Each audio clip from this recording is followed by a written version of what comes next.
Okay, my assets are back. Would you look at that? Would you look at that? Okay. I accidentally unplugged my external hard drive, and that's also why Spotify wouldn't work anymore. Okay, hold on. Let me open Spotify again. And my recording stopped. Oh lord, isn't this beautiful? I completely forgot how to stream. Also, if you hear me lisp, I need you to mind your business because while I was on vacay, I managed to get like it's not an infection on my tooth. It's like because I was in so much stress, basically. Shit. Because I was in under so much stress, I kept like grinding my teeth, and now one of them basically succumbed under the pressure of it all. So now I have to wear like a retainer for it.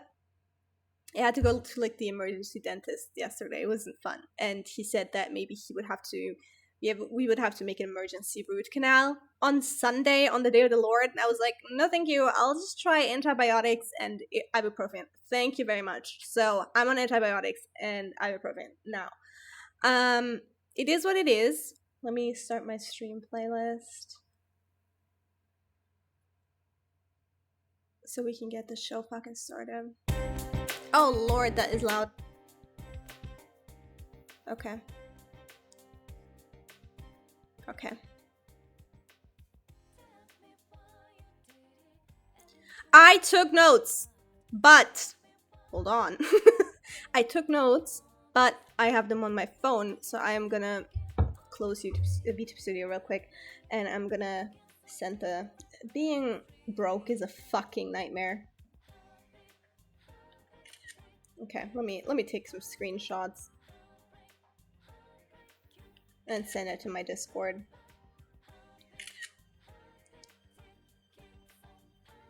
Don't you love a scuff? Isn't Scuff and Pia by now synonymous? Where am I? Where am I? 1, 2, 3. Right. Now.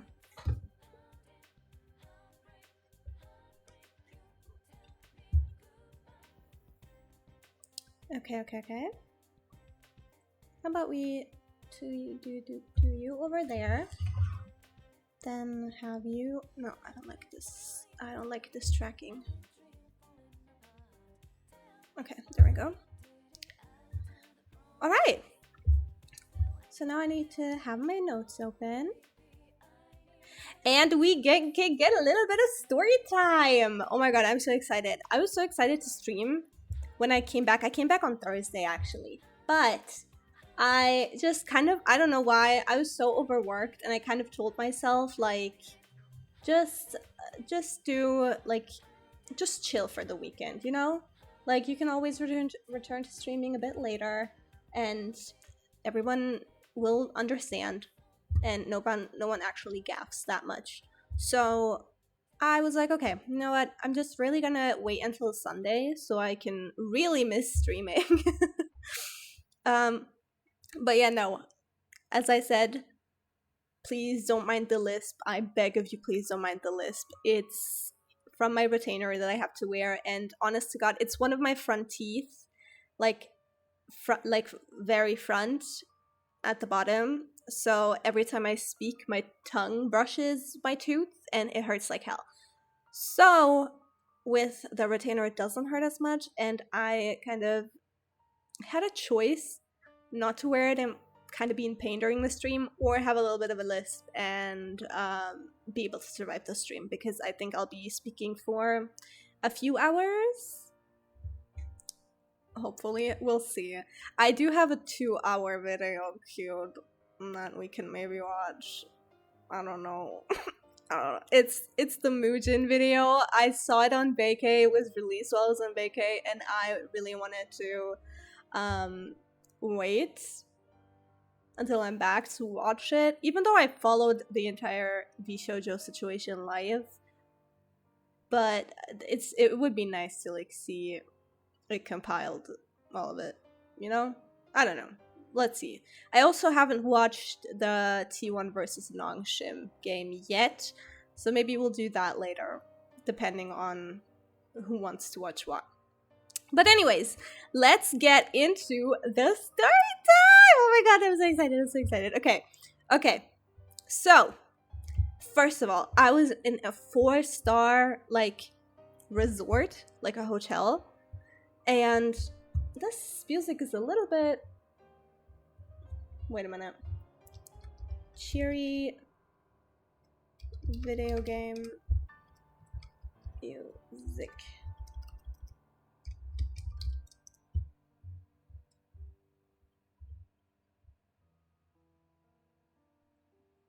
No, that's not.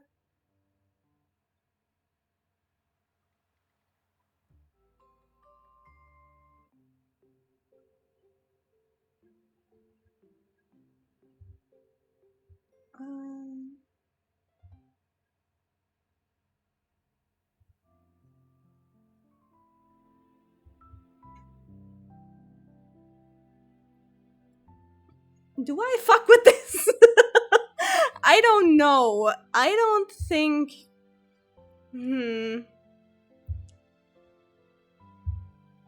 Let's just do.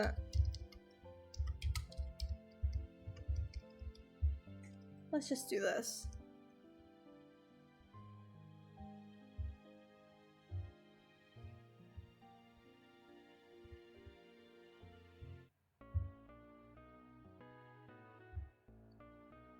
Sure, why not? Okay, so let's start.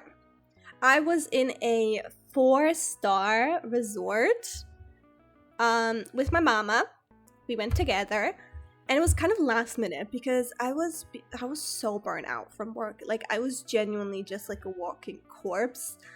And then one day I just had enough, and I texted my mama. I was like, hey mama, do you want to go on that resort thing? That, because we hinted at it, but then I was like, I don't know, and it's so much work, and or like so much money, and then it's so like, it would be so last minute, and I just don't know. Like, I was so overwhelmed with everything, I couldn't do anything. So finally my strings fucking broke, and I was like, mama, we need to go on that vacay. Like, I can't do this anymore, like, please. And so she was like, okay, on it. She looked for some like a few places that she could find that weren't breaking the bank too much, and basically just compiled a list and sent it to me. One of those hotels looked amazing, so we were like, this is almost too good to be true, because it was right next to a spa resort. Like, it was like a mixed deal, so you would get like best of both worlds. And it had like 4-course menu. It wasn't that expensive. It was $500, I think, per person. It had breakfast. It had what's it called? It had lunch. So we were fucking decked out, and we were like, fine, take it, yeah. So we booked that.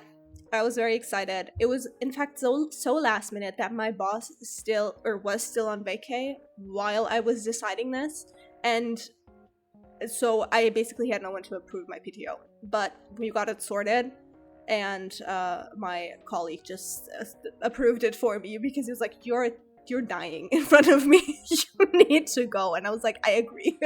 I agree. I need to go. I need to leave. Like, this is not sustainable. So we go there.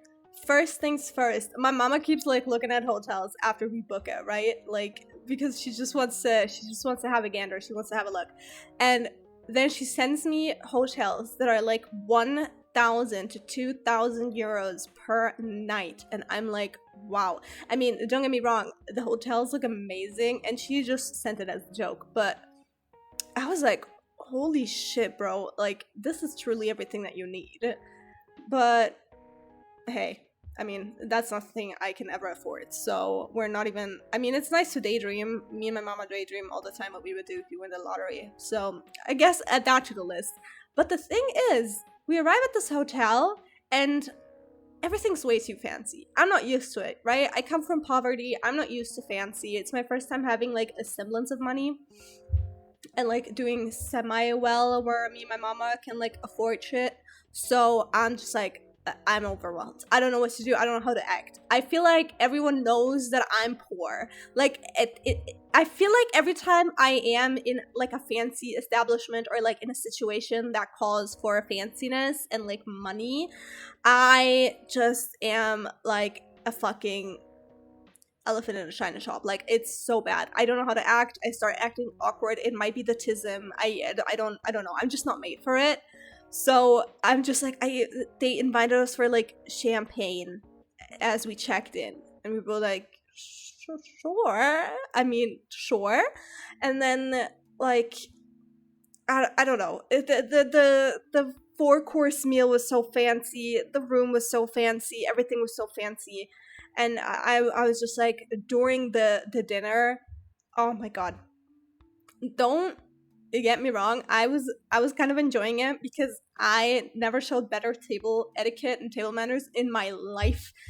I was just trying so hard to be someone I wasn't, but I didn't want to like look like a country bumpkin or something. I don't know. So I was like trying my best to like put those etiquette class to good use, and I was just like munching away, and oh my god, my back hurts so bad from trying to like sit up so straight. I swear to god, I'm not made for this. I'm not made for this.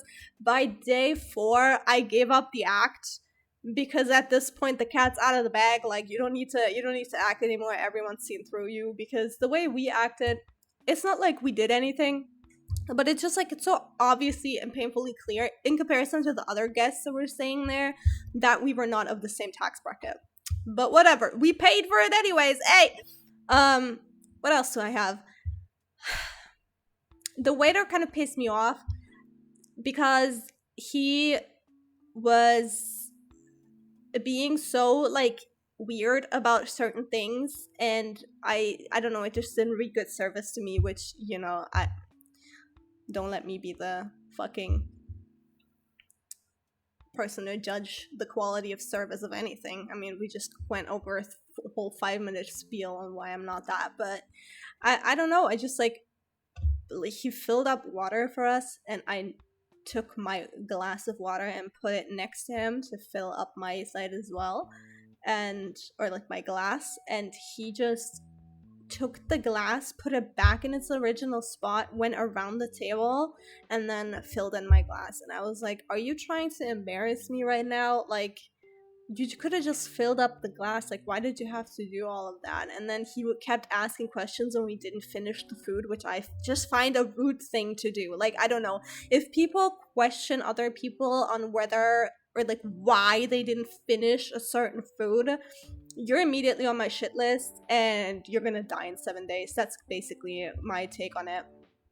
But yeah, I mean, he wanted to make like so much conversation, and like, love you babes, but I'm here to chill and I'm not here to talk, and he kind of didn't get that.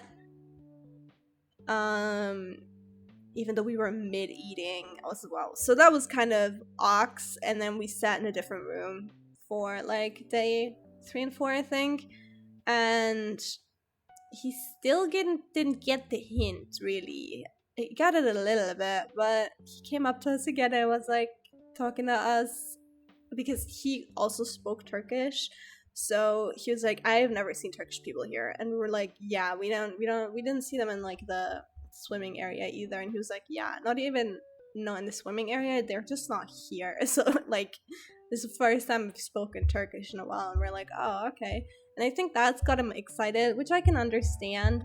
But also then he like confronted me on why I didn't speak to him as much, and if I spoke Turkish at all and stuff. And I was like, yeah, I do. And he was like, then why don't you talk to me? And I was like, because I don't want to.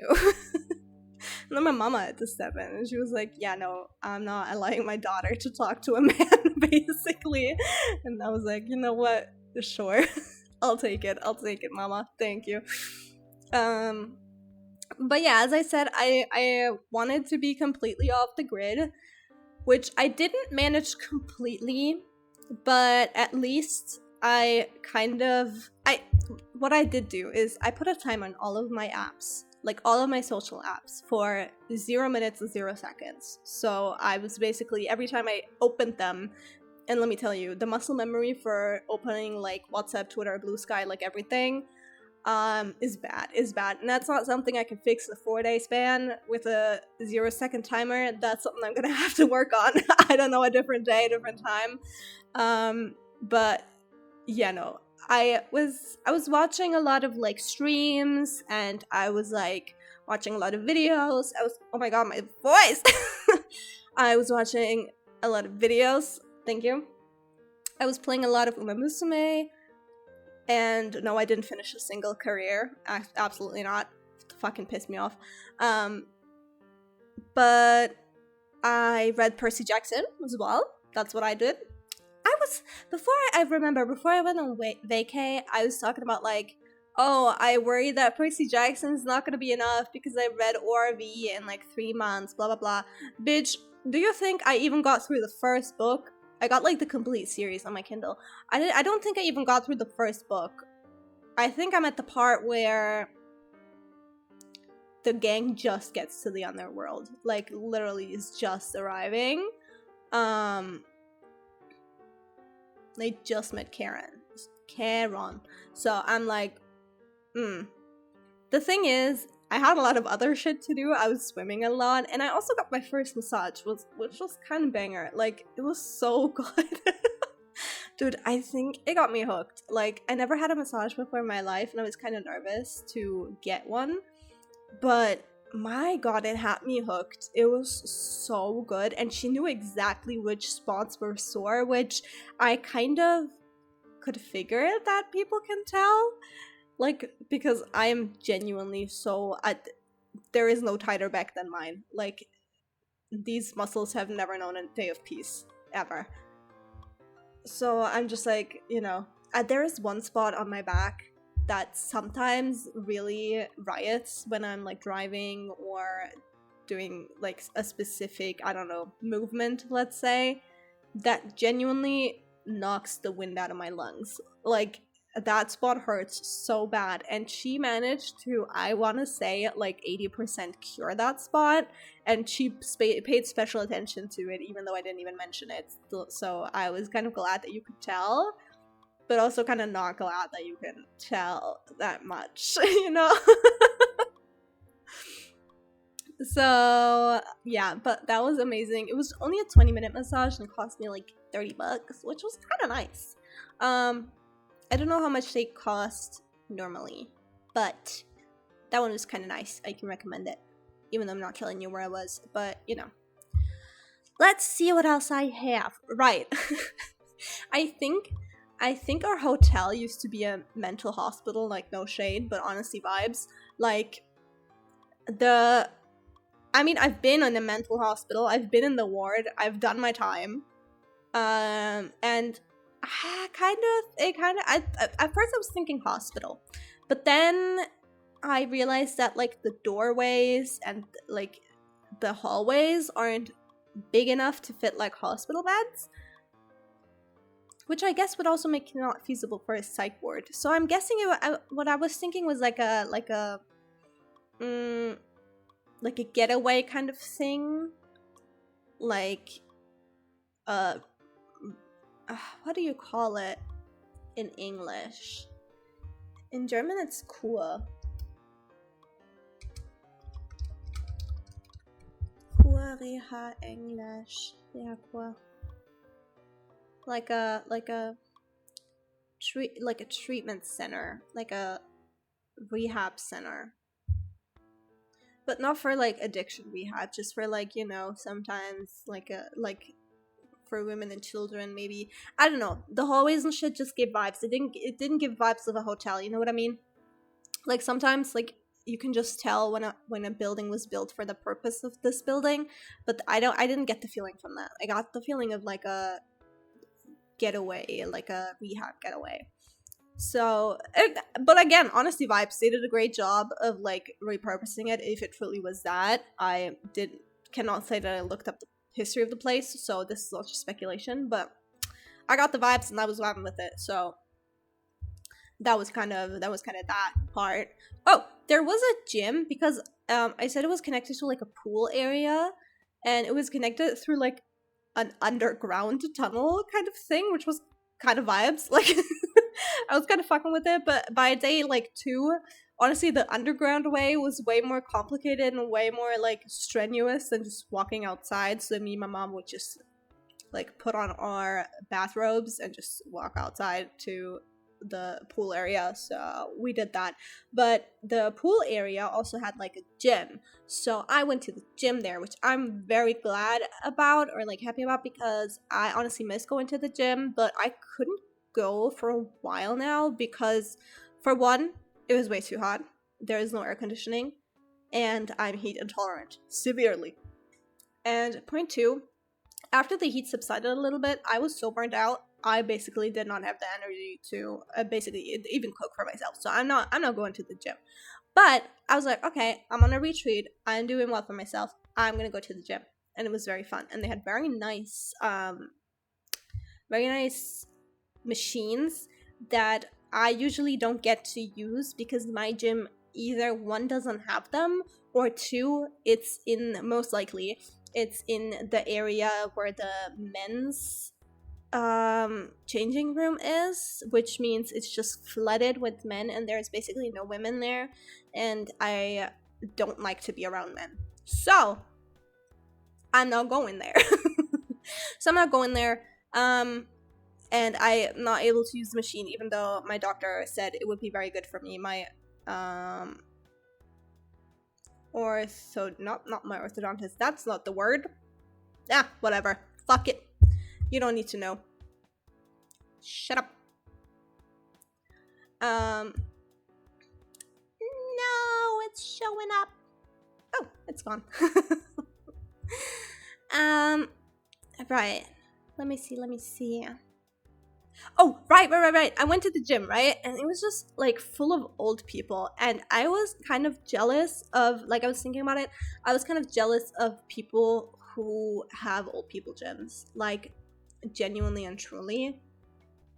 Because my gym is like full of like young people, like peers, and like, I don't know, bodybuilders and what have you. And sometimes it does get a little judgy, even though they don't outright do anything about it, but I can feel the stares. And I'm not the most unfit person in the world, like, don't get me wrong, but it gets to a point. And on top of like just in general the German stare being a thing, I wouldn't mind it so much if it was old people, because I think they just don't know where they are half the time. So I would be like, yeah, grandpa's just zoning out. But I don't know, with young people it gets to a point, and like you can kind of tell when they're just like looking around the room versus when they're actually like observing. And I don't like the amount of observing that's happening at my gym, if I'm being frank. But yeah, it is what it is. It still won't get me to like go on at a time that some of my friends are going, which is either like midnight or, God forbid, 4 a.m. I did that once with one of my friends. It was actually kind of okay. Like, it wasn't the worst thing in the world, but I'm not doing that again. I'm just gonna go after work. Like, don't piss me off. Everything was like quiet and everything was empty and it was nice, but who the fuck wakes up at 3 a.m. for that? Like, I was actually, my entire day was ruined. Like, even though I kind of like was thinking of like doing my gym shit earlier, because I usually work out later at night, and the thing I have to work towards, like my gym goal, is kind of to get rid of all of that excess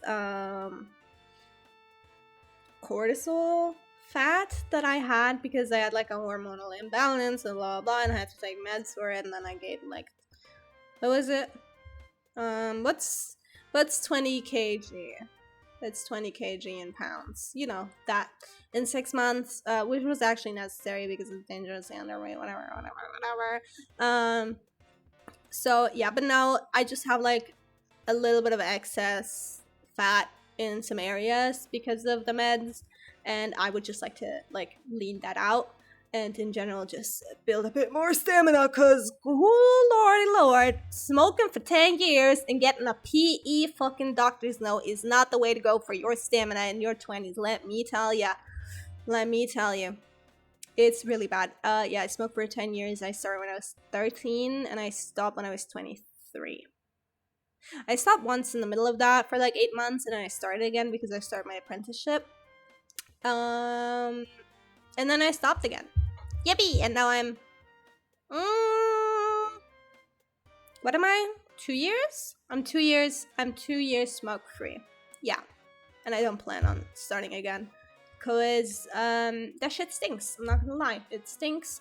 And the reason that smokers cannot tell at the level of everyone else that it stinks is because smoking kills your senses. Your sense of smell, your sense of taste are gonzo.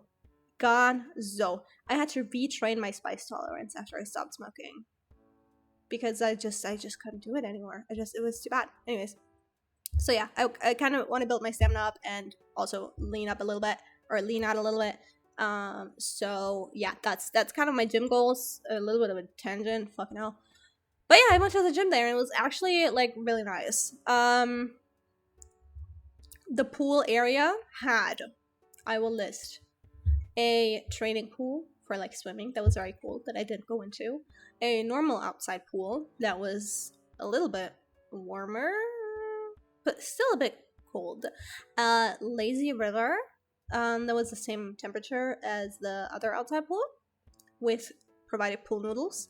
And outside they also had like a very, very cold little pool for your footsies, and also a hot tub. Inside was also a hot tub and just a general pool on the inside, and the pool on the inside had a cave. There was a cave in the pool, and in the cave was a TV that played like videos of aquariums, and it was very relaxing. And sometimes there would be a waterfall in the cave. It was very cool. But the cave got very stuffy, so I didn't really exactly go in there a lot. But the rest of the pool was really nice, and it had really nice ambient lighting at night. So that's what we did. Honestly, it was kind of hectic because on day one we went to the pool like 3 times, which meant we like checked in on Monday. We checked in. We immediately, because at this point we didn't know if you could already check in, because we knew that we would arrive earlier than usual. Check-in would be at 3 p.m. We wanted to arrive at like 12 or like 11.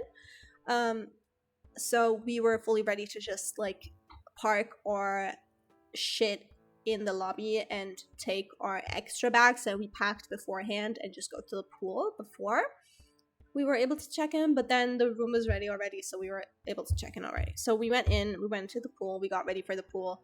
We went into the room, we got ready for the pool, and then we went to the pool area. So we go into the pool area, and then we ate lunch first. We ate lunch first, and then we got ready. And then we had to go back for dinner. And then,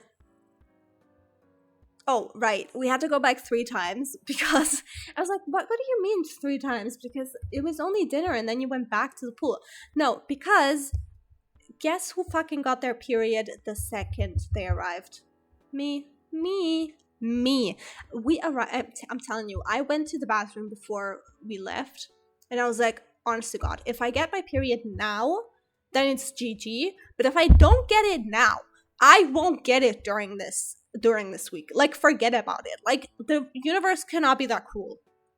Surely not. Surely I will not go onto my like vacay that I've been looking forward to the entire year, and not only will my period be late, but it will be happening the exact second I arrive. That's just not a thing that can happen to me. That the universe wouldn't be so cruel after the year 2024 that I had to experience, I thought to myself, and I was wrong. I arrive literally the second my lips touch that champagne. I'm like, I'm getting a cramp.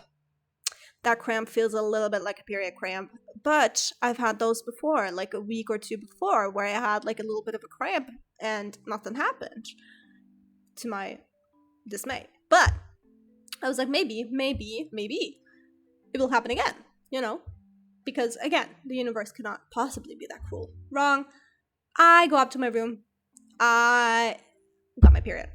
The thing is, I prepared. I basically took all of the tampons that I had in my room, not in my room, in my bathroom, because I always keep some stocked for my friends. And I also bought new pads because I ran out. I usually am a pad girl, I should preface. I am a pad girl. I have all the respect for the tampon girls, and God forbid, the menstrual cup girls. Like, you guys are warriors. I'm scared. I told my friend that I'm scared, and they told me, why would you be scared of your pussy? Girl, if you don't shut the fuck up. It's clearly not about that. It's clearly not about that! But I digress. No. But I want to say, the tampons did come to the rescue. I'm no stranger to tampons like I am to menstrual cups. Like, we used them on occasion. I used them when I was little a lot. And then I kind of was like, why am I doing this to myself? It's agony every fucking month. Why am I doing this to myself? So I stopped because I realized I had free will. And then I was like, you know what? It's been a few years. I don't know. I can maybe do them again. But then also, I recently had my first pap smear and internal ultrasound. And honest to God, after that experience, I was like thinking to myself that I could fit the entire Empire State Building in there. So a tampon wasn't that big of a deal, honestly. And it was easier than I was remembering. It was an easier ordeal, maybe because I had that experience beforehand. I don't know. But the mental surely was a bit better. So I'm still convinced I could fit the entire Empire State Building up there. I'm gonna have to test that. We'll see. Not on stream though. I don't want to get banned. But yeah, that's one thing that happened. So that's why we had to go to like the pool area 3 times, because we went the first time, we forgot tampons. Actually, like, I was like, check that you have my tampons, and my mom was like, yeah, I have them. And then we're at the pool, and she's like, I don't have your tampons. And I was like, you're kidding me. So I offered to go back to the hotel alone, and she's like, I'm not letting you go through this tunnel by yourself. I'm like, mother, I am in my late 20s. Please. Please. And she was like, no. So we both left and like got some tampons, and I switched my tampon, and then we took some more with us. And by the end of the like trip, there were tampons in every single like crevice and bag and what have you that you could find. Hi, welcome. I swear, it's to prove it. It's to lead to a story, to a proper story. Anyways, so then we went back. So, and then after that we chilled, and then we had to leave again for the what's it called? For dinner. We had to leave again for dinner, for course dinner. It was very, very nice. And I was like, I don't really want to do my makeup and like get ready for it. But then we arrived at the hotel and everything was so fucking fancy, and I was just like, nah, man, you have to do it. You kind of have to do it. So I had to like get ready and shit. And we went downstairs and we had our dinner, a 4-course meal. Important to note is that we left all of our shit, like our second set of bikinis, our like towels and everything, like our bag, even like my Kindle, everything. We left that at the pool area because we were like, yeah, after dinner we're gonna come back. And dinner was between like 6 and 8, and the pool closes at 10. So the last entrance to the pool was at 9. And we, on the first day, were running a little bit late. So we got to dinner at like 6:30, maybe 7-ish. And we're like, it's fine. How long can dinner take? You know, bitch, long. 4-course meals take a while. It takes a little bit, let me tell you. Not only to eat, but also to prepare and to serve. And then we also wanted to have a drink, and we wanted to have like an espresso at the end. So we had that.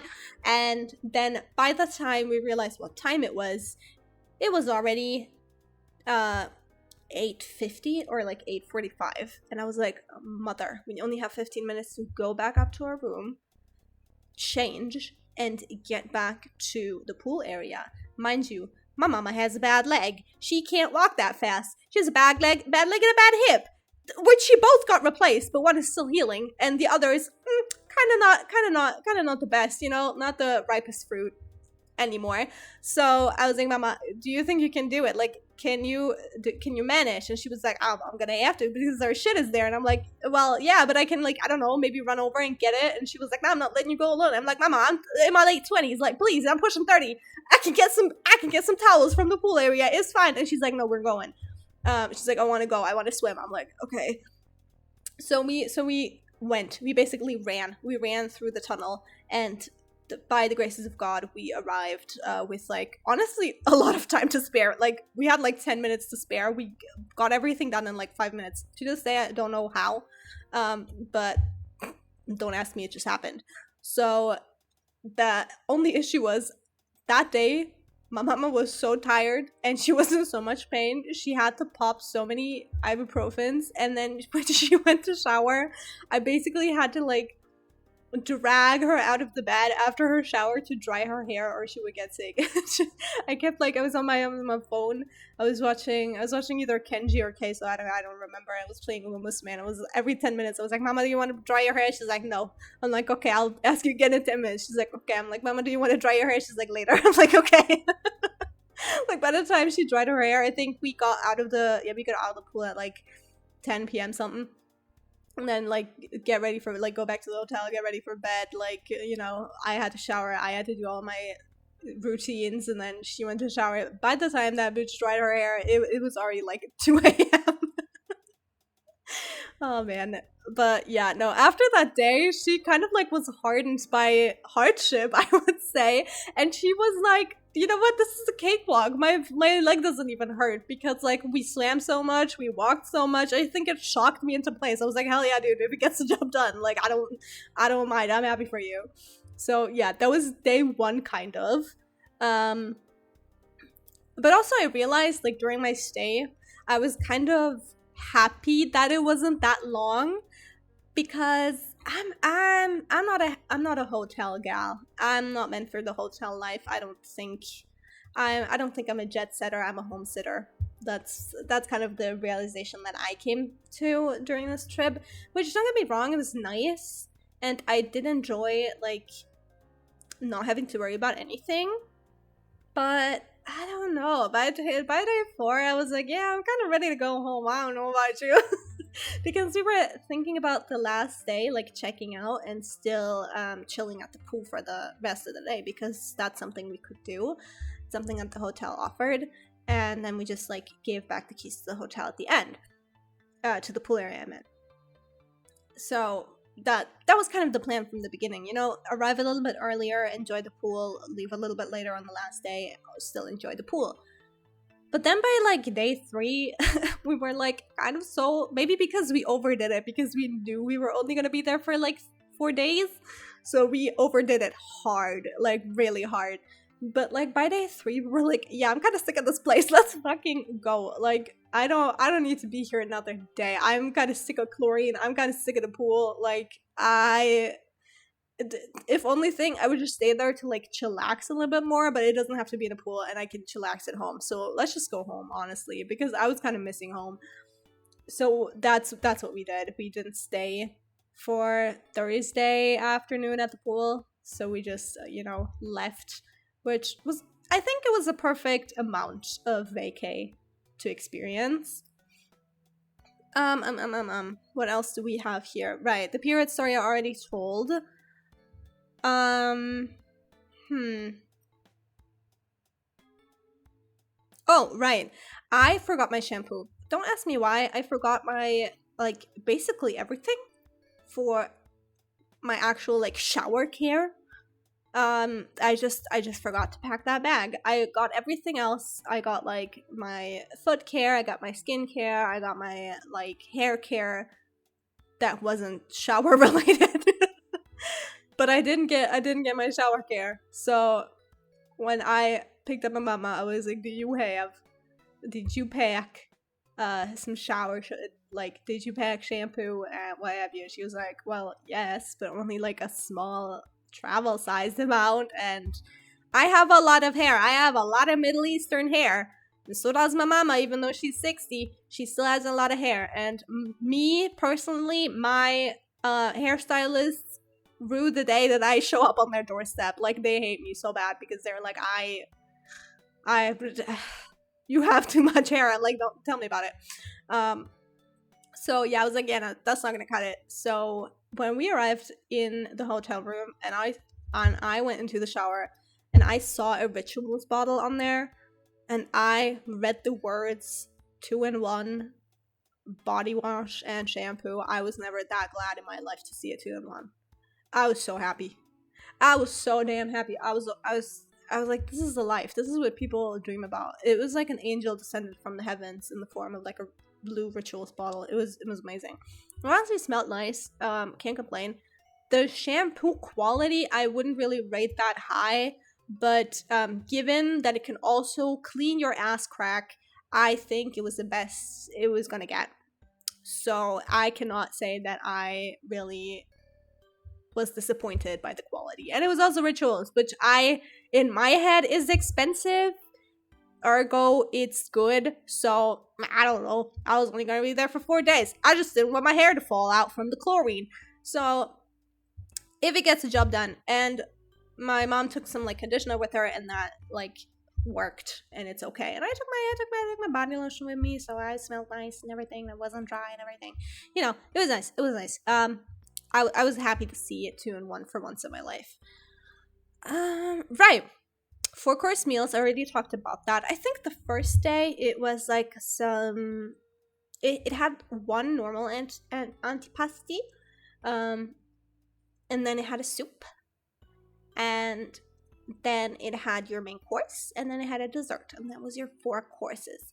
First day it was like some zucchini paprika with like some pesto shit going on, and a creamy soup. I don't remember. And we had like oh my god, we had the first day, the main course you could select from a menu of like, you had 4 options. It sounded so good. What we got sounded so fucking good. It was a skewer with shrimp and salmon above like a Turkish rice risotto. And that just sounded nice. And it had like a lime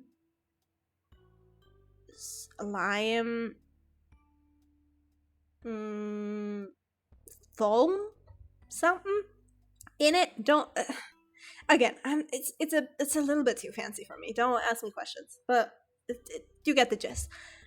In theory, it sounded amazing. I don't know what they put in this risotto. It tasted like shit from a fucking butt. Like, it tasted so bad. Oh my god. I honestly, I had to down that espresso afterwards because I feared I was gonna throw up. Like, it was actually bad. The salmon was really good though. The shrimp was a little bit too tough and not really that well seasoned, but it's okay because they redeemed themselves after day 1, basically, with the main course meals. And I will say the quality of the food was amazing. It was just that one was missed. Like, sometimes they hit, sometimes they miss. You miss with that one. So I don't know what to tell you, buddy. But yeah, I couldn't. It was Jenny. I don't know what they put in that risotto, and I was like so excited because it was Turkish rice, and I usually love eating it just as is without like the added benefit of a risotto, which I do love. I do love me some risotto. I had it again on day 3, on the last day. I had it again on the last day, different risotto this time, and it was amazing. It was so good. But I don't know, maybe it was like some sort of parm they put in there. I'm not a big parm head, but it just tasted like stinky feet. Like, it was really bad, and it had a really pungent smell and a really pungent taste. I can't really describe it. It was just bad, honestly. So yeah, that was that. And then they had like a tart kind of thing as a dessert. Don't ask me. It was disgusting. It was like, it didn't taste like anything. It was just a mush, and it was It was supposed to be like pear flavor, but it didn't taste like shit, and it was just cold, and I didn't like it. So that one was kind of a miss, even though like the entrees were good. But honestly, I honestly couldn't even focus on the food because I was so focused on like having good posture and having good table manners, because at this point I was still getting used to like all of the fanciness of this hotel, and like hand like getting waited on hand and foot. It was just like, it was a lot, but you know, we got used to it. You'll get used to anything in life. Right, what else do we have? There were, of course, so many Germans in that hotel. So many. Just, again, not a single. I think there was only one other family apart from us that were not German, which, I mean, I don't really give a fuck. But the thing is about those Germans, they did all of them. I'm not exaggerating. All of them, without fail, were there for bike tours, just for bike tours. All they did was ride their bikes day in and day out. Not even a like, oh, we'll like have a bike tour day today, because we were like close to a lake, and apparently it had like a good bike route. Which don't let me tell you what to do. I mean, go for it. Bike day sounds amazing. I like bike tours. I'm integrated into German culture. I can fuck with a bike tour once in a while. The issue is these bitches come in here just for bike tours, like day in and day out. Like they just do that. They did that all week. They go to breakfast, they order a lunchbox to take with them, they're gone. They're fucking gonzo. You might even be lucky if you catch them during dinner. Like, it was just, and then during breakfast, they would just start talking to each other about their bike tour adventures. Like, they would just make friends with each other. And they're like, oh, where did you go? Where did you go? And we're like, we're not going biking. I'm in a spa resort. I'm paying money for this hotel for it being a spa resort. And that's the thing that I didn't get. Like, you can go to, like, because the thing you have to get is Germans are really big on, like, they don't do like relaxing vacations that often. For them, like, adventure vacations are the way to go. Like, they can truly relax if they're like hiking or like biking or swimming or what have you, you know? Like, they always gotta do something. They can't just like sit the fuck down. So I'm like, fine, you do that. There is a lot of shit to do around here. We're next, like, near the Alps and what have you. So, like, you can do a lot of shit. You can go skiing and whatever the fuck those rich people do, like tennis and what have you. I don't care. I don't mind. And again, don't let me tell you what to do with your money. But if you're already going to a like hotel or like somewhere else for it, why pick the one hotel that is strictly like mainly a hotel that is for this spa retreat that is next to it? Like, it's marketed as one. It's marketed as like the pool area connected hotel. Which what's it called in German? English.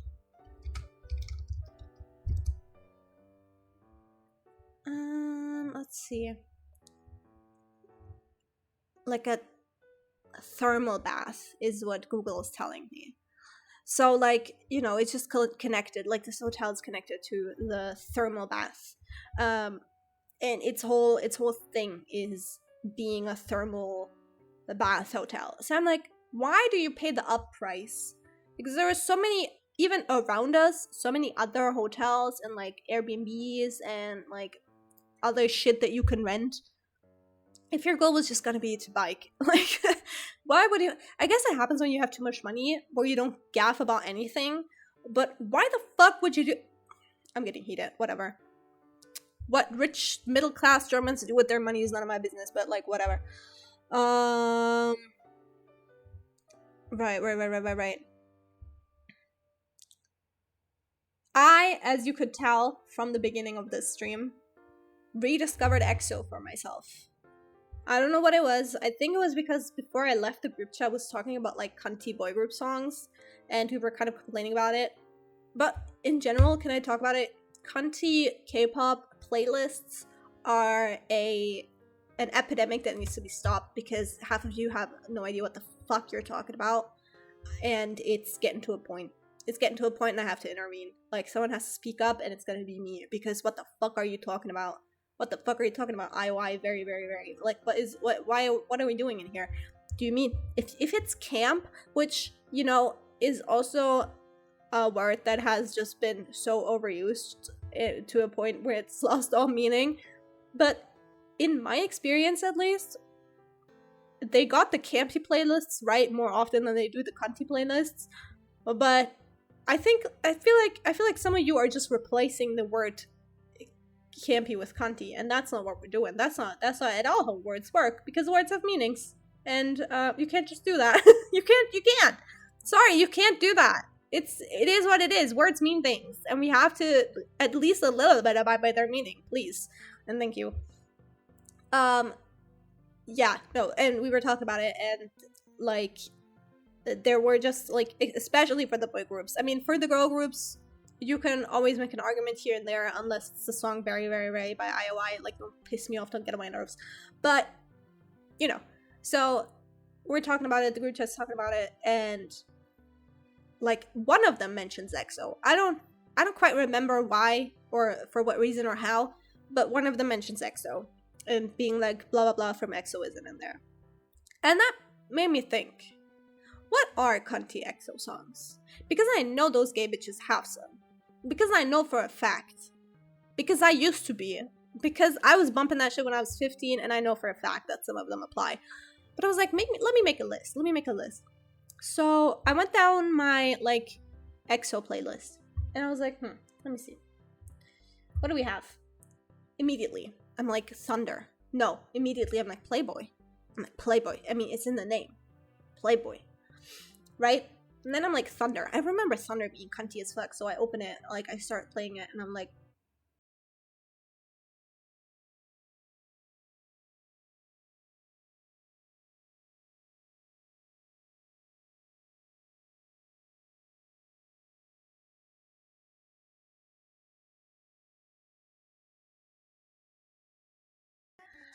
and then I was like, okay. Someone in my group chat mentioned Artificial Love. I was like, yeah, I can fuck with that. Artificial Love is on the list. And then I was like, okay, let me open up the greatest album that was ever produced. Called, actually, what is it called? Oh, was it the Call Me Baby album? No, it's the Exodus album, I was saying, but I didn't want to sound like a fool. The greatest album ever produced with the greatest song ever produced, Exodus.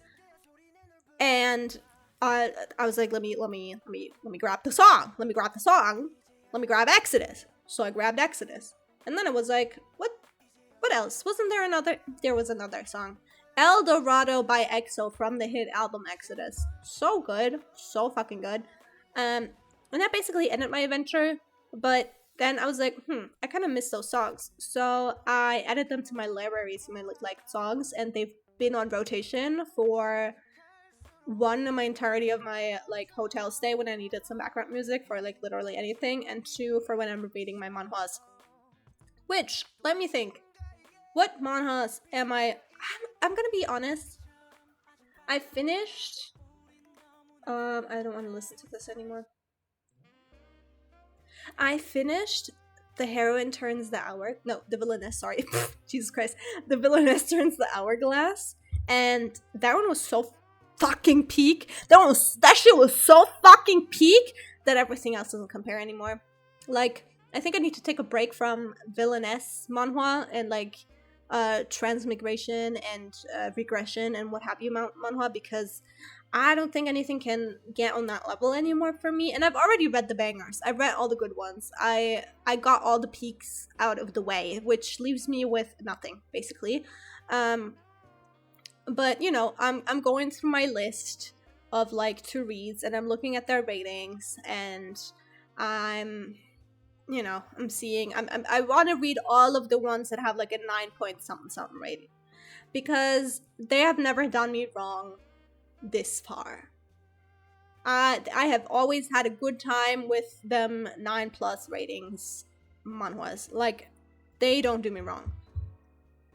But I have to say, sometimes the ratings do miss. And I think I got like a few bad apples. Not that it was bad, like, don't get me wrong, but it's my second time now trying to read this one manhwa called I Stole the #1 Ranker's Soul or something. it has a really good rating. Like it has like a 9.5, and bitch, ORV has like a 9.7. So like it has to be good because ORV is like literally peak fiction ever, ever, ever, ever. Even though I have to say Solo Leveling has the same rating as ORV, and I'm gonna argue. Ooh, this is gonna ruffle a few feathers a little bit, but I didn't vibe with it as much because it got old quick. It got old very quick. It was, don't get me wrong, I wanted to fuck the pro tag like immediately for a long while. I still do. Like, he's still delicious. But it's just like, after chapter 70, what are we doing anymore? Like, it's just the same thing. And my friends warned me that it was gonna get old quick. And I was like, nah, surely not. Like, I can handle it. Like, I'm just built different. I think you guys are just fucking, I think you guys just have, like, the backbone of a chocolate eclair. Like, I don't think you're meant for that life, but I am. And then I read it. And I was like, I hate to prove my oomphs wrong, but oof, it was kind of bad. And I know it's like a dearly beloved of some of my friends, and I'm not gonna shit talk it too much. I genuinely think it's not bad. It's not bad. Sorry, let me take it back. It's not bad. It just got old very, very quick to a point that I couldn't even ignore anymore. Like, my eyes were glazing over. And I also have to say that might just be because I am not a shonen fan. I genuinely cannot handle shonen. Give me like historical, shoujo, romance, fantasy, anything. It doesn't even have to be all of that combined. It can just be romance. It can just be slice of life. It can just be like school life, whatever, what have you. Give me all of that. Even if it's the same trope recycled 1,000 times, I will eat it up every damn time, like without complaints. Even though I'm gonna complain about one in a second here, but we'll get to it. And like, but shonen is like, my eyes glaze over. My eyes glaze over really quickly. I don't like fighting scenes. I don't give a fuck about fighting scenes. Even while I was reading ORV, which I read the webtoon and like the entire novel, during the fight scenes, you're not gonna find a friend in me. You're not gonna find someone who sympathizes and empathizes, and it's fine. It's fine. I'll just skip a few pages and I'll see you back when you're done. Like, it's okay. Like, give me a holler. Like, don't mind me. I don't need to read it. I don't need to watch it. That's why most shonen recommendations go in one ear and out the other, because everyone who knows me wouldn't even dare to utter a shonen recommendation in my presence. So it's just like, it shows me that you don't know me and you don't want to know me and you hate me and you want me to die, basically. So it's no hard feelings, but that's basically what it is. So that's what you're telling me. I did try to watch My Hero Academia. I couldn't do it. I watched season 1 and that was it. I did try to read Solo Leveling. It wasn't happening. ORV is different because Kim Dokcha is just such a fucking dickhead that it sustained me throughout the entirety of my read through this, which, you know, it kept me on my toes. If I want to run over a pro tag enough with my car during the entirety of my stay, it's gonna keep me hooked, basically. So that's what that did. And it was also kind of gay. Yeah, it was kind of gay, so I was fucking with it. You just have to dangle a little bit of yaoi in front of my face and I'll be like, yum, thank you. Yeah, so that's also what sustained me. Even though now I can't even enjoy the yaoi in peace because ORV is so fucking sad and it makes me miserable to think about. So every time I see those gays on my timeline, I'm like, get the fuck out of my face. I don't need to see you in your fucking tragic doomed yaoi. Like, leave me alone. Leave me alone. I have some beautiful Yuri that is canon and that is dead or doomed or whatever. I have that on the back burner. Like, go to hell. I don't need you. I don't need you. In fact, your own colleagues are the Yuri I'm talking about. But yeah, Yuri has never done me wrong. Yaoi has done me wrong on many occasions, but it's like a toxic relationship that we have. I keep coming back. It's not an issue I would like to address at this point in time. Anyways, what was that? What even was it? Right. I don't like shoujo. No, shonen. Fuck. I don't like shonen. Fuck. I don't like shonen. And so I was reading, like, I stole the number of anchors, whatever. These titles are getting a lot, man. We need to stop. We need to stop. Because why? What do you mean? What do you mean? One of the best peak, like manhwas, historical manhwas that I've read recently is called Why Raylina Ended Up at the Duke's Mansion. That shit doesn't say anything. That's booty cheeks. The cover was ass. The title is ass. You keep luring me in with false sense of security, thinking I'm just gonna have a little bit of a, like, a cheeky one that I'm just gonna abandon after like 10 chapters just to have something to read, and then it's fucking peak, and it's like it's so unsuspecting, and you would never click on it because you scroll through it on a list and it's the worst thing you've ever seen in your fucking life, and you're like, who the fuck ever came up with that? And then it's like actually fucking peak, and you're eating your own words, and everything's horrible and everything's terrible. So yeah, no, that's why I like kind of give the things with, first of all, good ratings. Second of all, it's like when fanfics have like a little author's note that English isn't their first language, That's me with manhwas that have like booty cheeks, cover art, and shit from a butt titles. Like, I'm like, okay, I know you're gonna eat it up. This time, I will say the last few experiences I've had made me kind of rethink my stance on that. Made me think maybe there are exceptions to the rule, which I previously did not think existed, but I now believe they do. Because, again, it's not ass, it's not shit from a butt. And I have to say, I kind of broke my own rule, because I read Villainous in Love, and the cover art was kind of banger, even though it was normal. Like, it wasn't banger, it was just normal, and the title is also normal. So actually, let me eat my words real quick, because it has nothing to do with what I just mentioned. But the rating was really good, right? The rating was really, really good. And again, I said I would read everything above like a 9 point something. And I think that also had like a 9.4. So I was like, that shit has to be good. It has to be good. And it wasn't bad. It was just boring. Like, why the fuck would you call it Villainous in Love when she's not a villainess at all? Like, of course, like, it's like a transmigration into a book, blah, blah, blah, into like the villainess role. So she's from a novel, right? And the character is from a novel. And the villainess, quote unquote, basically is just a villainess because she had a crush on this dude, and the main protagonist also ended up with this dude, basically, and she bullied this girl over it. Mind you, it seemed like it was just like minor bullying. I don't know. Don't quote me on that. But from the manhwa, it didn't seem like she was that bad of a villainess compared to like other shit that I read.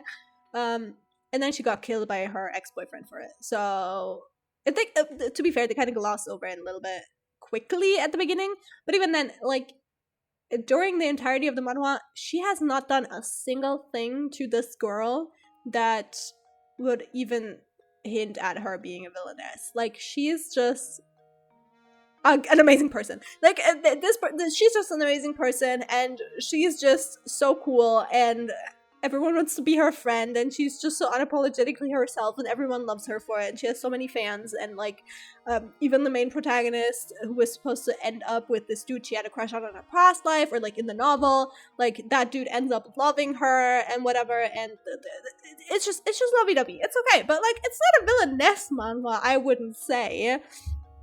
So yeah, anyways, that was my kind of little detour into my manhwa adventures. I was saying that I read The Villainess Turns the Hourglass, and that shit is so peak, and it kept, I don't know, it keeps staying in my mind, like the scenes where they're practicing like table manners and table etiquette, even at the end with like her daughter and shit. Like, I just had that in mind, and I kept thinking about Arya scolding me for having bad table manners. So like, during my 4-course meals, I was like pretending to be in a historical manhwa, and it was really fun. But then by the end of it, my back kind of hurt because I was so stiff, and I was trying so hard to be something that I'm not. And yeah, no, again, I ditched that really quickly. Okay. I have a point here. I have a point in my notes that you're gonna have to just excuse. I just thought it was very important, so I had to note it down. So basically, I had a dream during my vacation that Vshojo, the VTuber, who is live right now, go check him out. That Vshojo, the VTuber, had a mouth reveal, not a face reveal, because he already basically revealed his face, just the mouth that's left, kind of. So I had a dream that he went on Instagram to do a mouth reveal, but then when he revealed it, it was just the mouth from Annoying Orange, and no one saw anything wrong with it. And everyone was hyping him up, and I was like, I don't know what to say, I'll support you, Mayoshi. That just happened. It was a very important part of my vacation, so I had to write it down in my notes. Is there anything else of note about that mouth? No, I just said don't ask. Okay, I won't. Right, a few more pointers. You know how when you're in a pool, I don't know if it's about the chlorine, but if something smells good, you're gonna smell how good it smells, you know? Like, for example, my perfume smells amazing in pool water. I don't know why, but it just, something about pool water makes everyone just smell good. Even if you would put like soap on yourself like 2 days ago, you're gonna smell good in pool water. And you can tell, like, I smelled a lot of smells that were basically trapped on the pool's like surface, and they were all very pleasant. Of course, everything good can also turn into something bad, which at that point in time, in my blissful ignorance, I hadn't realized that if you can smell good smells on the water surface, you will also be able to smell bad smells. And in my 20-something, pushing 30 years of life, I had never, and I have a lot of pool experience. I haven't been in a while, but when I was a kid, I was basically going every week. So I just never had an experience of something bad smelling in the pool, because I just thought a pool was a permanent buff, or like, no, not a permanent, a temporary buff while you're in it for you to smell good. I thought that's how pools worked. Turns out that's not the case. I just got very lucky with the people that were around me in the pool, it seems, even in public fucking pools. Because there was a woman who had the most rank of smells, and it wouldn't, I wouldn't mind. I mean, I can just do a wide berth around her, right? Like, I'm not gonna be the one to like walk up in her space and sniff her. It's not really what I do in my free time.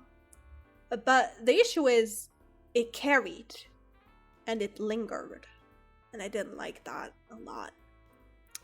And you could tell, like, she was on one end of the pool, and I was like, you know what, I'm just gonna do a wide berth. I'm gonna go to the other end of the pool, because, you know, I'm very sensitive to smells, and I'm very sensitive to bad smells. And I am very, to a point that one might call, obsessive, disorderly, OCD, which I am diagnosed with. Very obsessive about how I smell, and I always have to smell good. And everything I own has to smell good. And I know it's getting to a point that is not very healthy for me personally. But I'm very sensitive to noticing smells. So I try to be kind about it, because the smells that I notice, I realize is a bit more sensitive than the others. So I know that not everyone is going to notice the same smells that I notice. So if something smells a little bit rank, I'm not going to comment on it, because I know probably other people are not wired that way to really mind it or even like smell it in that case. And so I'm just, and also like, I think telling someone that they smell is one of the worst things you can tell someone. No, the worst thing you can tell someone is that you don't like their voice. That's really bad, because you can change that. At least the smell thing you can change. But I don't know, I just had a bad experience with a date, and ever since then, men are just evil. Men are just evil. But yeah, no, I'm very sensitive to the way I smell. And yeah, so I'm not gonna be the one to like get someone's mental down just because they smell bad one time, you know.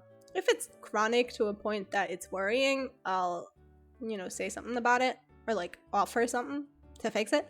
But, you know, nuance. Anyways, the smell lingered for the pool. So I went to the opposite side of the pool to maybe like just chill out, and it lingered basically on the entirety of the surface of the water because it somehow traveled and spread. Don't ask me why, don't ask me how. I'm not a scientist, I'm not a physicist, whatever. Whoever deals with chlorine and pools. I'm not any of that.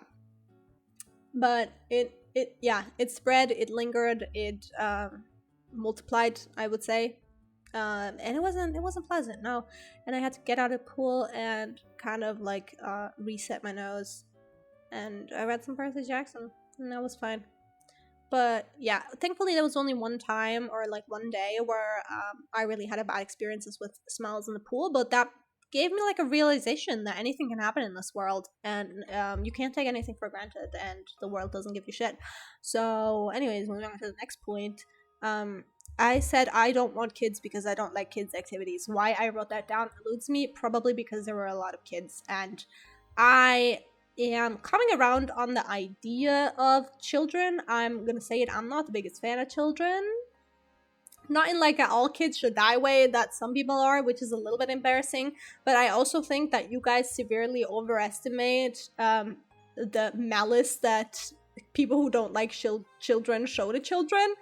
Because most of the time, if people say they hate children, they're just not gonna interact with them, and that's fine. Like, I don't want a child to trip and die. I just don't want them to be near me, basically. But yeah, I'm getting around on the concept of interacting with children. The problem is, I don't like children because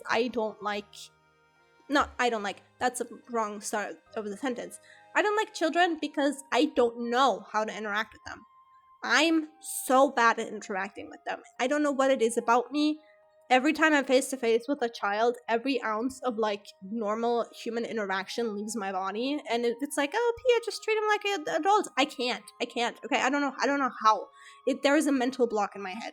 I'm bad at it, which I fully admit is my fault. Like, no fault of their own, but I can't do it. And if I try to treat them like a kid, it doesn't work. The only thing I know how to be with kids is be stern, and I don't want to do that to children 24/7, so I usually mind my business around them.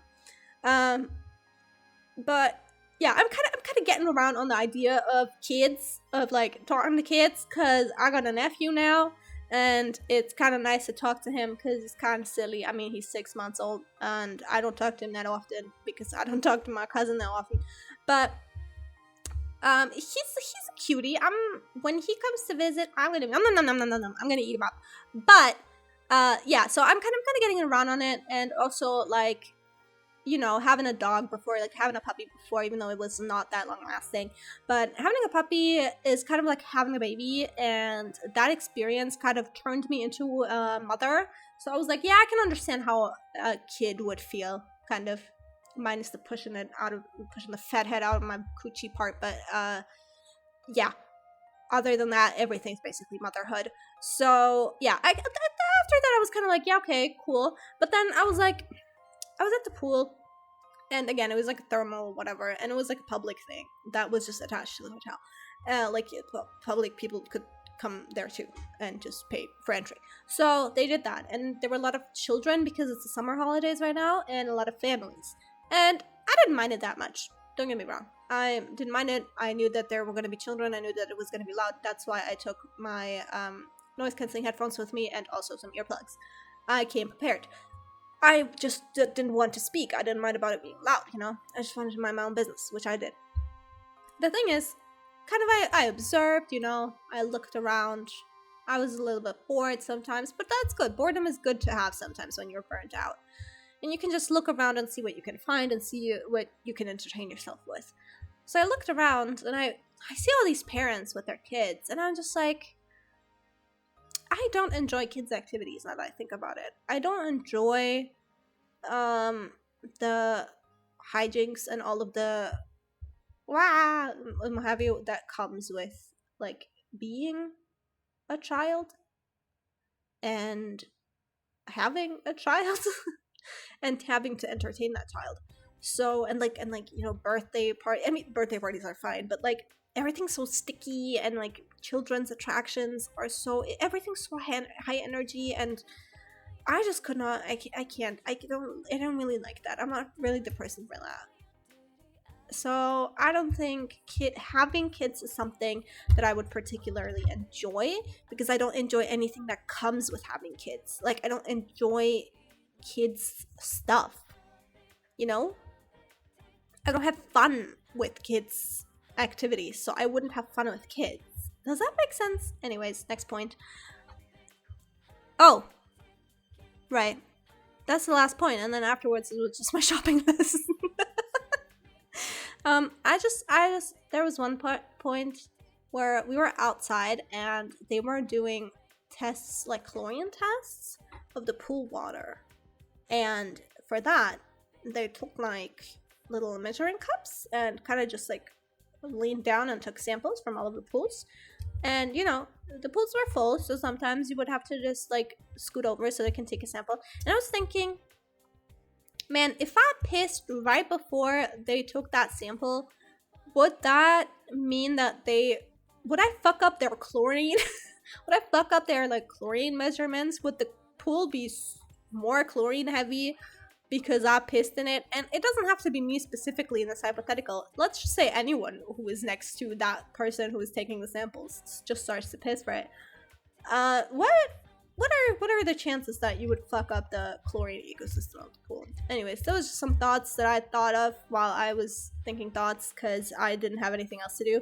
The amount of tweets I drafted up in my head was actually like non-negligible, and it was actually kind of worrying because I was supposed to be off the grid, but that's not something I'm gonna fix in a 4-day span either. Just like the muscle memory of opening all my apps. So, uh, you know, I drafted up a lot in my head, but I didn't write them down because that would be basically tweeting from the past. That would just be drafting, yeah. And I didn't want to do that because I wanted to be off the grid. So all of my thoughts of that week are basically lost to the void. So you're just gonna have to deal with that. Maybe some of them will come to me like a sour cream moment, and I'll tell you on a different day, or I'll tweet them out. But don't count on it. But that was an issue. Like I was just like, oh my god, that would make such a good tweet. Such a shame I'm not online. And then like, but then I didn't go online because I didn't want to break my streak, you know. Anyways, that was my vacay. Yeah. Any questions? No? Okay. I have a video that I want to react to. YouTube. Let me see what Twitter is up to. None. Let me see what Discord is up to. None. Okay. I just had Discord open the entire time for my notes. Let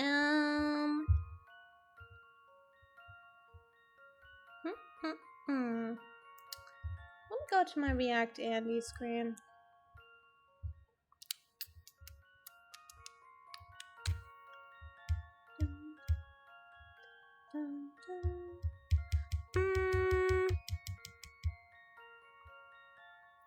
Do I have... Where is my browser? There. Okay.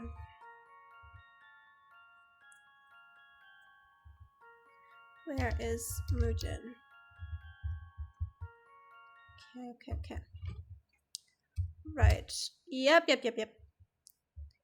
You guys already know.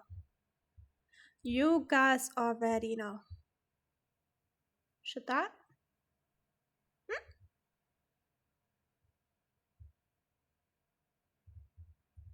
Why is it not showing? Oh.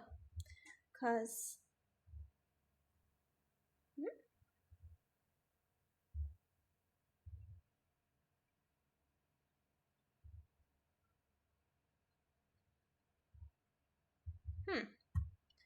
Do I have to add a new browser? No capture. There we go.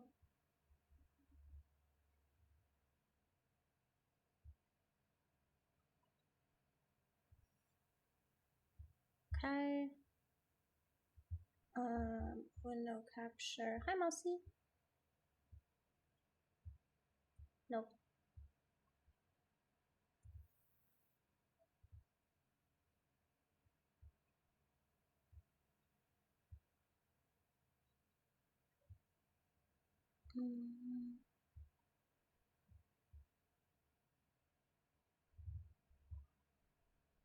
Oop. No, don't do that. Alright, I understand. It's to be above this. No, not here. Fucking hell.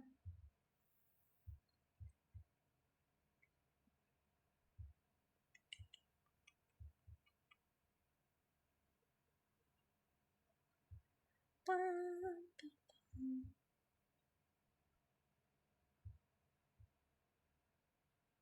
my god, can you stop? Okay.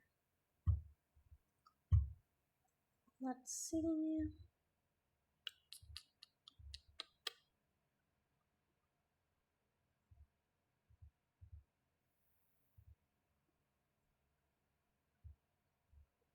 Let me open Twitch again. Y'all, this tooth shit is so serious. Like, it actually is so serious. And it hurts so bad. It hurts me so bad. Oh, shit.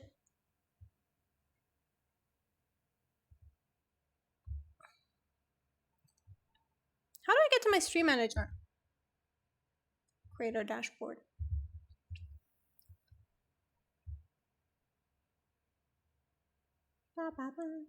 No, this tooth shit hurts so fucking bad.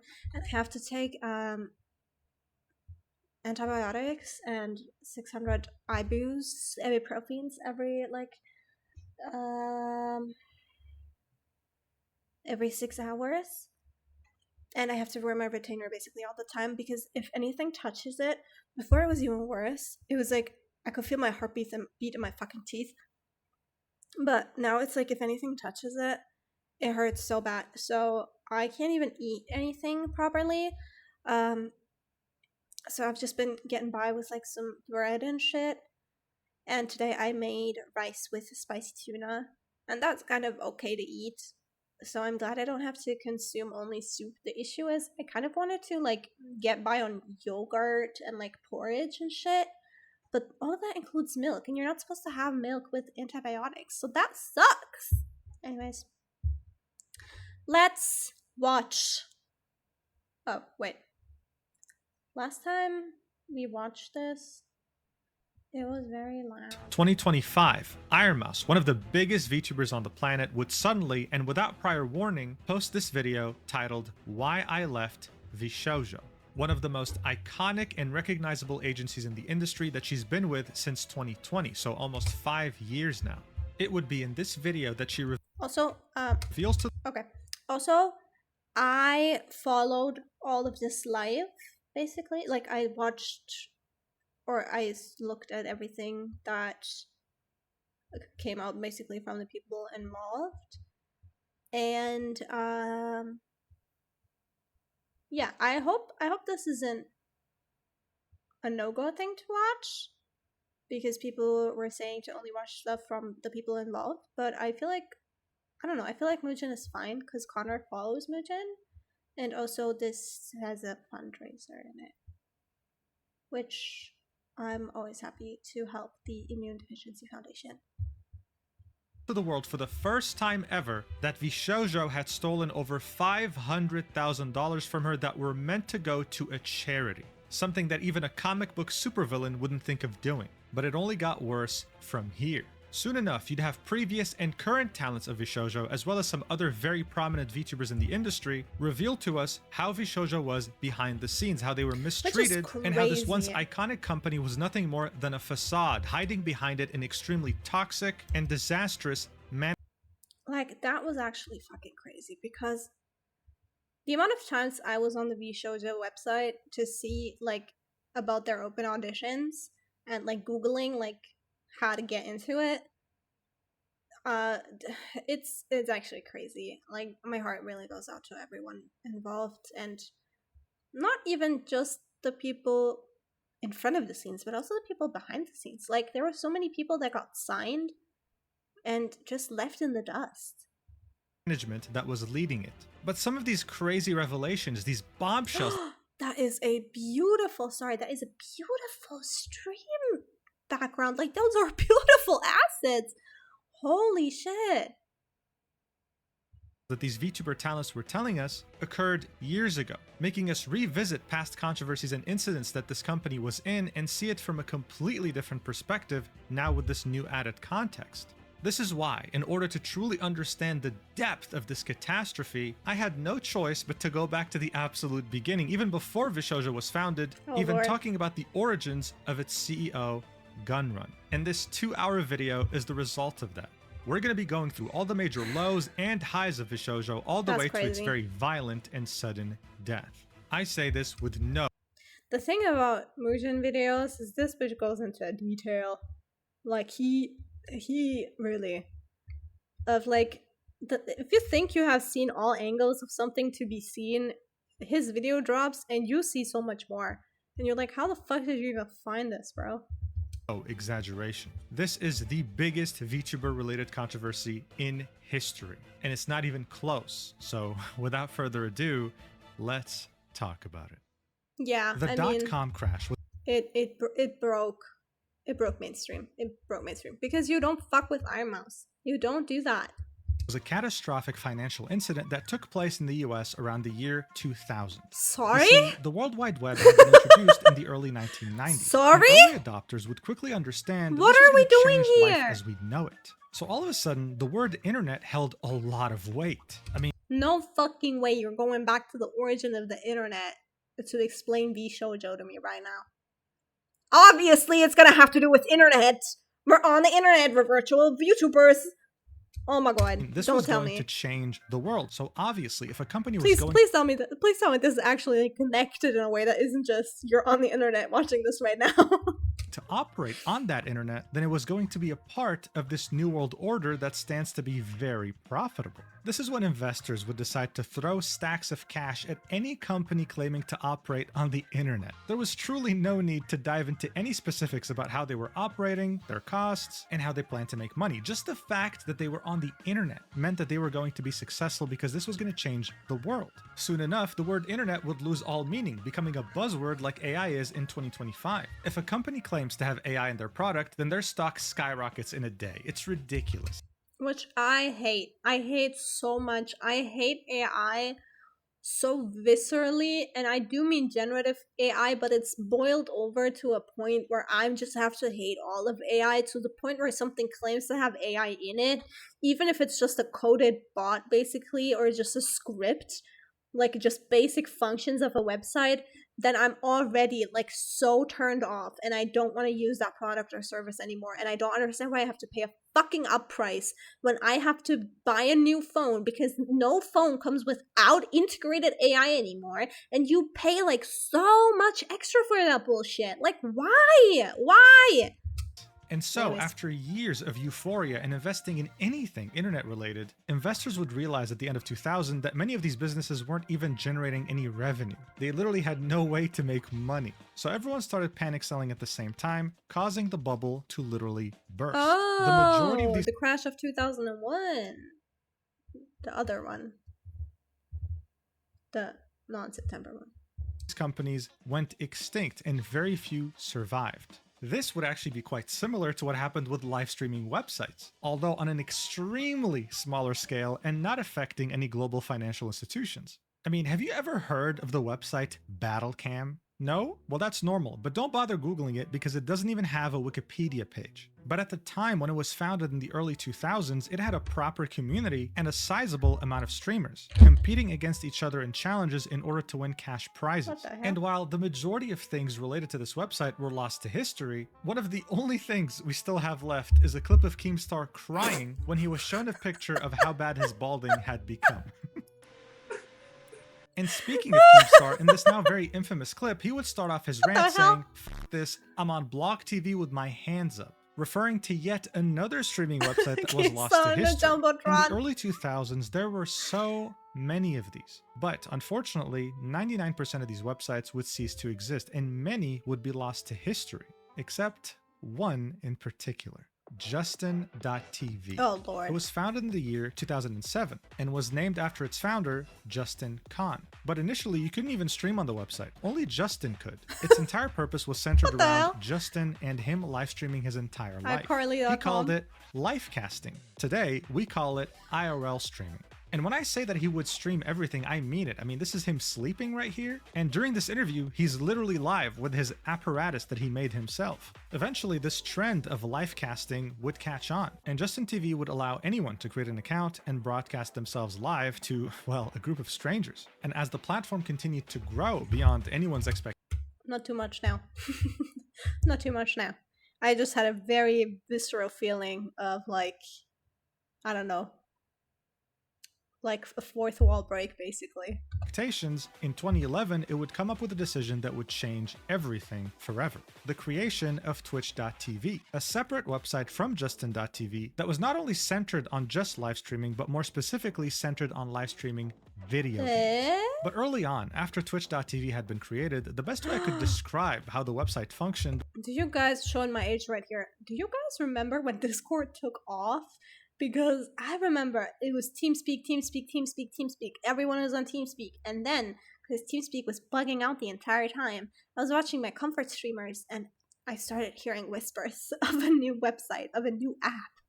Have you heard Discord?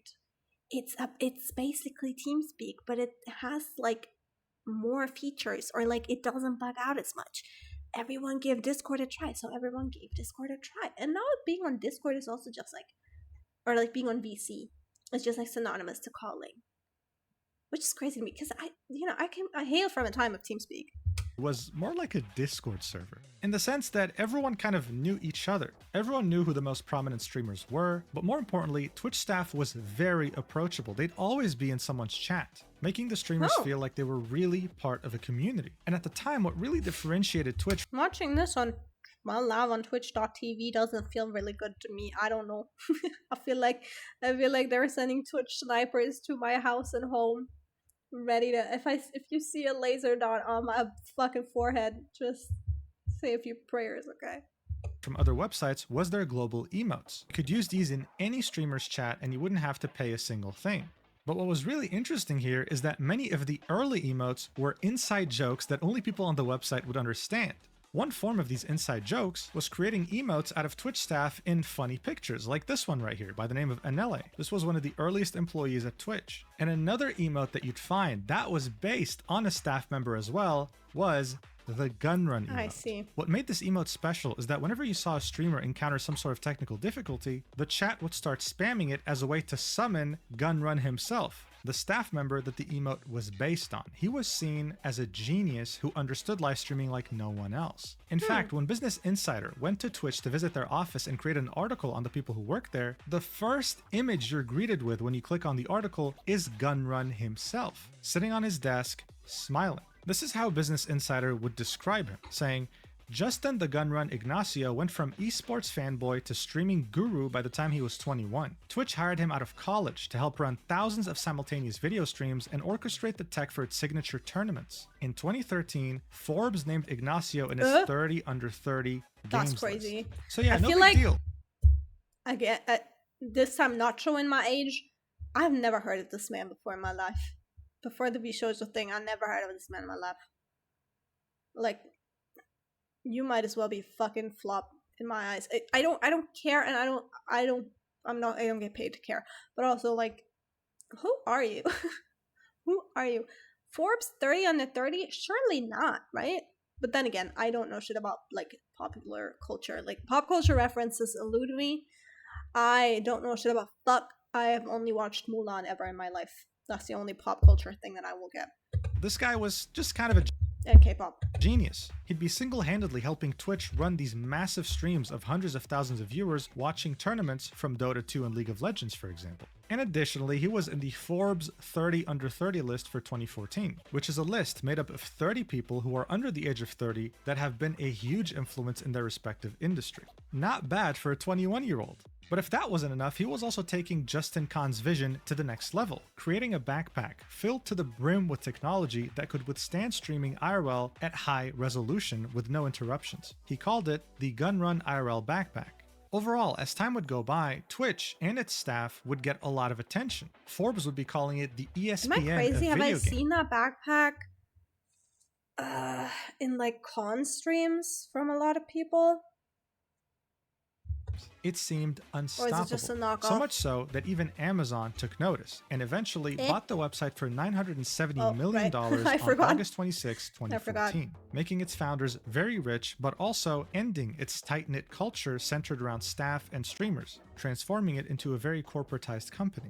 After this buyout, Gunrun would keep working at Twitch for the next few years. He would also keep developing his Gunrun IRL backpack and would create the company Unlimited IRL that sells these backpacks straight up to streamers who want to stream IRL with high quality and no interruptions. And while I'm sure his life was going good and he was achieving things that he found How much is this backpack? fulfilling, there would come a time where his life and pretty much all Let's see. The IRL backpack. Unlimited IRL backpack V7. Starting at $2,095. Okay. I mean, I'm not one to give this man any more money than he already stole, but I thought it would be more expensive. Curious. almost every human's life would change forever, making many of us divert to places that we never thought we'd end up in. And that would be none other than the COVID 2020 pandemic. Sorry, what? Did I miss anything? He was achieving things that he found fulfilling. There would come a time where his life, and pretty much almost every human's life, would change forever, making many of us divert to places that we never thought we'd end up in. And that would be none other than the COVID 2020 pandemic. During the pandemic, many people were isolated and couldn't do much outside. This meant that for many, in order to stay sane to some degree, they had to keep themselves entertained. And Man, I wish I did anything worthwhile during the pandemic.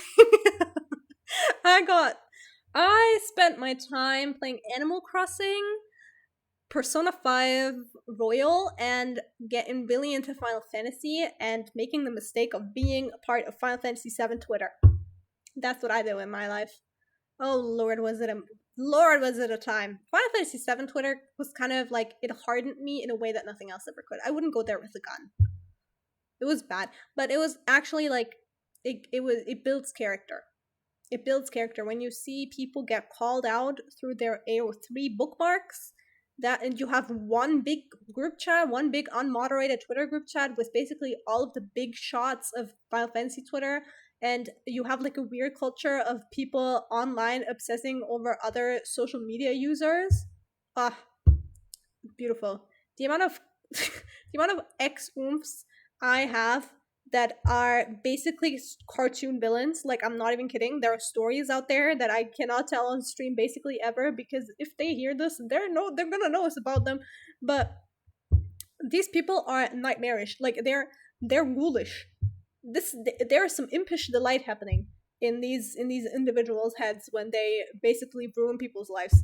Like, it was actually like villainous. It wasn't even fun. It's just crazy to think back on the happening on the internet. Like, just turn off your PC. The only way to do that was through the internet. This completely skewed the numbers on so many things. Genshin Impact being example. Launching at the end of 2020 and getting so many players that it had made over $1 billion in under 6 months. But video games wouldn't be the only thing that would go. I never paid on it though. I know that's a lie. One time I bought a Welkin at the very beginning when Child's Banner first dropped. I got him. Up in numbers substantially. Entertainment of all kinds. I'd pay like $50 into Love and Space, so don't. And with skyrocket, including streaming. This also included a fairly Oh my God! Well, not really. genre of streaming, which was VTubing. You see, the The pioneer of corpos, not really. VTubing was none other than Kizuna Ai, starting her Oh activities my at the end god, of don't 2016. get don't you get me started, right? Don't you get me started about your financial decisions over that game. I remember. Do you remember? I used your Visa card for Child's Banner. Unlike Hatsune Miku, which is a virtual being run by a team of people and a corporation, Kizuna Ai was actually a person, except that person was using a virtual avatar to express themselves. And even though Mother. she was a streamer, much of her brand was centered around Our the mother. Japanese idol template. She wasn't just a streamer, she could sing and she could perform. She behaved like an idol, and the expectations of an idol were laid upon her shoulders. But for years to come after Nods. 2016, VTubing Nodding would really sagely. remain a very Japanese-centric form of entertainment. This would change in 2020 when many content creators Can I admit something? I had this irrational hatred towards VTubers. I don't ask me why. When I was in 2020, I had this irrational hate. I didn't do anything with it. I didn't put it outwards. I never commented anything. It was just something that was in me. And then I grew the fuck up and I realized, why the fuck did I hate them in the first place? And I was like, oh, basically because of, I think it was just because one of my mutuals was really suddenly shifting interests into some VTuber, and like the third cousin to anime and K-pop fans hating each other while being cousins. No, probably that. Yeah. What do you guys know about idols? Yeah, no. I think one of my mutuals was just like spam retweeting a bunch of VTuber shit, and it pissed me off. So I was like, the only logical conclusion is to now hate all VTubers. And look where we are. Look where we are. Wow, full circle, huh? No, again, I didn't do anything with it. It's just like, I hate a lot of things back then. I was a different person.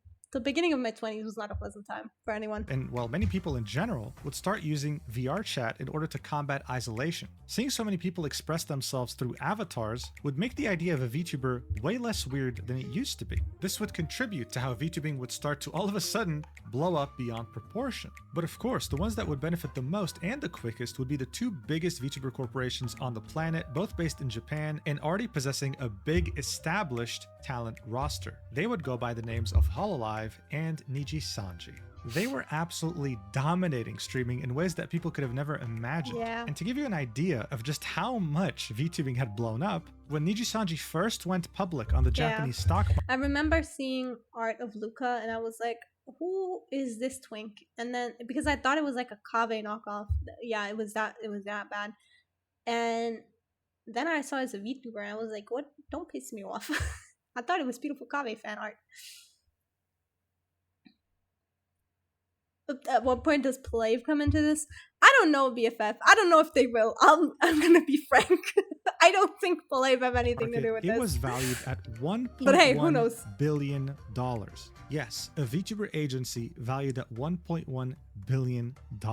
These are not rookie numbers by any means.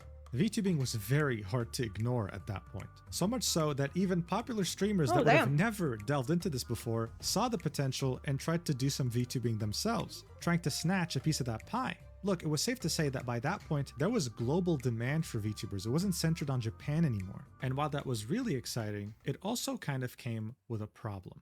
Ever since Kizuna Ai, VTubers were seen like idols. So these Japanese idol expectations came with being a VTuber when you worked for these two corporations. This meant that they owned everything, even your model. If you were to graduate, which is a Japanese idol way to say retire, then you wouldn't get to keep your model. You would lose your entire identity because it belongs to the corporation. Additionally, it was cool to see these corporations expand to English-speaking talent, but even though this industry was blowing up, there was no real agency in the West. Gunrun would see this as clear as day, which is why on November 24th, 2020, he would announce the creation of the talent agency Vshojo.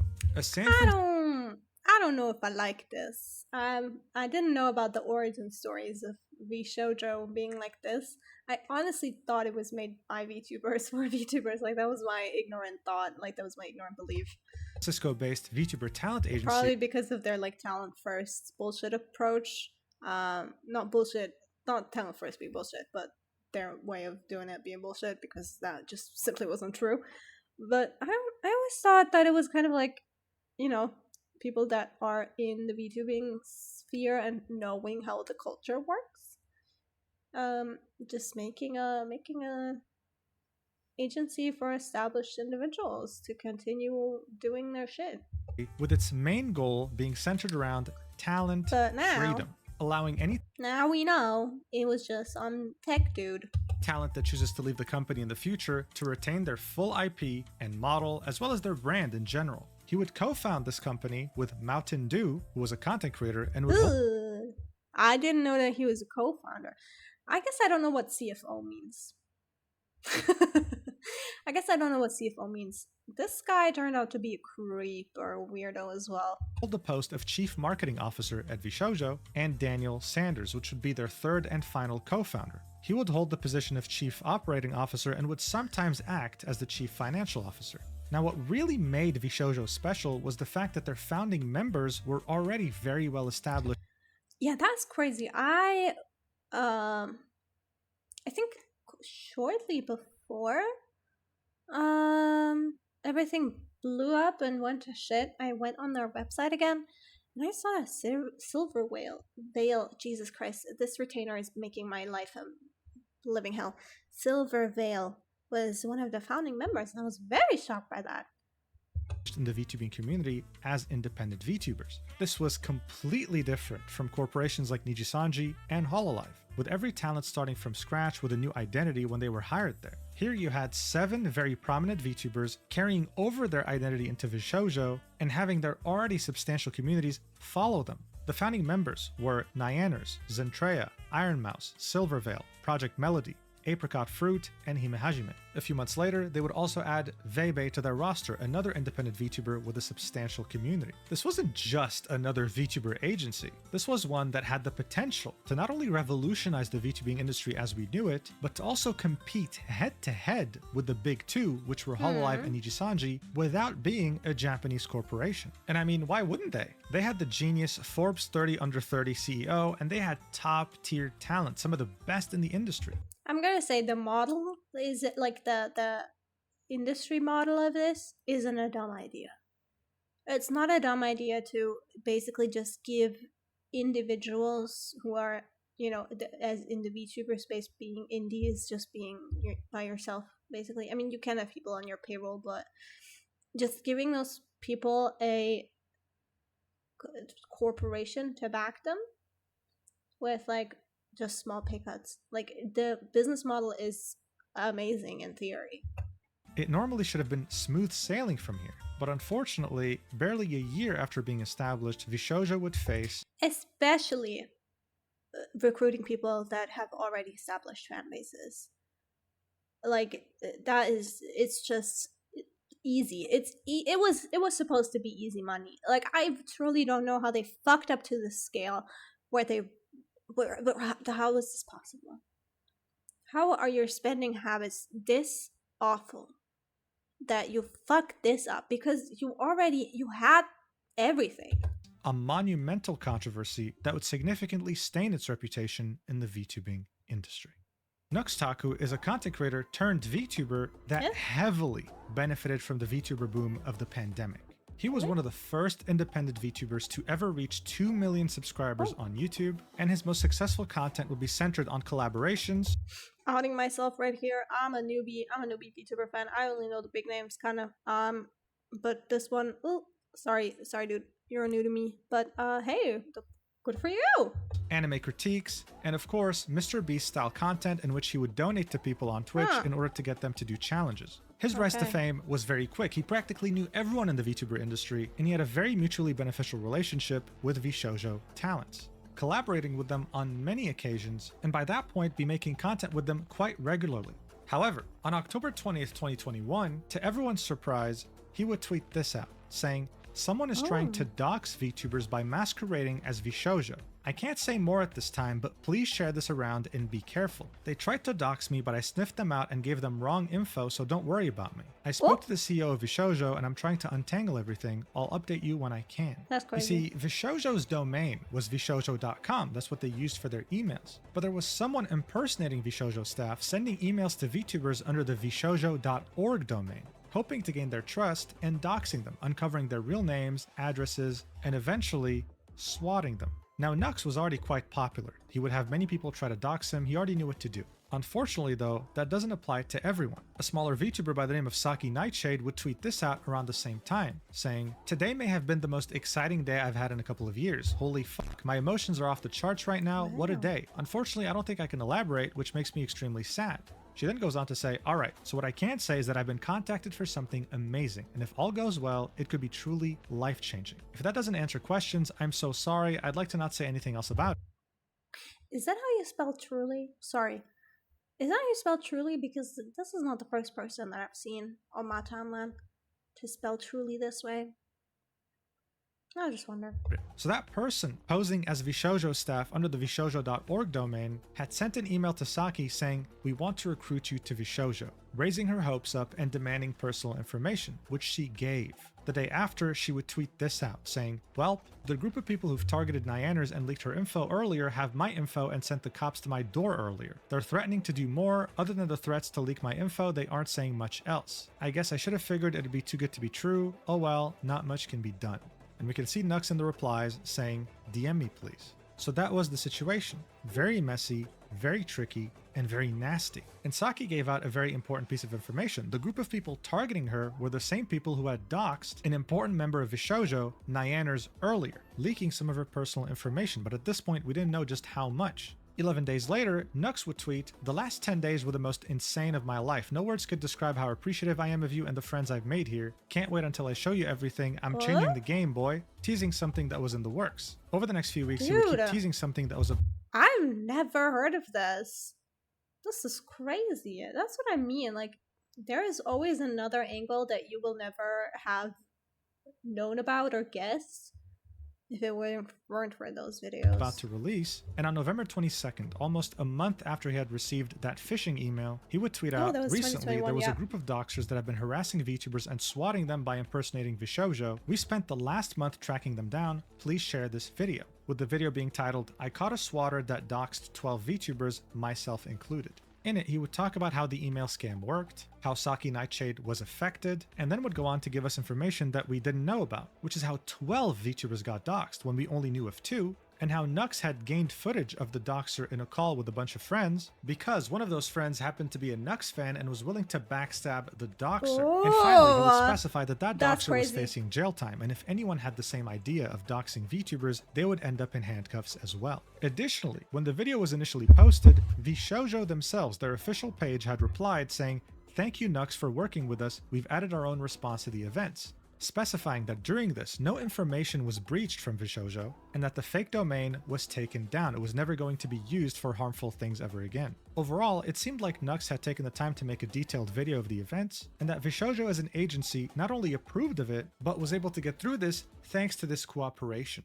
So imagine the shock when all of a sudden, almost every single VTuber talent at Vshojo would speak out against the video and tell the world how disappointed they are in Nux for releasing it. This same sentiment would of course be echoed by their communities, and it had reached a point where Nux was forced to make a response, tweeting RE cybersecurity/doxing incident, read, linking a twit longer. And before we even get to the twit longer, on this post you can see Vshojo members stating publicly how disappointed they were with Nux and his actions. Iron Mouse would say that she was so disappointed and hurt that he was doing this when he full well knew what was truly going on. "We asked you to take it down, we told you we feared for our safety and you didn't care." What was in the video? What was in the video for them to be so scared? That is scary. Say, "Asking for you to take it down because I felt my safety was in trouble and for you to go to the company and ask for numerous terms and conditions in return, that's not friendship." Silverveil, Vey, Zentrea, Hime, and Melody would all echo the same statement, publicly announcing that not only were they disappointed with Nux, but that he was a liar, a clout chaser, and someone that didn't care about any of his friends at Vshojo. With Hime saying that the girls had begged for days for this video to be removed out of fear for their safety, and Project Melody saying, "He flagrantly disregarded our team's feelings and the facts our security department shared with him." But the biggest response was from Nyaners, who wrote a huge message in her Discord denouncing Nux's actions and expressing how disappointed she was with what he did, saying, "Didn't want to have to type out something stressful like this on what was supposed to be a chill Sunday and my only day off so far this week, but I do not condone the video that Nux has released where he postures himself as our savior and seemingly takes credit for pretty much an entire year's worth of painstaking work done by Vshojo." I see. I was wondering what was in the video. or how he presented himself in the video for this reaction to happen, which seems to be so unanimous that something at this point, if one person is disappointed in you, and everyone else is like, ah, good job, you'd be like, okay, fine. But if everyone's on the same side, dude, then I don't know. Cybersecurity team. I would know that it took that long and took that much work since I was one of the people who unfortunately had to work with them, and I'm incredibly thankful for their help. Whether or not any of the information he gathered helped or not is beside the point, as releasing a video like he did about a very sensitive and potentially dangerous situation that involves me and many of my friends only draws unneeded attention to it for some quick views, when if a video were to be made about this at all, it should have been handled with a lot more care and consideration. Yeah, I was kind of expecting the video to be in accord with everyone involved, you know? If you were going to release a video about it, at least have everyone who is affected by it involved in the making of the video, which would be the bare minimum.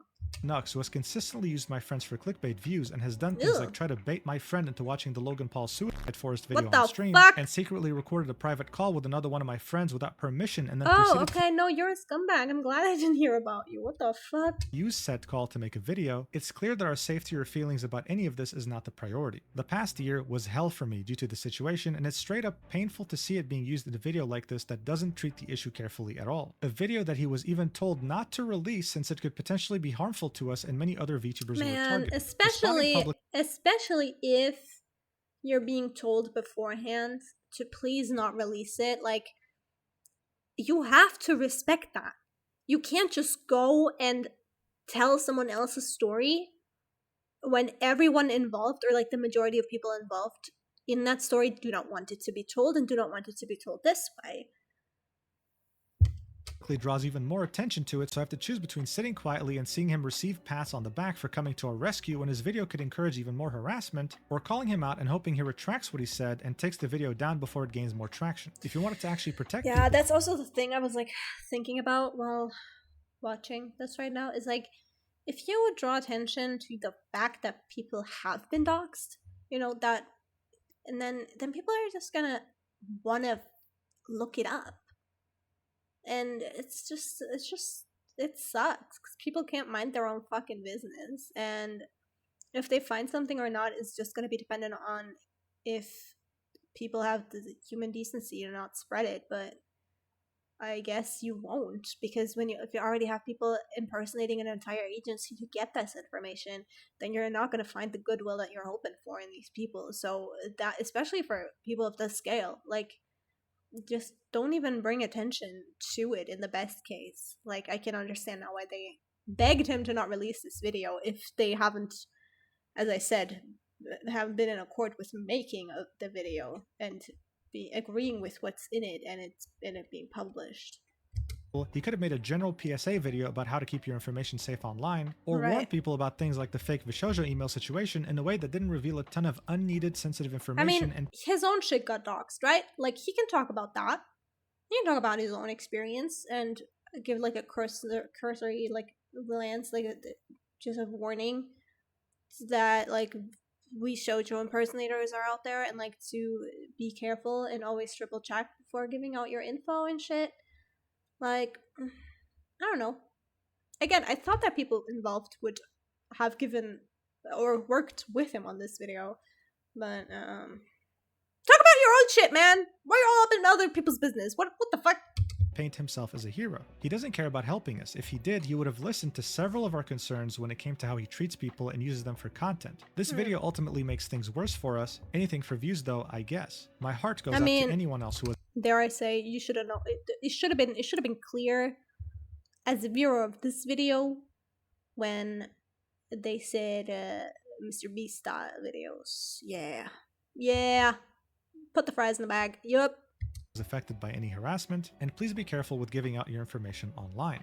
So obviously this was one hell of a statement. This wasn't just about Nux releasing a video that the talents at Vshojo didn't want released. It seems like they've had a problem with him for a long time with how he uses them for content. None of this had ever been talked about publicly, and it came as a shock. I mean, these people collabed all the time. It seemed like they were friends. Nux, on the other hand, would keep his statements shorter than Nyanner's, but would still manage to drop some pretty big bombshells, saying, "This has been a stressful week for many, and I'm confident and proud of the community and the efforts that went towards resolving things efficiently. My latest video concerned someone that was maliciously impersonating Vshojo. and managed to trick individuals into giving personal information and doxing themselves and getting swatted. With the efforts of everyone involved, I believe this situation can be put behind us with the culprit behind these attacks having been brought to light. I do still fully stand by the need for raising awareness of phishing Yeah, scams. that's what you I'm did, incredibly glad sure. Vshojo released a very well constructed cybersecurity statement addressing the situation, and you should all read it. In regards to my video, I worked with Vshojo on this for a while, as they mentioned in their statement in response to my video. I did show them my video before posting it, and I was not requested to refrain from uploading. The rumors that I had posted it regardless of being asked not to are untrue. In fact, leading up But it seems like the talents themselves asked you to not do it, right? Or was it a Vshojo management failure yet again?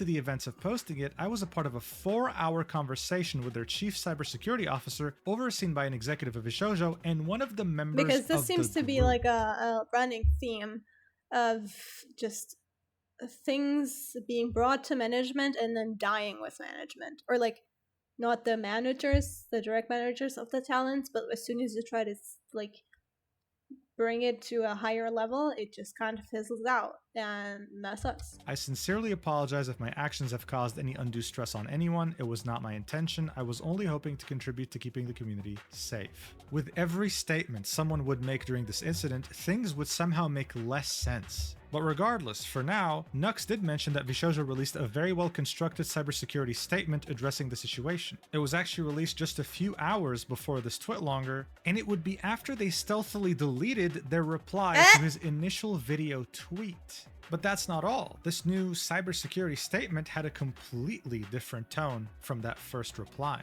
They would say things like, Vshojo does not endorse any statements or views by parties that have no official affiliation to Vshojo.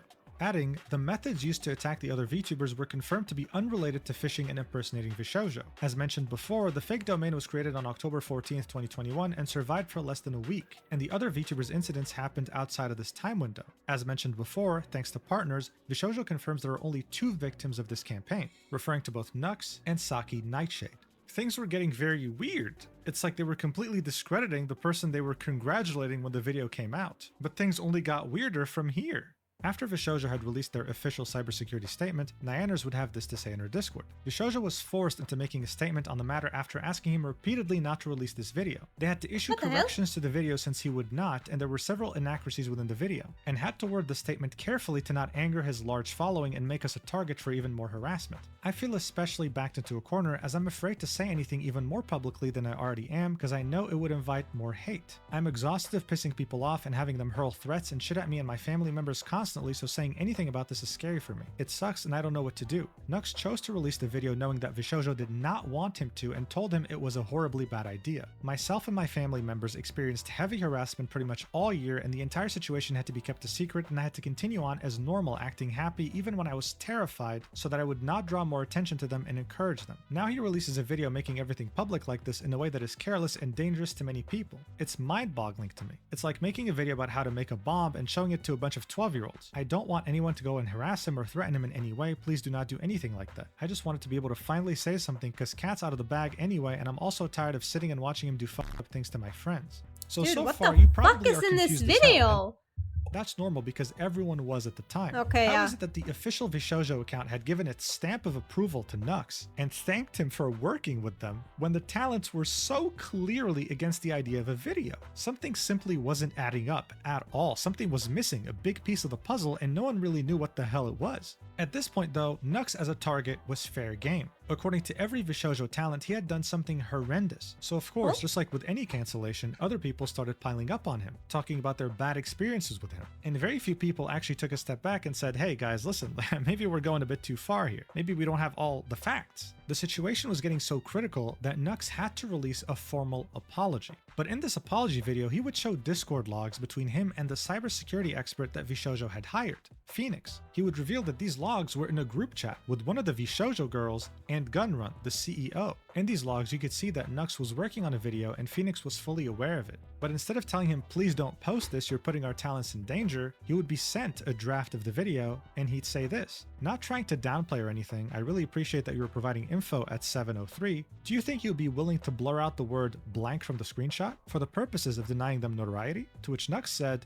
okay, I can do that. Phoenix would then say, I appreciate that you are doing the public service announcement, and that isn't the problem at all. My comment is narrowly specifically about praising that one fan that reached out. I am 99% certain that is a fellow member of the harassment gang and not a fan. So Phoenix's problem wasn't the video at all. He was completely down with the idea. He just thought that that fan who had leaked the doxer to Nux was actually part of the harassment gang and Nux was being socially engineered. At some point, Nux would say, honestly, I think this video will be helpful to you as well. If you need help with anything, feel free to reach out. To which Phoenix would say, thanks a lot. Would you be willing to include a link to a written response by us as well? It's not going to be anything against the video. It's going to be more about making sure people don't think that contract language is real and answer some likely FAQs that will result from all this. To which Nux said, of course. And of course, as you can see, this was their reply that they had deleted shortly afterwards. This video added even more confusion to the whole situation, because from these logs, it seemed like two people were working together, and the CEO was very well aware of it, and one of the girls that had called Nux out publicly was in this group chat seeing everything, very well aware of the fact that he was going to post this video.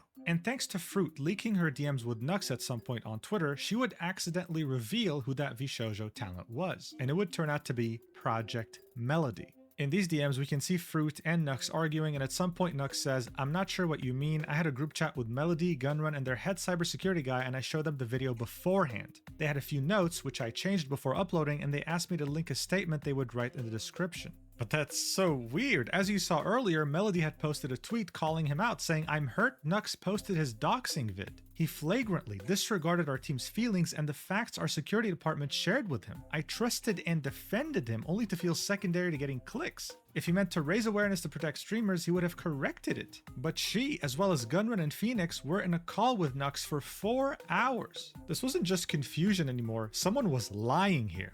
After these DMs would leak thanks to Fruit, Project Melody would delete her tweet because of the hate she would start getting. And shortly afterwards, apologies would start raining in. Fruit would say, Nux apologized to me privately yesterday as I apologized to him for subtweeting, and others would follow suit. Am I crazy, or does this feel orchestrated by Vshojo? I don't know. One person in particular who was practically seen as the biggest backstabber in all this, Project Melody. She didn't make any public statements or apologies regarding this incident, and as far as we know, did not do so privately either. Nux has never mentioned this. It was especially weird since Nux had collabed with her the most out of anyone in Vshojo, and they've had a multi-year friendship. But by that point, the drama had been going on for quite a while now. The talents clearly just wanted to move on and get back to creating content, and it seemed like the community was heading in that direction too. But as things were finally starting to heal, Gunrun would make it a point to post this article on medium.com saying, addressing miscommunications, I hope this clears the air on the confusion, let's move forward together and not spread hate. This would be an article attempting to show that Vshojo already knew about the security accusations, did not condone Nux in any way, and was always behind their talents, while of course acknowledging some wrongdoings in the process. But they would refute the allegation that Vshojo gave Nux approval to release his video, saying that the reality is that Vshojo never at any point said that he had permission, nor were we asked. Vshojo was given limited time to suggest edits and create a statement. Politeness in Twitter reply text was misconstrued as approval/endorsement. Suggestions for edits were ignored beyond blurring of some names, and Phoenix makes efforts to educate Nux on why this is a bad move, which are ignored. But this wasn't just it. Gunrun also added more fuel to the fire by saying, staff's context. There is a negative history of interaction between Vshojo and Nux that led us to proceed with extreme caution. Something that had yet again come out of nowhere because, as I said earlier, people were under the impression that they were all friends. Gunrun would then post the full conversations that Nux had shown in his video, and in the first one it would be Phoenix imploring Nux not to fall for the bait of that one fan who reached out to him because it's not random. Their MO is to do this good cop, bad cop thing. But Nux wasn't having any of it. He was convinced it was a fan, he wasn't being socially engineered at any point. This showed us that Nux was stubborn, and even though he understood some aspects of doxing, was very naive, sure. But never at any point in time did Phoenix express that he didn't want Nux to release the video, only sending him timestamps to change things. Gunrun would conclude this by saying, we hope clearing the air here with our context helps put this drama behind all of us. I'm understanding of Nux's stance and hope our detailing from our side helps put everything into context. No, we do it not doesn't wish to see this matter at all. escalate further. Do not send hate or harassment to anyone. We're looking forward to continuing work as usual and hope all fandoms can see the many perspectives of Bro, this I'm so confused what to think right now. What? This... None of you are making sense. No one is... No one is saying what's happening. What the fuck? Interaction between Vshojo and Nux. Thanks everyone for reading. Gunrun. Of course, as is the trend with this controversy, people were left even more confused after reading Okay, this. good. When you Glad say I'm not something alone. like, thank you, Nux, for working with us, how is that not a way of you saying that you approve of the video? Right. It just didn't make any sense. Finally, Nux would post a video titled Moving Forward on his second channel and would detail how throughout the entire week of him releasing the video, he was barely sleeping, having anxiety attacks, and overall really showing us that no one here, including the Vshojo talents, had a good time. But even though I'm sure many people were hoping that things would die down there were still way too many questions surrounding this whole incident. A lot of things simply didn't make any sense, causing many YouTubers like Turkey Tom to make videos about this whole mystery surrounding this Turkey incident Tom? and garnering over 1.2 million views. People weren't satisfied with how this concluded, and you can see that the top reply on Gunrun's post to Medium was Omni saying, at least apologize to the dude? He got dragged for the past 2 days, and the deleted thank you tweet made it even worse. Nux took accountability, only fair to do the same, methinks. People had many theories as to what had happened, how this miscommunication could have occurred. One of the most common ones that was even mentioned in Turkey Tom's video about the situation was that Nux Taku was in the process of founding his own VTuber agency at the time. Vshojo's management saw this as a threat, so they took the opportunity to character assassinate him in public, making him seem very problematic and making other VTubers not want to associate with him. Now look, I'll admit, when I first heard this theory, I thought, come on, this is way too far-fetched. I wouldn't know about that. I mean, I guess if you look at it in the lens of 2021, I guess. But me now, post July 2025, yeah, no, definitely possible. But you have to remember that the VTubing scene back then was so much smaller than it is today. And Nux was at the absolute top. The guy had 2 million subscribers as a VTuber. He knew everyone in the scene. No one didn't know who he was. He could have so easily made an agency that directly competed with Vshojo. Is there anyone here that liked or knew this guy and liked his content? What was it about him? What was it about him? Because something has to be charming here, and I would like to know what it is. What were his videos about even? Does he do anything other than be Mr. Beast for VTubers? Or, and I guess that kind of content always flies a little bit, but I was just like, I mean, dude was collabing a lot, so obviously there had to be some charm, right? But I would like to hear it from people who know this dude. But would Vshojo's management, as well as Project Melody, his friend of multiple years, truly stoop this low in order to take down a potential competitor? Honestly, as someone who's covered the VTubing industry for a while now, that's not even the craziest thing I heard this week. But I think if we're going to take a more realistic approach with all the evidence we currently have, then what most likely happened is that Vshojo was totally down with the idea of letting Nux post the video. This tweet was sincere. However, when management saw how much this pissed off the talent, how they were completely against the idea of this video, they did a full 180. That's the thing that pisses me off. Why not just talk about, like, why as a company wouldn't you have the foresight to be like, hey, this video is going to release and it's going to include a lot of you guys' names and likeness and whatever, right? And one of you has already been in the group chat, but we have to just, we want to take notes or the opinions of everyone that is involved. Would you be okay with this video getting released? Here's the video. It would be so easy. It would be 20 minutes out of their day. I mean, how long is this video? It would be 20 minutes out of each of the talents' day, and this entire thing could have been either avoided or not blown up as much. Because it could very well be that the video that got released was the first time a lot of these people have even heard about this video happening. Or not happening, but like getting released as is. But I'm so confused because if I think about it, if I think back on it, a lot of the talents were like, we begged you not to release it. So obviously they were involved in like knowing about this video and like were in contact. But where is that contact? Because again, like Melody said she told him and then she didn't, but then also like why would Vshojo like go back on their word, and why wouldn't they, I don't know, protect their talents more if they truly were like, we do not want this? I just don't get so much of like how Vshojo operates, and so many of the situations that occurred are like so weird because for it to get to this point you have to ignore so much. And disregard so many opinions of your own talents and like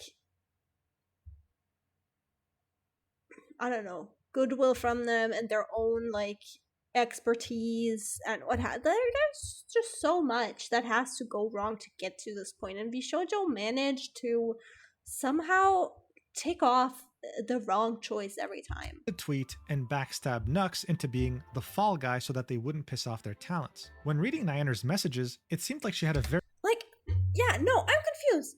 Why would Vshojo go back on their statement after hearing that their talents were not happy with this video being released, when based on the talents like point of view they already told Vshojo? So why would you, if that was your breaking point, like why would you go back on it after the fact? Like if you already knew that your talents would hate it, then don't release it in the first place. What are we doing? very strong negative impression of Nux, saying things like, he doesn't care about helping us. If he did, he would have listened to several of our concerns when it came to how he treats people and uses them for content. Something echoed by other Vshojo talents when it came to criticizing him. It seemed like someone was getting some very wrong information, and maybe Nux wasn't the only victim here, the talents were too, they just had no idea. Regardless though, back then, no one really bothered delving that deep, instead preferring to go either Team Nux or Team Vshojo, with Team Nux claiming that Nux had done nothing wrong, that he was the victim here, and with Team Vshojo being convinced that Nux is a clout chaser that doesn't care about anyone but himself.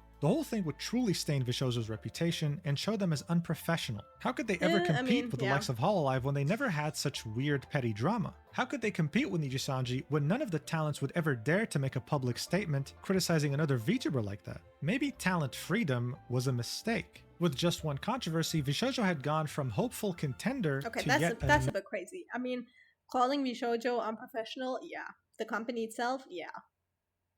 I don't know if we can draw the conclusion that talent freedom is not the way to go. I don't know about this. This seems a little bit waffles and pancakes to me. Another talent agency that could never compete with the professionalism of Japan. But hey, while this would definitely be damaging to their reputation and be brought up multiple times by haters in the future, the internet has very short-term memory. Give it 1 or 2 weeks, and even the most major dramas get forgotten. And so after 2021 had ended, Vshojo had somewhat been able to put itself back on the map in a very strong way.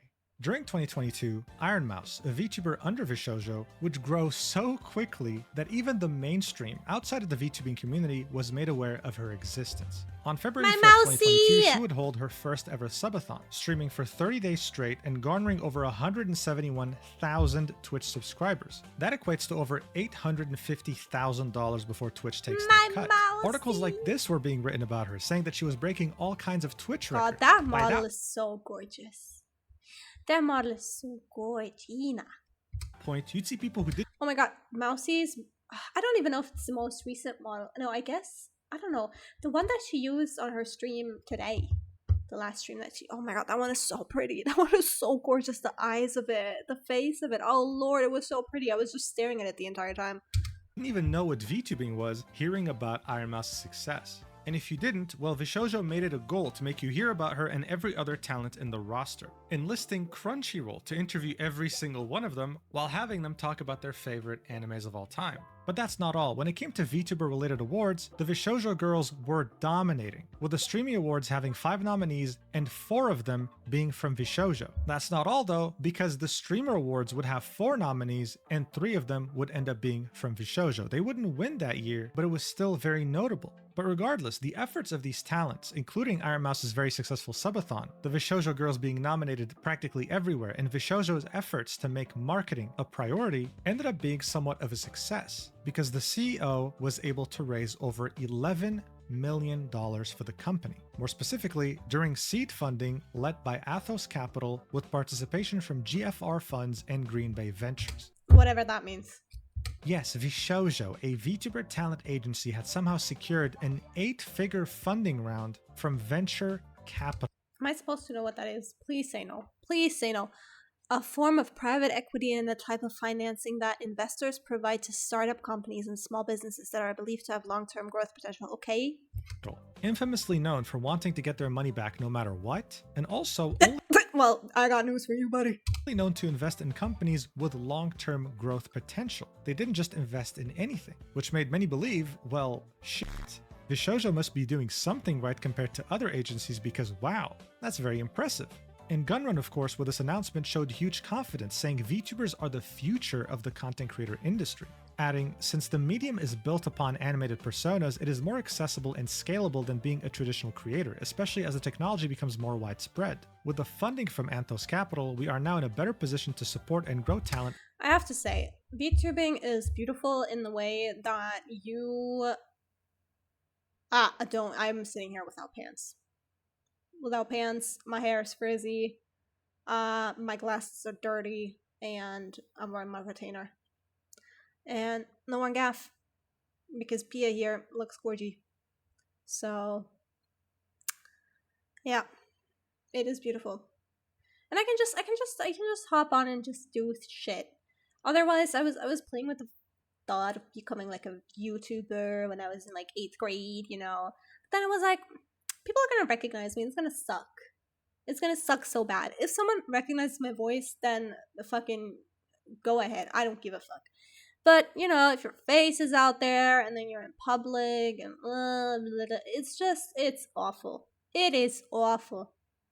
I wouldn't mind walking outside with Pia merch, because if someone's like, "Hey, who's that?" I'll just be like, "Ah, VTuber." And fuck, if it's a fan, then gotcha. I don't know. But it is nice. It is a very accessible form of streaming also, because it gives people something to move in, to look at, you know, while also making it possible that I don't have to do my makeup every time I want to stream.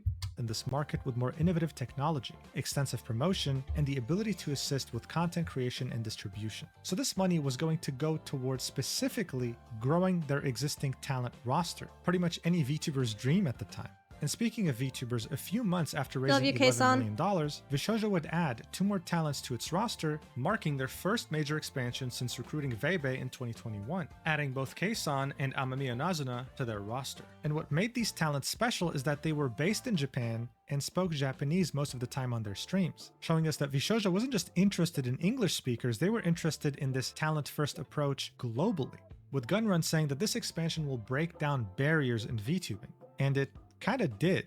On her first stream after joining Vshojo, Amamiya Nazuna would get over 30,000 concurrent viewers on her Twitch stream, while Keisan would also receive just as many, if not a bit more, with her YouTube debut being at almost 1 million views today. Oh, that's crazy. I had a dream that I had 5 concurrent viewers, and that shit pissed me off. I was so happy about it in my dream. I mean, don't get me wrong, I think I have 5 right now. The Twitch viewer count is a little bit crazy at times. Hi everyone. But if you're gonna dream about it, shoot for the fucking stars. That pissed me off so much. I was so happy in my dream, and now I feel like I was robbed of the happiness in real life, because like I was like, yes, I finally made it. Bitch, what did you make? What did you make? That's the seat of a Prius. That's one Prius full of people, which is cool.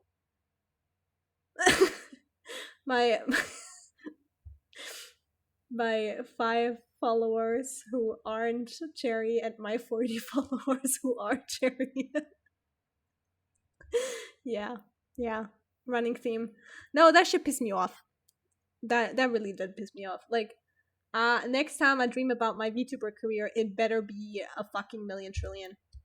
At the same time, Vshojo wasn't lying. They were truly putting those $11 million to use, putting their existing talent at the center of some very cool projects, be it animated music videos or just straight up general marketing. By the end of 2022, Vshojo was yet again seen as an agency that could someday compete directly with Hololive and Nijisanji if they weren't already. Yeah, sure, they've been through a very big controversy with Nux that put everything into question, but whatever, that's behind us. They got 2 more talents, raised over $11 million, and were doing some amazing things that made everyone else envious. Things could only get better from here, right? Well, you know how it goes. Good times don't last forever. And very shortly after 2023 had begun, Vshojo would find itself in such an unpleasant situation that to many, it seemed like this was going to be their biggest existential threat yet. Okay. Harry... What? to get something to eat real quick and went to pause. What the fuck are you saying to me, Mujin? What? How do we get here? Whatever. I'll just leave you guys with this jump scare while I get something to munch on.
Hello.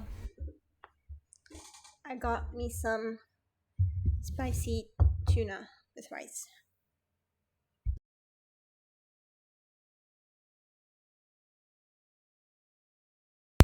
I think my tooth has recovered a little bit. It doesn't hurt as much anymore. See, I don't have a lisp now. Wow, isn't that crazy? It still hurts a lot, but it was really bad. Like,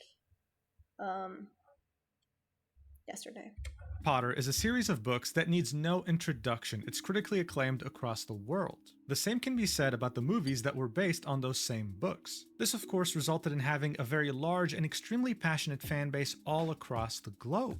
The person behind these books is none other than J.K. Rowling, and for most of her career she was loved by pretty much anyone who loved Harry Potter. Her humble background as well as her authenticity truly made it hard to My mama told me that, hold on, that she lived under a bridge with her daughter, and she would tell her daughter the Harry Potter stories as a bedtime story, to get her daughter to sleep under the bridge when she couldn't sleep. I think that was not true. I'm gonna be honest. I don't think that was true. I think my mama either just made it up or she just heard it somewhere and believed it. But that's what I was told. Like her. But then one day, just like many other celebrities, she decided to take the decision of splitting her audience in half by becoming political. You see, in 2011, the Syrian population J.K. Rowling has become a transphobe. Would revolt against its current regime. The result would be a civil war that would last for over a decade and would revolt against by becoming political. You see, in 2011, the Syrian population would revolt against its current regime. The result would be a civil war that would last for over a decade, destroying huge chunks of the country. J.K. Rowling was starting her humble political beginnings there? And spreading Syrian refugees all across the world. It would be dubbed the Syrian refugee crisis. And at a certain point, political voices in Europe specifically would start expressing that the infrastructure of their countries could barely support their current population, that they were not fit to take in so many millions of refugees, trying their best to stop them. J.K. Rowling would see this and would take the decision to use her platform to show solidarity with every single refugee coming to her country, tweeting, "If you can't imagine yourself in one of those boats," the boats the refugees were using, surprisingly based. What the fuck? I wasn't expecting that. "You have something missing. They are dying for a life worth living. Hashtag refugees welcome." Half her audience found her to be hypocritical, saying things like, "Well, if you want refugees, then why don't you take any in your massive mansion?" And the other half was fully in support, praising her and really admiring the fact that she would use her platform for such a humanitarian cause. 5 years later, though, J.K. Rowling would take on a stance that wouldn't just split her audience in half, it would more accurately shatter them into 1,000 pieces. She would criticize an article for using the term people who menstruate, saying, "I'm sure there used to be a word for those people. Someone help me out. Wumben, wimpend, wumid," implying that there's a word for this, it's called women, and that people who menstruate is a silly term. People, specifically the audience that had supported her so staunchly during her 2015 moral stance, were outraged. But J.K. Rowling doubled down, tripled down, quadrupled down. Honestly, she went all the way to the moon, saying things like, if sex isn't real, there's no same-sex attraction. If sex isn't real, the Which is, I mean, people went back. I've never read Harry Potter or watched any of the movies. I have to preface my thought by saying this. I think people went back and read through. Oh my god, my teeth hurt so bad. My tooth hurts so bad. People went back all the way and like looked through the Harry Potter series and saw how ass it is and how big it is and shit. But I feel like this change that she had was so insane and out of nowhere. I think this woman got like lead poisoning or something. reality of women globally is erased. I know and love trans people, but erasing the concept of sex removes the ability of many to meaningfully discuss their lives. It isn't hate to speak the truth. Over the years, she wouldn't let this topic go, and this would result in her creating a substantial amount of haters that used to be her ex-fans, ones that were particularly very loud on the internet. So on September 16th, 2020, when Hogwarts Legacy, a game developed by Warner Bros., was announced, Harry Potter fans all around the world were extremely excited because this actually looked good. It wasn't one of those crap movie games that looked like they were done on a budget over a year. You'd actually be able to explore Hogwarts here and actually become a wizard just like in the movies and the books. But when the game was heading towards its release on February 10th, 2023, those J.K. Rowling haters had another idea. This post on Gaming Circle Jerk would be one of many, saying, a friendly reminder from your mod team that this woman is a TERF and anyone who pledges to support her monetarily is also a transphobe. TERF being an acronym meaning Trans Exclusionary Radical Feminist, a term that J.K. Rowling and I still don't fuck with anyone who played this game or paid for it.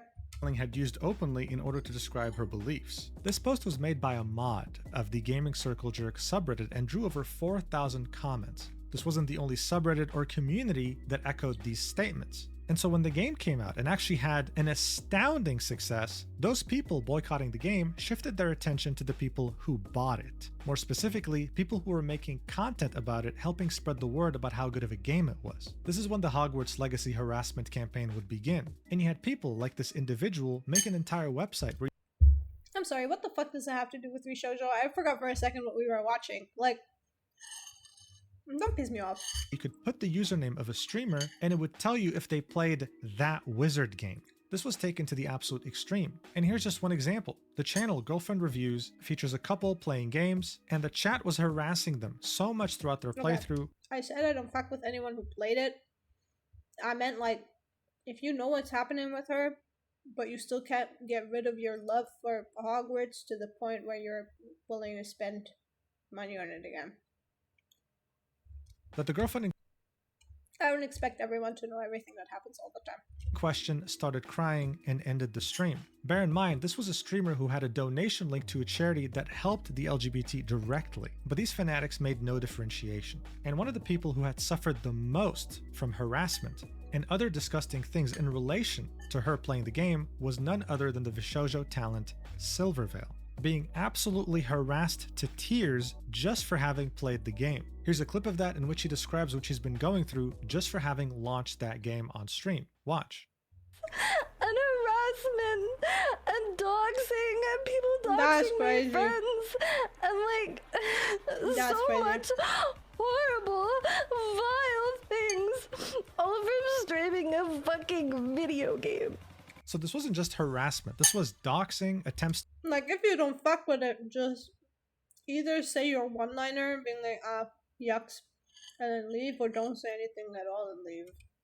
What the hell are we doing doxing people? To dox her personal information, successful attempts to maybe dox her friends. I don't want to imagine the things she was receiving in DMs, for example. And this isn't just some crying, this is intense crying, like she's been going through it. Of course, some of the amazing individuals who are behind this movement would see this clip on Twitter and would have some very productive things to say. Like, this is a volcano lava hot take, but this action should be encouraged. Or boohoo plus cry louder plus maybe listen to trans and Jewish people. But what was really interesting here was the approach that both Vshojo and some of its talents took when Silvervale was practically at one of the lowest points of her content creation career. One of the only people who would speak out in support of Silvervale was actually Iron Mouse. saying nobody deserves to feel threatened and live in fear every day of their life. That is not right. Specifying that there are ways to support the LGBTQ+ in positive ways, while hoping that people become a little kinder to each other. But here's where things get very tricky. Around the time this harassment campaign was taking place, Fruit, who is another Vshojo talent, would tweet, "It costs me $0 every day to be kind and accept people for who they are. So for every like this tweet gets, I'm donating $1 to Mermaids, a charity that supports gender diverse children." Seeing that Is this a hot take? I don't mind this. Like, people can have their own opinion about it. It doesn't mean that Fruit really helped with the doxing or anything. It's just like, you have your own opinions, and if you're well versed in what happened with like Hogwarts and J.K. Rowling and everything, again, which I don't expect everyone to be, then yeah, you're gonna feel icky about it, and you can say that you're gonna donate to some people about it. I don't read it as Fruit saying that this doxing shit was right. I don't know.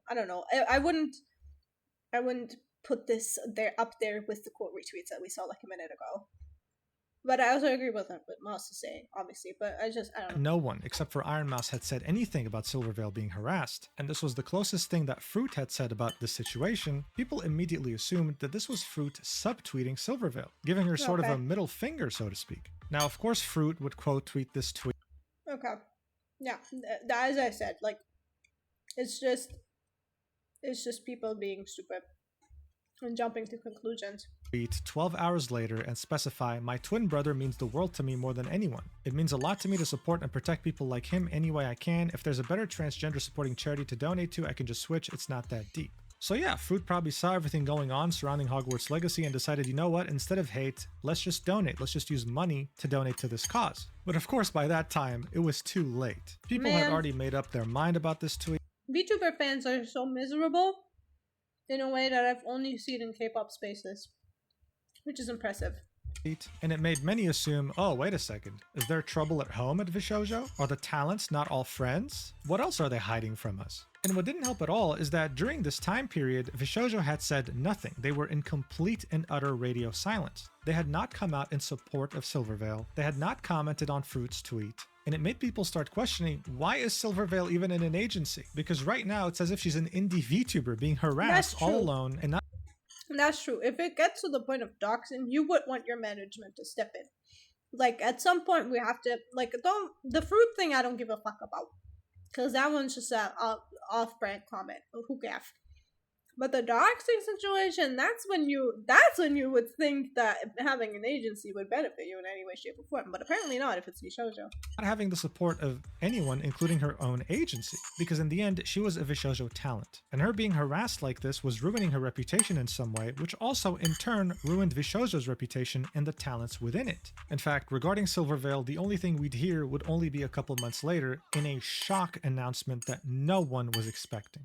It will be Vshojo posting this on April 26, 2023, saying, "To our community, Silvervale and Vay have chosen not to renew their contracts at Vshojo. We respect their decision and want to thank them for helping make Vshojo what it is today. They will also retain their IP so they can continue as the creators you love. We wish them the best on the next leg of their journey. Sincerely, the Vshojo team." So look, by 2023, when it came to graduations, people were used to how Nijisanji and Hololive did them, which was one at a time, spaced out, with a graduation stream in which talents say goodbye. This was an absolute shock on every level, not to mention that a founding member and the first external member to have joined the company were both leaving. And as soon as this announcement had come out, they would quote tweet it with this image of her in Silvervale saying, "Indie bitches." Naturally, seeing how rare a double graduation was and seeing this quote tweet made many people question what was going on and come up with conspiracy theories. Stop it! Everyone stop! Stop doing that! What the fuck? This shit is so miserable! Don't you think these people have enough going on? Why the fuck are we speculating even more? Why are we making conspiracy theories over real people? Get a grip! So hours later, Vay would clarify, since this post got so much traction and people are speculating as to why I have left and blaming other talent for it, it's nothing like that at all. I left because new contracts didn't make any financial sense to me. So you see, again, there was this rumor that the talent at Vshojo was not in agreement, that the girls were fighting, especially with the conspiracy theories running rampant over Fruit's tweet in regards to Silverveil. Vay would continue. Imagine every time someone in K-pop didn't renew their contract after 7 years, you have people in your fucking ears being like, Baekhyun from EXO busted in their door and beat them to a pulp, that's why they left. Are you kidding me? Like, what? What are we doing here? I can't speak for Silver because we didn't leave together, we were just announced on the same day. Can't say much else because of legal shit and stuff, but please be kind to everyone involved, don't make weird rumors up to control your own narrative. TLDR, left because... Okay, I have to put my retainer back on, so everyone just ignore the lisp, okay? You got through my story time for 2 hours. With it, you're gonna have to, yeah, okay. Ow. Ow. Okay. New contract, no good. And for all indies, always hire a lawyer to read through any contract, however minor it may seem. I know it's a scary process to think about, but you'll be so fucking thankful down the line. Hire lawyers that know what the industry standards are. Okay, have a nice day, you fuckers. So this was her attempt to completely kill any speculation or conspiracy theories surrounding her graduation. She just wanted to move on as soon as possible. Silverveil would echo the same exact statement on her stream, saying this, watch. Anyone missed the announcement? Vay and I are both leaving. We were announced the same day, but it has nothing to do with each other. It was independent. We are just being announced on the exact same day. So this whole thing was kind of messy. Why announce two talents at the same time and have to make them both make separate statements saying, guys, it just so happens that we both wanted to leave the company and they announced us on the same day. It was definitely a shock, but hey, at least Vshojo kept their word. They would be keeping their IP. This wasn't a graduation in the traditional sense because nothing would be changing. They would continue streaming just like they did before joining Vshojo. And so as soon as people were starting to finally process this news and maybe even start to move on, just a few days later, Vshojo would come up with another bombshell saying, to our community, we'd like to inform you that Nyaners has decided not to renew her contract with Vshojo. We fully support her decision and are grateful for her contributions to the growth of Vshojo. Nyaners will retain her IP, ensuring she can carry on as the beloved creator you know. We wish her the best in her future endeavors. Sincerely, the Vshojo team. This was another complete shock. Okay, crazy. Listen, one founding member, the first member to join, and another founding member in the span of 1 week? Nyaners would release her own statement saying after much consideration... And I thought the week of Matara was crazy, but... And then, I mean, I guess nothing about 2025 VTubing has been a breeze so far. Decided not to renew my contract with Vshojo and return to being an indie. This decision is my own and not a reflection of my relationship with any of the other members, and it is something I have been seriously deliberating for a while. I'm deeply appreciative of all the opportunities that being a member of Vshojo has presented over the past 2 years and wish everyone, staff and fellow talent alike, all the best. While this change likely comes as a surprise, it won't change who I am, any of my content, or who I choose to collaborate with moving forward. My streams will continue as usual. I'm looking forward to seeing what the future will bring in this new chapter. Thank you all for your support and understanding. Nyaners. So again, dispelling the rumor that no, this is not because other talent... Which is crazy that she had to include that. It is absolutely crazy that she had to specifically be like, by the way, I'm leaving and it's not because of any of the talent, so please don't get any ideas. Agency is pissing me off or is being toxic. This is my own decision and I'm leaving with no drama. I just want to put this behind me. But how can we just put this behind us and move on so easily when so many members had left in just the span of a few days? Vshojo had 10 members by this point and they had essentially lost 30%. Wait a minute, I know this background music. ...% of their talent roster just like that. If the talents were truly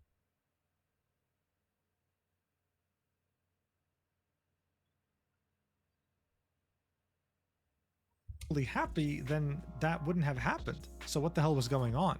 More importantly though, was anyone else going to leave as well? And that's when people understood there was a risk that Iron Mouse could leave. And if she did, this talent agency would have, without exaggeration, imploded in just...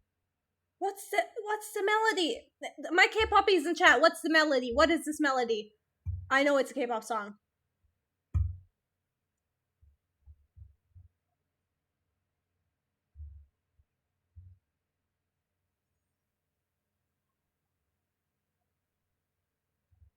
Quick. A few months afterwards. So people were obviously concerned. They loved Vshojo, they loved the talent there, they didn't want to see it implode. So many were asking Iron Mouse, hey, like, are you gonna stay? Are you gonna leave? To which she responded. This is a clip that was in False ID's video from over 2 years ago, in which she says that she's currently negotiating. Watch. Have to make this very large. Good news or bad news? I don't know. I don't know if it's good news or bad news. Leaving Vshojo, guys, I'm still in contract negotiations. So this definitely didn't reassure her audience or anyone who was a fan of Vshojo. Iron Mouse was in contract negotiations. 3 talents had just left. If she leaves too, we can safely say the agency's not really going anywhere. So without exaggeration, it was facing an existential threat. And seeing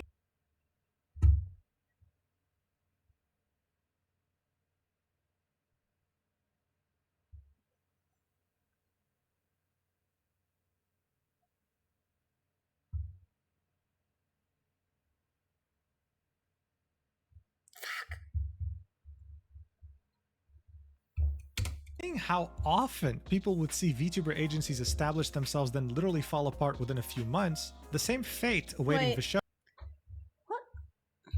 What? Vshojo didn't really seem that far-fetched, except it was, because shortly after this, in the summer of 2023, Vshojo would begin a new chapter that would thrust it straight into its golden age, where it finally became a global contender. One could say that Vshojo started taking their first steps towards a golden age barely 10 days after Nyanners had officially left the company. Yes, even though the entire agency's future was being put into question, they managed to surprise everyone on May 11th, 2023, when they would announce that they'd be adding the first English-speaking VTuber to their roster since Vacay in 2021. And that VTuber would be Henya the Genius. Someone who already was very beloved and had one hell of a fan base in another corporation and had left it recently, not being able to keep her IP and restarting in Vshojo. Huh? And one of the many things that made her special is that she was both fluent in English and Japanese, which helped her further bridge the gap between Vshojo and their Japanese subsidiary. But the agency wasn't done here. Just barely a few months later, they would also recruit yet another new member by the name of Giga, another independent VTuber that was already established and had a fan base that was going to follow her into Vshojo. Yeah. What made these 2 talents special is that they weren't problematic at all. If anything, they were wholesome and well liked by the community. This was Vshojo heading in the right direction, but it was them barely getting started.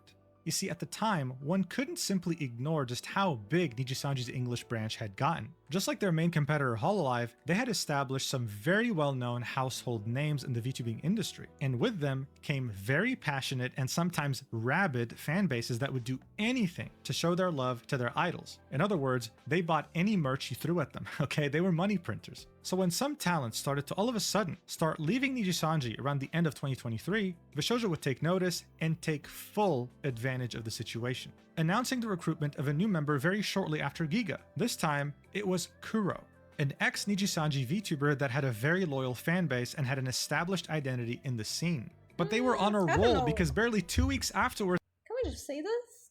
I don't know if you can say this. I don't know if it's okay to say this out of nowhere. I don't they know. would announce yet another member joining, Matara-kan, also being a very well-established ex-Nijisanji member. These 2 would have an indescribable positive impact I mean, they on do mention Vshojo's it. PR. Kuro It's would okay. bring in That's some whatever. much-needed humor and expertise from his days at Nijisanji running a big fan base, and Matara would come in to act like some sort of a maternal figure to the Vshojo talent roster, balancing the chaotic energy exhibited by the rest of the roster. All this would serve as the building blocks, as the foundation to the most important moment in Vshojo's history, when they would take complete advantage of the downfall of one of their biggest competitors. On February 2024, we would witness the biggest PR disaster in VTuber history, when Selon Tatsuki, one of Nijisanji's English VTubers, would attempt to leave this planet twice, citing the toxic work culture at Nijisanji as the main reason. And instead of trying to fix or even salvage the situation, Nijisanji Man, it's crazy decided that Polygon to terminate. reported on it. What would follow would be mass graduations of the English branch of Nijisanji, and their reputation would never get close to recovering. Vshojo would see this and would take this opportunity to devour Nijisanji's massive rotting corpse in order to replace them and claim their spot of top 2 VTuber agency, competing directly with Hololive. On April 2024, they would recruit Michi Mochievi, another very well-beloved and established ex-Nijisanji talent. And what would happen afterwards is the complete and full redemption of Vshojo's reputation. You see, these ex-Nijisanji talents like Michi would go on to praise how happy they are at Vshojo in comparison to this their sucks so previous bad. workplace, being This sucks Nijisanji, so bad. saying that they've never worked. It sucks because I know they felt this from the bottom of their heart. Like, they felt grateful to Vshojo and they felt happy with the contracts that they were given and everything. And this praise comes from the heart. I know it. It wasn't something that was fed to them to be told, and it sucks that it was based on empty promises from Vshojo's side. But it's so jarring that they got taken advantage of like this. Like, worked at a place like this before, that their past workplace made them feel terrible, and that here they feel valued. They feel like an actual person. We also would hear some, which I do think that this is true. Like, I don't think that they were exaggerating or, something very shocking. The fact that Kuro had over 350,000 British pounds in tax debt. Because apparently his previous company, Nijisanji, would tell him that they'll handle taxes for him and take a cut from his paycheck, only to end up not paying a single that's crazy. I dollar. didn't know He that. was essentially scammed. So he reached out to Iron Mouse for help in order to figure out what was going on, and she referred him to the CEO of Vshojo, Gunrun, who personally took the time out of his day to help him and put him in touch with. That's why Mouse felt a little bit guilty towards Girl. Man, you don't have to, Mousy. It's not your fault. An accountant, and eventually recruited He's him an into adult man. Vshojo. I mean, guys, at this point, everything can on we his just stop own calling will. him Gunrun? Can we call him Gun Angel? Because, I mean, seriously, Vshojo seemed to be the complete opposite of Nijisanji. Now, this same rhetoric was echoed by Matara in a discussion with Kuro, in which they were reminiscing how their former company mentally affected them and how happy they are at Vshojo today. I mean, look, by that point, this sentiment was pretty common to find. People felt that Vshojo was the savior of the VTuber industry, the agency correcting Nijisanji's mistakes and treating their talent like actual human beings, with no toxic workplace and no predatory contracts. And seeing that Iron Mouse had extended her contract with them, they had essentially gone from being a company facing an existential threat to being on top of the world, and things were only getting started for their golden age. Iron Mouse would keep beating records and would get interviewed by the Rolling Stone. Keisan would audition to be in the game Yakuza Like a Dragon and would successfully manage to get in. Vshojo was opening up art galleries in Japan, showcasing art of their VTubers. And Iron Mouse would successfully become the most subscribed to channel on Twitch of all time, giving away half the money she raised to the Immune Deficiency Foundation, a charity that means a lot to her since she suffers from CVID, a condition that weakens her immune system to the point where she can't even go out. This foundation aims to find a cure. And seeing how much this meant to her, the CEO would personally bring her on a walk for the Immune Deficiency Foundation, using one hell of a high-tech setup where she can see everything that's happening through this camera. But that's not all. I mean, Gunrun would care.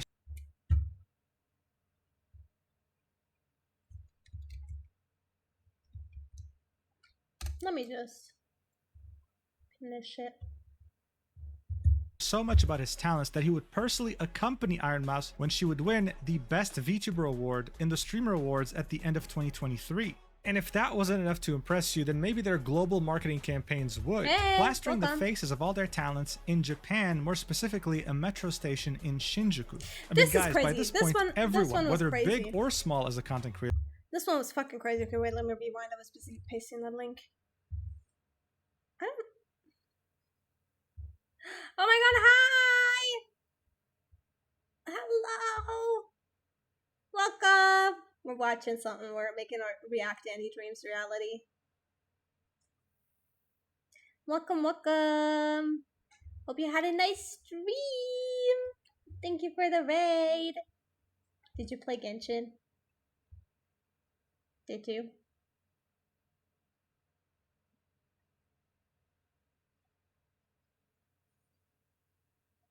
Well, yes, reaction content.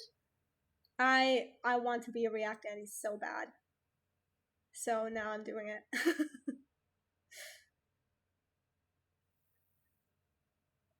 Thank you. We had a good stream so far. I did a bit of a Vacay Storytime, and now we're watching shit. How was the Genshin? How was it?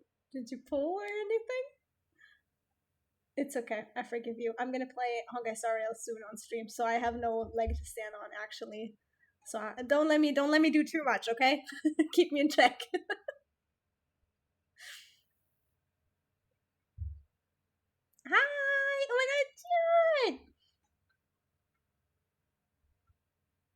The Gacha Gamers. Yep.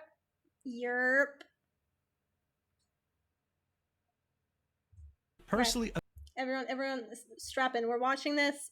We've already watched an hour of it. We have 1 more hour. Okay. accompany Iron Mouse when she would win the Best VTuber Award in the Streamer Awards at the end of 2023.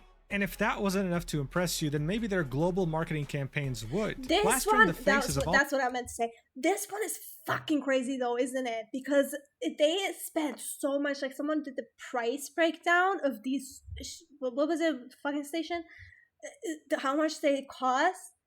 Like, what the fuck? Yeah, I'm only watching this, dude.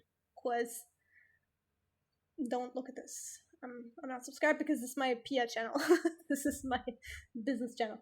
But yeah, I think he does it in a way that is just factual, and he just compiles everything.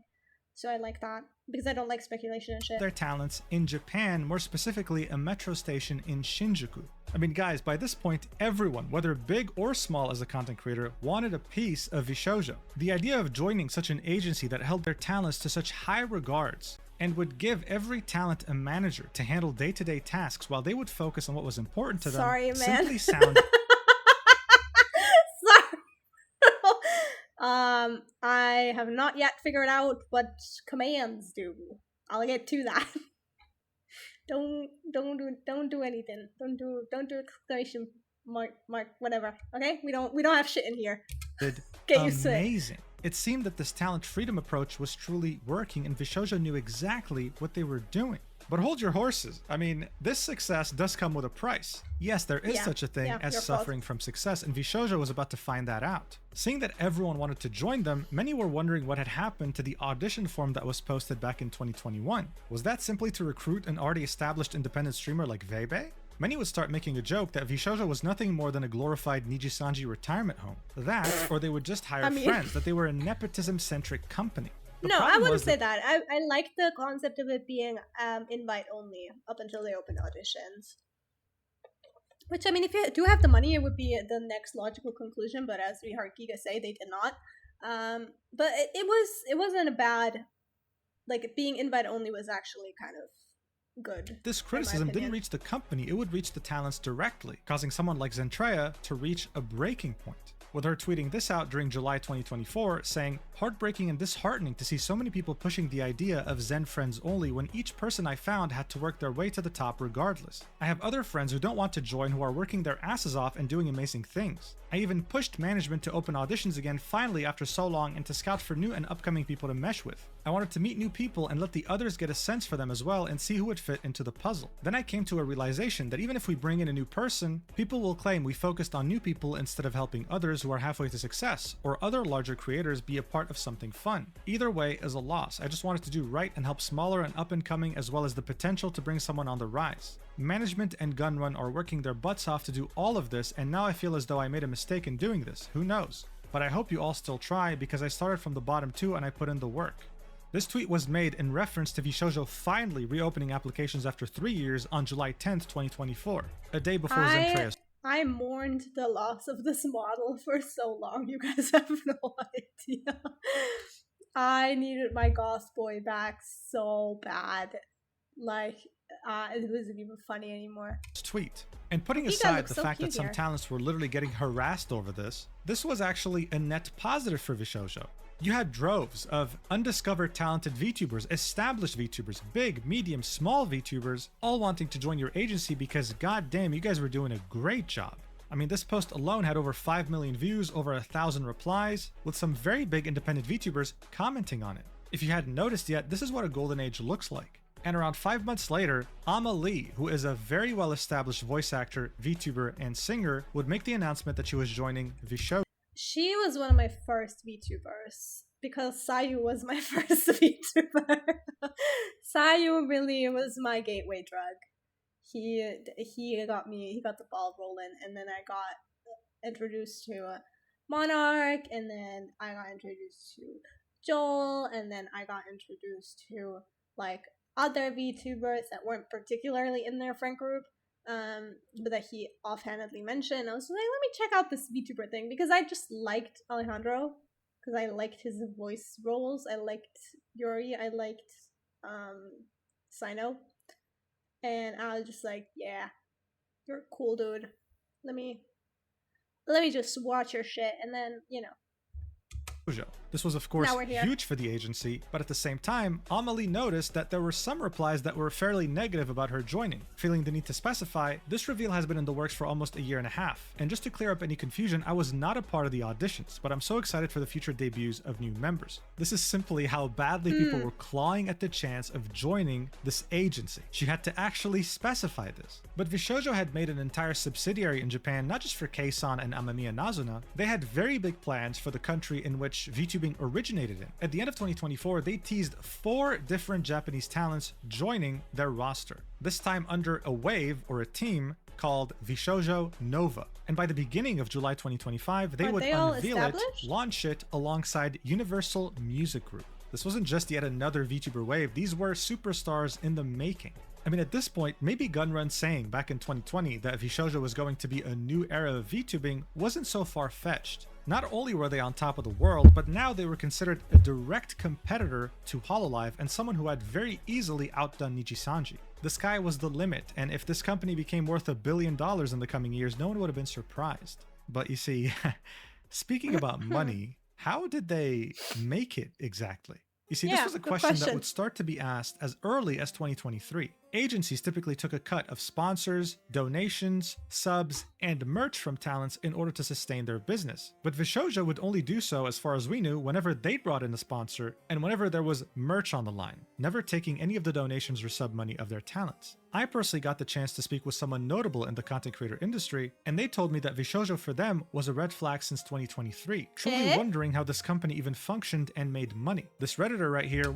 See, I work in office management as well, and truthfully, don't do shit with accounting. Don't even ask me anything about numbers.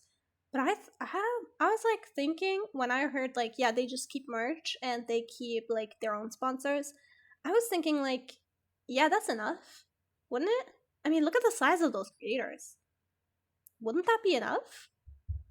Was also wondering the same thing, and I mean, look at the top comment. It said, I think there's a running joke about this because I swear I've seen Henya, Kei-san, and Giga all commenting, I have no idea how Vshojo makes money, insinuating their contracts are really good. I'm sure there's a really good explanation, but my headcanon is that Gunrun and Vshojo really just enjoy what they do and don't make a ton of money doing it, but live comfortably enough because their hobby is being support for the talents. But by that point, Vshojo was so well established that people who were asking these questions, who were showing these concerns, were simply called stupid and people moved on. This would of course be the sentiment until the end of their golden age, when cracks in the company would start being very hard to ignore and multiple very shocking announcements would be made. On March 6th, 2025, Matara-kan would tweet this, saying, today's the day, Momos, send me your energy, bro, I need it. That month was crazy. I know July was also crazy, but April was just crazy from a lot of different angles.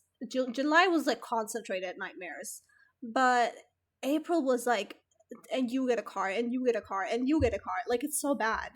She didn't really specify further, but it seemed like it was a very important day for her and she was asking her community to send her good vibes. We wouldn't hear from her again until 2 days later, on March 8th, in which she would tweet out, hey everyone, as I said on stream today, I'll be taking an immediate emergency time off. Some things came up that I cannot address right now, but I promise you, you will know soon enough. All is good, I am good, I just need to deal with it all ASAP. I love you, Momos. Now look, at this point people were hoping for the best. It's not the first time a big VTuber took a break like this, but it definitely seemed very sudden, and she definitely was trying very hard to reassure her community that nothing was truly wrong, except something was wrong, and we would find that out almost a month later. As the Cinder incident was taking over the entirety of the VTubing community, something else would creep up on the side and shock everyone. One day after Cinder had posted her infamous apology, Vshojo would post this, saying, dear community members, we want to share that after careful thought and consideration, we've made the difficult decision to formally part ways. Everything about this made it seem like she got laid off for breaking NDA. Does that still stand? With Because Matara I on don't May think 5th, so. 2025.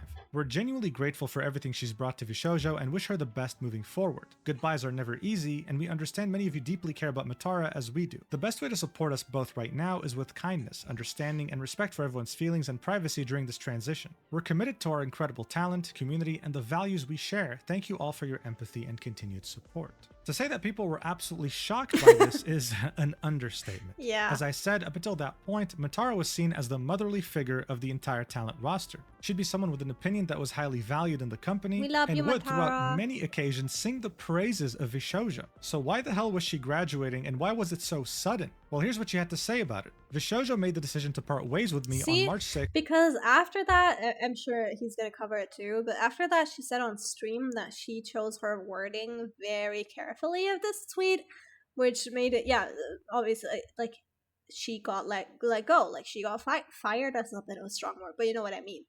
So I always thought that, there was something, but like maybe it's connected. Let's see. Effective May 5th. I thank the girls, plus Kuro, for the great times we had together and the wonderful moments we shared in the last 18 months. I wish the remaining talent in Vshojo the best of luck in their activities. I love them very much and I will carry on being their bug auntie. I will continue streaming as Matara-kan because I am Matara-kan and I hope the Momos can still cheer me on even if I won't be Matara-kan of Vshojo. So this tweet actually didn't specify much, but it gave us a couple of clues. Vshojo made the decision to part ways with me on March 6th. Yep. The same exact day she said, "Today's the day, Momo, send me your energy, I need it." 2 days before she said, "I'm taking immediate emergency time off." But realistically, we really had no idea what was going on. It just seemed like Vshojo had fired her in a way. And as people were barely recovering from what had happened with Cinder and what was now going on in Vshojo, 2 weeks later, another bombshell announcement would drop. Mountain Dew, one of the co-founders of Vshojo, would say, "After 5 years, I am leaving." I did not see this. There was Ike in the same month? Vshojo. For the past 5 years, Vshojo has been an integral part of my life and journey. Since its inception, I have had the honor and the privilege of working with some of the most hardworking and intelligent team members and have made many friends throughout the VTubing and streaming community. I will always cherish the time we spent together. I take great pride in my contributions to the growth of the Vshojo brand, helping shape what it is today through my involvement in most of the forward-facing, large-scale media and the behind-the-scenes growth operations within the company. As of today, I am formally stepping down from my position as Chief Marketing Officer and departing the company to explore new creative endeavors. While this was a difficult decision, I believe it is the right time for me to embark on a new chapter of creative fulfillment in my life. Thank you all for the wonderful memories. See you soon, Mountain Dew. As far as we were concerned, this was a legend in the industry, flexing what they had done in Vshojo and saying goodbye in order to do bigger and better things. Overall though, this post definitely felt sudden. Why now of all times? Why 2 weeks after Matara had left? What was going on at the company? We wouldn't get an answer. Instead, a month later, we would get yet another announcement from Vshojo announcing that Giga will be parting ways with the company. Fool me once, shame on you, fool me twice, what the hell? Fool me 3 times, what the fuck is going on? And that was basically the Matara Giga Zentraya graduation for me. On the same day this announcement would be posted, she would specify in a tweet saying, "As of June 27th, I am terminating my contract with Vshojo and will be an independent creator once again. This decision took a long time to come to terms with, but is definitely the best choice for my future. I love my members in Vshojo more than I could ever say, and I will always be their friend and support. There is no world where I want to be without them both as a creator and as a person, and that is something that doesn't require a contract with an agency to still hold true. I'm wishing all the remaining girls and our dog, which is Kuro, success, always. I'd especially like to thank my manager at Vshojo, Kenzo, for always doing his absolute best for me and making the most of our time working together. Love you lots. As far as my streaming goes, nothing will change from this. As an indie, I handled pretty much everything myself and can..." One of my few favorite VTuber bits is so-and-so from Independent and saying that every indie VTuber is your coworker. Easily do so again. Nothing changed when I joined, nothing's changing as I leave. I do have a lot of cool projects coming up very soon, so I'd appreciate everybody's support. I'll see you on stream soon. And she did stream, only to give a very surface level explanation as to why she had left, citing disagreements with management, working on some projects that would never see the light of day, things like that. And again, as people were barely processing the idea that so many talents had been leaving so quickly from Vshojo, 2 days later, on June 27th, 2025, Vshojo would announce that Zentraya, a founding member of Vshojo and someone who was at this point representing the brand itself, was leaving the company. People were wondering why. Why now? Why you, someone who has championed Vshojo as a company and who seemed like they were never gonna leave? And here's what she had to say. On July 11th, I will be leaving Vshojo for new opportunities and a new adventure. My time here was long, and I had many fun moments. It will feel like the end of the world, but know that I will always be here for all of you. Nothing will change other than where I am currently at. Thank you to Vshojo for many years and the memories. Sadly, times change and paths change, and I decided I wanted to follow my own path and do new things in life. I hope you all will continue to follow me on this adventure. I know change is scary. It's a scary thing to see something you saw grow change, but that is how life goes. We all take this walk eventually, so let's go on this adventure together. Thank you for we're getting to the meat of it. We're getting to the fateful day. All your continued support, and even if this is where your stop is, then thank you regardless, and best wishes to Vshojo. She would then specify further on the stream that she was doing this for more opportunities and for personal reasons. She, much like the other talents that had left Vshojo so far, didn't want any drama or speculation. And just like that, in the span of like a couple of months, 3 talents, including 1 founding member, had left Vshojo, and let's not forget that they were joined by the chief marketing officer, Mountain Dew. This wouldn't be the first time Vshojo would go through this, we saw this ourselves. But this time felt very different, especially because after a couple of weeks, even Panini had left the company after 3 years. Who's that? Am I tweaking? This was the director of talent of well, Vshojo. So maybe you just weren't wait a getting little bit. talents leaving, you were also getting some pretty it's integral right there. people Shit. running the company leaving as well. What was going on here? But of course, as you might have guessed, we weren't done here just yet. 7 days later, Iron Mouse would tweet out, "I'm so sorry for not streaming as much these past 2 weeks. My I have been going mousey." through a lot, but I hope to get back to streaming soon." People just assumed she was tired, dealing with some symptoms of a sickness, or just overall needed a mental health break. But everyone couldn't have been more wrong in this regard. Getting slapped across the face sideways only 3 days later, when Iron Mouse wouldn't tweet out anything, but instead would release a YouTube video titled, "Why I Left Vshojo." And all you really need to understand the gravity of the situation is listening to the first 30 seconds. Watch. I am leaving Vshojo. Unfortunately, I recently found out that for the past couple of months, I have been misled by Vshojo. With the information that I currently have, I believe that I am owed a significant amount of funds, which I have not been paid. And most importantly, the thing that hurts me the most is that the Immune Deficiency Foundation, which is the most important charity to me, and also the reason why I'm here today, is owed over $500,000 from Vshojo. So not only was she not getting paid by her agency, but they were withholding $500,000 from her that was meant to go directly to charity. She had trusted them to make the payment on her behalf, and they didn't. That's something a supervillain would do. In the rest of the video, she would go on to introduce herself again to anyone new that was watching, describing to them just how important the Immune Deficiency Foundation is to her, how they saved her life, and how she started streaming due to her condition in the hopes of simply finding friends, never thinking she'd grow this big. She also reveals that she's speaking to an attorney at the moment. She can't really reveal everything just yet, but what she can say is that around the time she was renewing her contract, when she was having second thoughts, Gunman would push this idea on her that the company needed her to succeed. That if she were to leave, Vshojo would fall apart. Now, yes, to an extent, that is actually true, especially after Nyaner, Silverveil, and Vey had left. Yes, it is true, but you don't just say that. You don't just guilt trip people into staying with you for subpar conditions and also just accepting you owing them money out of nowhere for nothing. At the same time. But this resulted in her ironically feeling trapped in an agency that claimed talent freedom. She wouldn't be able to leave because she felt responsible for both the company and the talents that she loved very much in it. It was simply tragic. And then she would specify that she wasn't giving up. She would start a new fundraiser on Tiltify, and the cool thing about Tiltify is that they receive the money, the creator doesn't touch a single dollar, and they then send the money to that charity on their own. Within just a few hours, Iron Mouse had raised tens of thousands of dollars, absolutely eclipsing her initial $10,000 goal, with the entire VTuber community backing her up and encouraging everyone to donate. Soon this news would spread like wildfire. Iron Mouse, one of the biggest streamers on the planet, was scammed $500,000 from her agency that was meant to go to charity. The Pandora's box was officially opened. Vshojo was fair game. And when it comes to internet drama like this, once it rains, if you don't pay your talents, that's scummy enough. But charity, man, you don't touch that money. It fucking pours, baby. And now you had many people come out with their grievances that they had with the company. Like this music composer here saying nowhere near what Mouse is going through, but for the past year, Vshojo has been habitually late in paying me commissions, sometimes leaving thousands of dollars of my invoices unpaid for months at a time. I tried to be patient, but knowing they were stealing charity money from Mousy while this was all happening makes me sick to my stomach.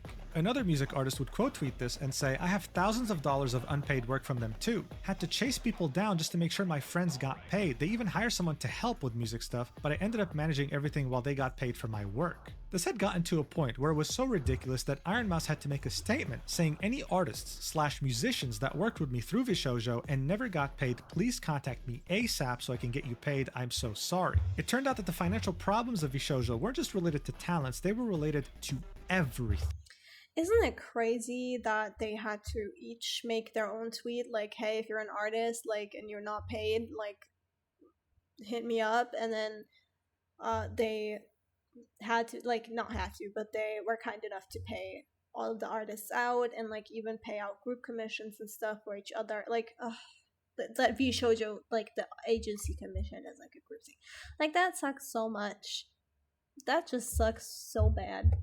Around that same time, Zentreya would also tweet this out saying, in all seriousness, I know Vshojo had times where they would take forever to process a payment out to artists when they worked with me if the payment was through Vshojo and not me. I just want to make sure that if you were one, you were paid. Contact me on what project, I'm so sorry. Very shortly after Iron Mouse had released her video, both Kuro and Michi would take Vshojo out of their names on Twitter. As this was all happening, a well-known Japanese media personality would tweet this out, and it would end up being a bombshell saying this person moved from a VTuber company to another as a staff last year, bragging about his new income. He thrusted me a few of his new business cards to give to my good contacts. I found the action obnoxiously rude, but maybe he was too young and friendly to know better. Then the motherfucker wanted to meet up for tax advice because I'm a native in Japan and I hire an accountant. I was asked to have dinner in his area, which was quite far from me, splitting the bill. That day I got convinced I didn't like the guy. Yet because I loved the talents he worked with, I was only secretly hoping he would lose his job one day. Recently, I heard from another creator that he was showing photos of VTubers' real selves while revealing their personal info like marital status. I now wanted to find a way to warn other employees. Today I've learned the most despicable shit the company has done to their talent. Don't know if he's involved with it, yet all my personal grudge is nothing compared to such betrayal. Sometimes, unfortunately, managers or agencies can be the talent's worst enemy. Please always support the talent first. So here Shibuya Kaho is pretty much saying that there was someone who worked at a noted VTuber company, we can only assume it was Nijisanji, was then hired at Vshojo, and that person was very careless with some of these VTubers' identities. Something extremely taboo, seeing that these VTubers valued their privacy above all else. I mean, they're VTubers for a reason, right? But even though that was despicable, she would still say that this is nothing compared to what Vshojo had done by stealing $500,000 from Iron Mouse that was meant for charity. Someone in the replies would point out saying, if you knew about this guy, why didn't you speak up earlier? Revealing a VTuber's information is dangerous to them. It just looks like you joined the bandwagon when it became relevant. To which he said, actually, I just came back from the US where I gathered the info that he was still within the company, and I was actually meeting up with someone who's been working with him in Japan this week. Given that it's a story I heard from someone else, I thought it was best to do in person. Miyauri, a Twitch streamer, would corroborate what Shibuya Kaho had said, saying, speaking of Vshojo, I remember one anime expo, I was at an after party and a certain someone was trying to flex how he could arrange private meet and greets with the creators behind the models. Never sat right with me because do these creators even know you're exploiting/treating them like party favors? Zentreya, who cares about her privacy so much that she literally uses a text-to-speech voice in order to communicate, would find out about this and say, someone who worked with Vshojo was giving out info? What the fuck? Are we so fucking serious? She then tagged Gunrun and said, dude, what the absolute fuck? I wasn't aware of this and I am assuming the others weren't either. Did you know? She would then edit the post and say, reading, it was Japanese side and it's so fuck, dude. It still stands and I personally don't even know what all happened behind the scenes on the English side. I just followed so blindly, leading Vshojo thinking it's all cool, man. Fuck me for being stupid. Obviously the community shared her shock, but also emphasized don't blame yourself, you didn't know. Even Mountain Dew, who used to be the chief marketing officer of Vshojo and one of the co-founders, would say, nah bro, what the absolute Am I tweaking? Wasn't it him? Fuck, tagging Gunrun on Twitter. Things were devolving. Oh, right. Community. Community. No, right? It's right here. nothing like quote retweeting the official Vshojo statement that came in later, and then getting a Twitter notification that's like one of the posts you interacted with got community noted. Like, thanks, buddy. I know. And they were Trust. devolving very quickly, with all of these events barely happening within the span of 24 hours after Iron Mouse had posted her video. Now, seeing that Kei-san was in a different time zone, she woke up to absolute chaos. Dude, Kei-san, my fucking beloved. Like, I'll admit I have not heard of Kei-san before this. I was not familiar with all of the Vshojo talents, but there was no quite joy like going into this stream and watching it live. But she wasn't just going to simply sit by and watch all of this burn. She immediately announced a live stream at 9 p.m. Japan time, with a thumbnail being, "We need an explanation, please answer Vshojo." In it, she would do the unexpected and bring on the CEO of Vshojo Japan for a discussion, giving him the avatar of a rat, saying Vshojo Japanese CEO for now. I always Yura thought that on YouTube translated I always thought that he chose it himself, like it was his profile picture, but no, she's just like that. the entire conversation. Because the CEO wasn't comfortable speaking in English, he spoke in Japanese. He would confirm to the world that the $500,000 that the Immune Deficiency Foundation was owed was truly not paid. This was the first time a Vshojo staff, especially someone as high up as him, confirmed this to us publicly. When questioned about financials further, he would explain that he had very limited access to company financials since Vshojo Japan was just a subsidiary. He could only see money coming in and out of Vshojo Japan, and he was taking a risk coming to the stream because he had multiple higher-ups above him. And the most important moment in this entire live stream would be this right here. No need to explain, just watch. So did you just say that Vshojo JP itself was doing good? そうですね。 In finances too? そうですね。 You haven't paid me. っていうことになるですね。その、本社の中の帳簿上はそうなってたっていうことは聞いてます。日本でもタレントに1円も払われてない状態っていうのを把握しておられたんでしょうか？そうです。はい、What? What the fuck? それは資金的にうまくいってないのでは？ I've watched the stream. I've not watched the actual like subtitles of everything. I was watching like the live translation from the mods, but this is crazy. This is crazy. 入ってくるお金と出ていくお金の数字のみを見たら、日本の支部っていうのは This is crazy. What う the まくや hell? っていたってことですね。Yeah, no, I understand her now. Like, this was a badass move before, but now it's even more understandable. I would have been on the news, man.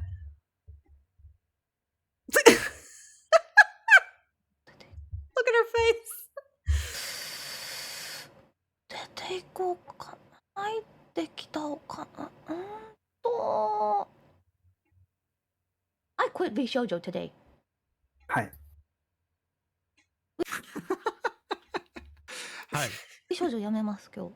はい。はい。31日予定でしたけど、今日辞めます。 She's, So she she's quit so live. fucking, she is so fucking iconic. I know this is an awful situation for everyone involved, but this was such a breath of fresh air. In front of the Japanese CEO's face, in front of tens of thousands of people, revealing that she was planning on quitting on July 31st because in general she wasn't paid since last year, since September 2024, an amount of money that was in the 6 figures. During this call, he also specified that his salary was slashed in half and that there were talks about separating Japanese Vshojo and English Vshojo wallets since the Japanese side was doing so well. But again, since it was doing so well, how come Kei-san and other Japanese talents weren't paid for so long? This is why she quit. Now, the CEO would specify that the staff was still being paid, just not the talent. Cool, But to clarify yeah. any confusion, Legal Mindset, who is a reliable lawyer, would say another note from Kei-san's stream regarding staff being paid first, they had to pay the staff due to clear labor law violations if they didn't pay full-time staff. They are banking on the ambiguity of Vshojo talent as independent contractors. I heard that Leo Mindset did a lot of like tweets, videos, etc., about like the Vshojo situation, which I have not looked at, seen, heard, whatever. But this is crazy. This is fucking crazy. To shaft them out of payment. He would then go on to say, overall, Kei-san's stream shows. I mean, they're in contract. It doesn't industry to wait. Wait, no. Independent contract. I mean, I guess. But you can't. That's not. You still have to pay them the money that you promised to pay them as per contract, no?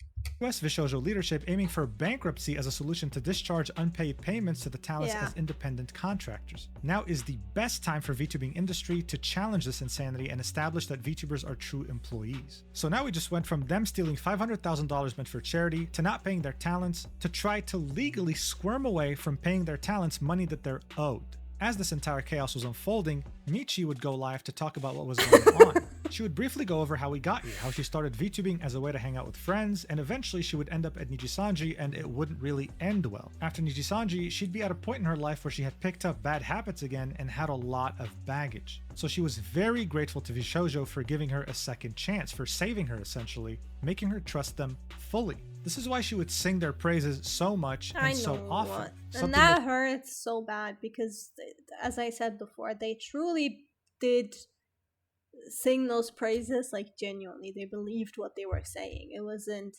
Vshojo telling them to say this and say this. It's just like they were honestly happy with how well they were being treated.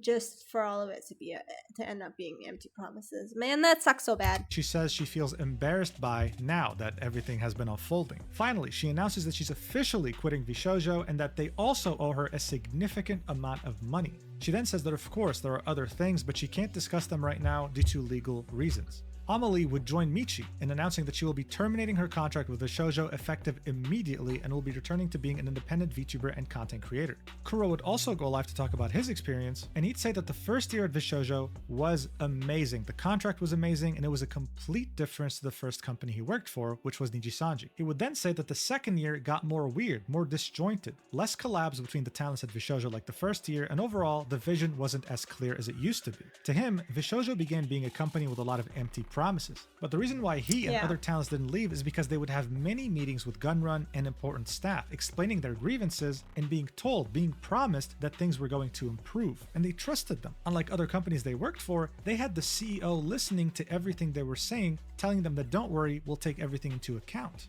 But just like the other talents, this trust that Kuro gave Vshojo wouldn't be rewarded in the end, saying that he also hasn't been paid since September 2024, and that he had only received the funds for the merch that he sold during his debut in 2023 in June of 2025, and only because his manager pushed for it so much. Obviously, that is crazy. He would then tweet out the fact that he removed Vshojo. I wanted to say it's something that Kuro mentioned in his stream as well that I don't think Mujin is going to touch on here, is the fact that almost all of them had issues with payments, but none of them talked to each other about it. And then when one thing came out, everyone was like, oh my god, you too? Like, that was like the first time they like realized that everyone was also going through like payment difficulties when they previously thought that it was only them. So I don't know. Let's just say that it's important to talk about your salary. I don't vibe with the fact that it's taboo to talk about your earnings, because you should. So at least a situation like this could have come to light a little bit earlier.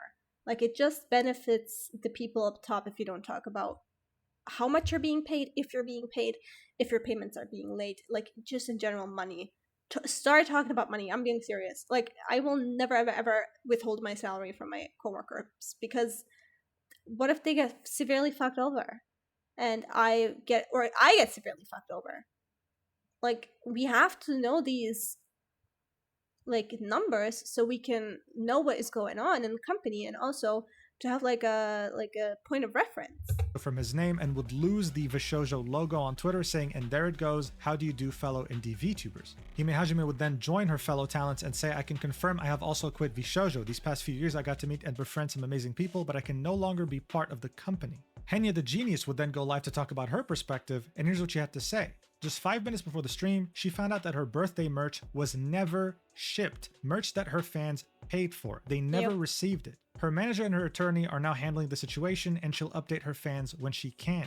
She's of course officially leaving Vshojo, and the situation has been very heartbreaking for her. And just like the other talents, the company owes her a significant amount of money that they've delayed for a very long time. One could guess that it was since she joined almost. Just like with Michi, Vshojo gave her hope again. She almost quit VTubing, but here she felt like she had a second chance. She trusted them deeply. But thankfully, even though she was backstabbed by this company she trusted, she will be continuing VTubing as an independent. But this wouldn't just be talents currently at the company, this would be also ex-talents that would finally be able to talk about their grievances with Vshojo. One of them being Silvervale. She went live to talk about it, and I mean, just listen to this clip, it'll tell you everything. This is her talking about what happened during the whole Hogwarts Legacy controversy, and how as she was being harassed, she got on a call with Gunman. Watch. I was put into a call with Gun, the CEO of the company, like someone that I admired and I looked up to and I wanted to please, someone that I thought was the coolest person ever. And he told me that I was a damage to the brand, that I was a disappointment. I was told that me being harassed was an inconvenience to the other talents and not to talk to them. Bitch, what? What the heck? Oh, that you need to die. You need to die.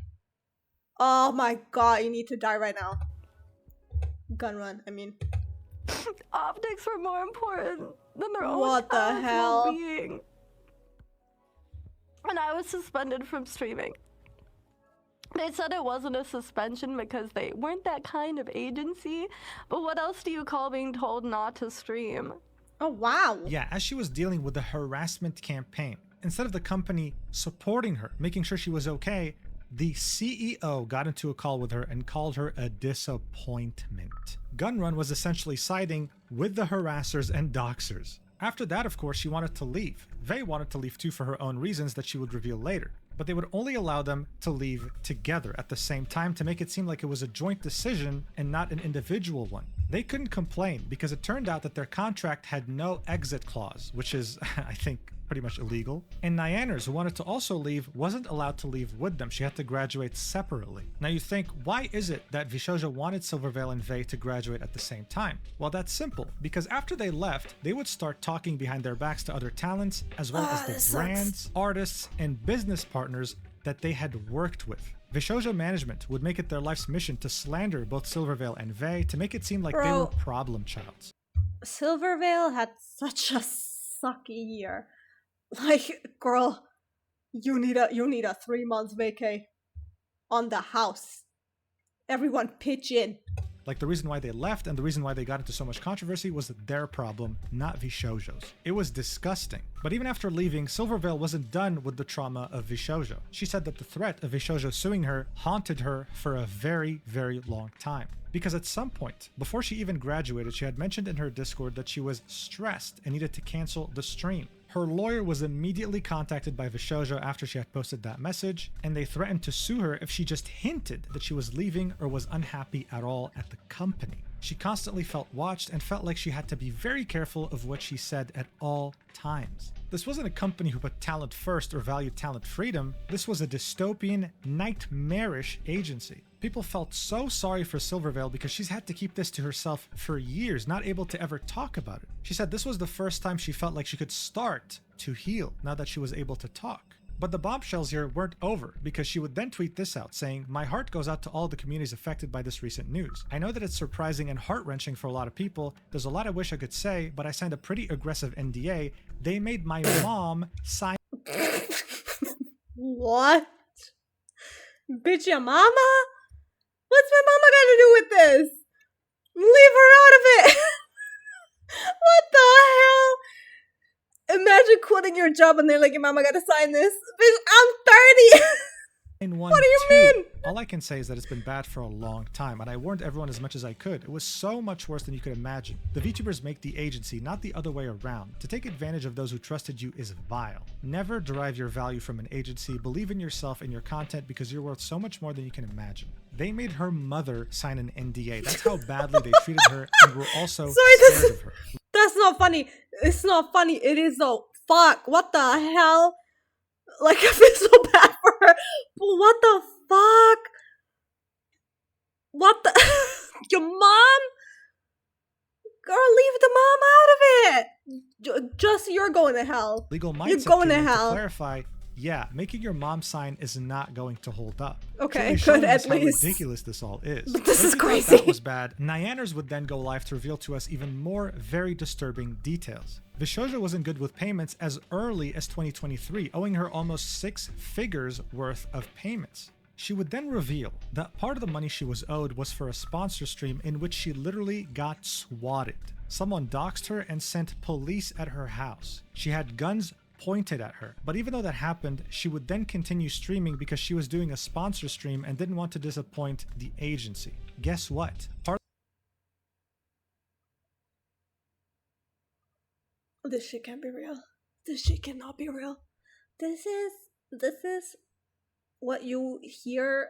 This is the shit that you read of in comic books, where they exaggerate evil to make a point, where they exaggerate both good and evil, where they make a cartoon out of evil acts because it's so ridiculous. This is that. What the fuck is happening? The money she's owed was that stream. She wasn't paid for the stream in which she got swatted and kept going when she could have just easily ended.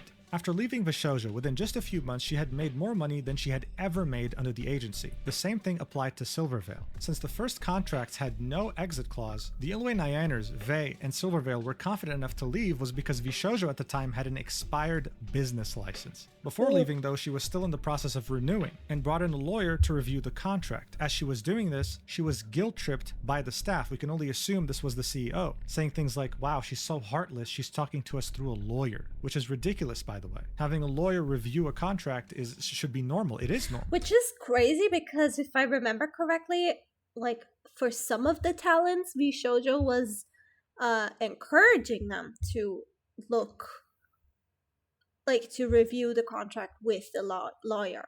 That's what I remember Michi saying and shit. And that, not to blame Michi, like I feel like this entire shit from Vshojo has kind of been orchestrated to make like the ex-Niji members to give them a little bit some extra, you know, in the attention that they pay them, and like, you know, you review this with your lawyer and have them look over it. We only want you to sign something that both you and your lawyer agree with, and give us any changes you want, like to make them sound even better, because they kind of knew that they would sing their praises if they treated them well, which is so awful that they took advantage of them like that.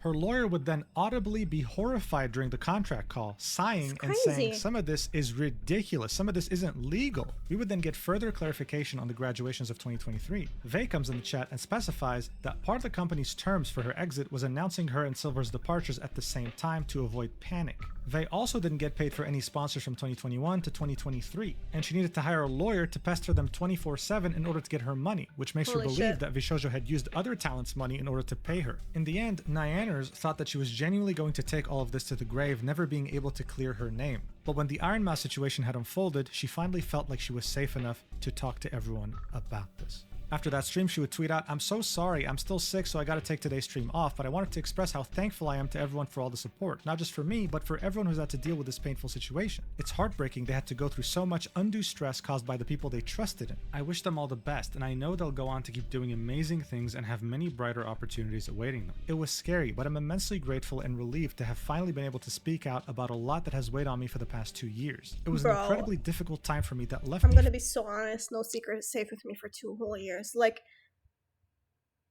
I would have crashed out or killed myself or something, like, way before that. These people are stronger than I'll ever be.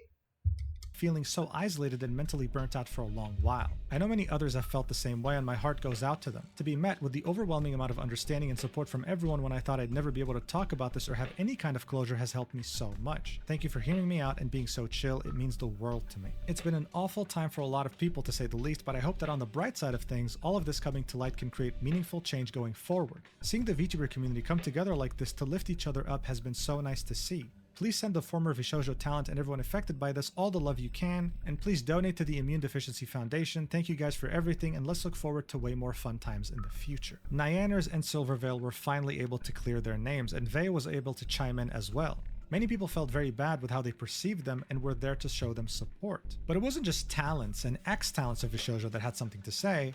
No, Vshojo didn't need to have someone be a talent in order to mistreat them.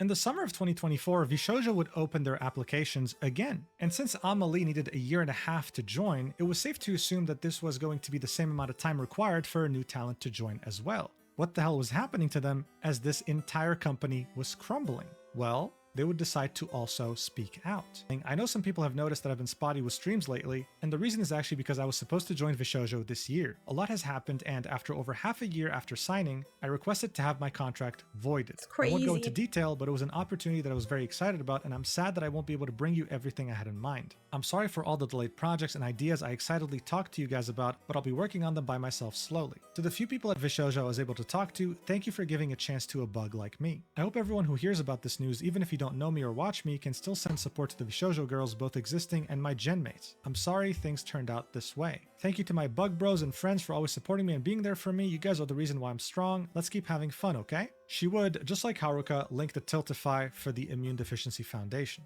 And we'd also have yet another VTuber by the name of PayaPie tweet this out, saying, I've been searching for the right words, here they are as carefully as I can say them. I was one of the girls who passed the Vshojo audition. After 4 years of blood, sweat, and slime, I really believed I'd made it. That all the late nights, overtime, sacrifice meant something more. I was excited to take a huge leap with the community I built as me, the weird little slime girl you know and hopefully love. But after learning what happened with Mousie's charity funds, I couldn't in good conscience move forward with my contract and it all came crashing down. I saw I think they're all part of the Monster Girl wave, if I remember correctly, and I do see them, like, do shit together now, which warms my heart, and I do hope that they still get to, like, now make everything happen that they couldn't before. That was the final straw. We were promised support, stability, and financial compensation. I was so excited to join a company I believed in and that believed in me, but it became clear that many of these promises wouldn't be kept. A lot of us are now left shouldering the costs of decisions we didn't make. I turned down other opportunities because I believed in this one, and I don't regret having hope or for wishing on shooting stars. I was so ready, I still am. What hurts most though is losing the chance to debut alongside some of the most incredible, talented, kind, and hardworking girls I've ever met. I didn't just join for myself, I joined for the shared dream we all believed in and that I still believe in. I know some of you have sensed something has been off these past few months. I've been doing my best to smile through the storm, but the truth is it's been raining on me for a long time. You've all given me so much love and support, and I'm sorry I haven't been able to be at my best. I'm working. This is a bit of a tangent. All of these people are so eloquent. No statement I release would ever be this beautifully constructed. So props to you guys. That's a truly beautiful wording. Through my feelings, sweeping up pieces of those broken dreams and figuring out how to chase new ones. Thank you for being patient with me. I will find my way again, but I just need a little time. And if you're still reading, please send your love to all the Vshojo talents, past, present, and future. Everyone is hurting in their own way, and kindness costs nothing. Until then, stay happy. Absolutely heartbreaking. Unfortunately though, the heartbreak wouldn't end here because there was yet another member by the name of Phoebe-chan who found themselves in the same boat. Saying, I needed extra time to gather my thoughts before saying anything, but I was one of the undebuted Vshojo talents who passed the audition last year. Please be gentle towards those affected, linking a YouTube video titled My Experience with Vshojo. She would also echo the same things as PayaPie, saying that she had worked so hard to get to this point, and it is just so heartbreaking to see it all fall apart within the span of a day. It's just a stab to the heart when you see people who were so hardworking and patient get so close to bearing the fruits of their labor and not able to even enjoy them. This would also happen to the fifth and final member that was meant to join Vshojo. As far as I'm aware, there were 5 of them. She went by the name Tori Oriane, but her story was a bit more unique than the others. You see, Vshojo had for some reason implored her to completely abandon her identity, to start from scratch with a new model and new name in Vshojo. That was kind of counterintuitive when it came to talent freedom, but she accepted. I mean, she wanted to be in this agency that signified success for her. She'd be strung along for months, being told that they were working on her debut, working on her model, working on her assets, when in reality they were doing none of that. She only found out recently that this wasn't happening as the company was imploding, and this was with the mindset that she was abandoning this account, so she didn't put as much effort into this, thinking that she was going to start anew in Vshojo. This company stole $500,000 in charity funds and, with no exaggeration, ruined the hopes and dreams of 5 people that had so much potential. I know the bar is in hell, but at least he didn't make her pay for the model. Like, that's all I'm thinking right now. Lord. That is criminal. But as you might have guessed, those 5 talents were not the only ones who got screwed over by Vshojo. You even had the very well-renowned VTuber Mint Fantôme post this, saying, "My experience with Vshojo, sorry to add to the discourse, but I'd be really appreciative if you would listen." In it, she would say that her interactions with Vshojo started when she would make a podcast with Matara. Even though she wasn't a member, she did collaborate on merch, but didn't receive a single dollar from it. When she met up with Matara in Japan, she told her that she was feeling lonely, that she wanted to join a group or a company. So eventually, she came up with the idea to pitch an idol group to Vshojo, and Gunrun was supportive. And Vshojo would audition 2 other people. These would be completely separate from the 5 VTubers we just saw. The problem, though, is that I watched Mint's video on this. I have not seen who the other members were supposed to be. Was that released? Maybe he'll say it later. But I would love for them to still do what the Monster Wave did. debut kept getting delayed. She tried to be as patient as possible in the beginning, but then it just became ridiculous. Another merch drop would happen, and again she would receive 0. Dude, I have to say though, being an indie without a group is lonely. It's so lonely. That's why I'm constantly pushing for my friends to also become VTubers. Not even for us to make it together or whatever. The goal is never a success. The goal is just to have fun. But it is incredibly lonely. Even if you try to reach out and stuff, things fall through more often than they don't. And so I get what Mint is saying dollars here. from it. And that technically speaking, throughout the whole thing, she was actually a Vshojo talent for over a year, even though no one really knew about it publicly. This was, of course, again, tragic. And it would show us a trend with Vshojo, the fact that they wanted to do so much, but very often would bite way more than they could chew. The same thing would happen with Quinn, who is a VTuber. Dude, that was crazy. I watched this in the car. I listened to it in the car. This is crazy. I'm glad that he has entertainment experience, so he wouldn't fall for their empty promises. But them wanting to poach him.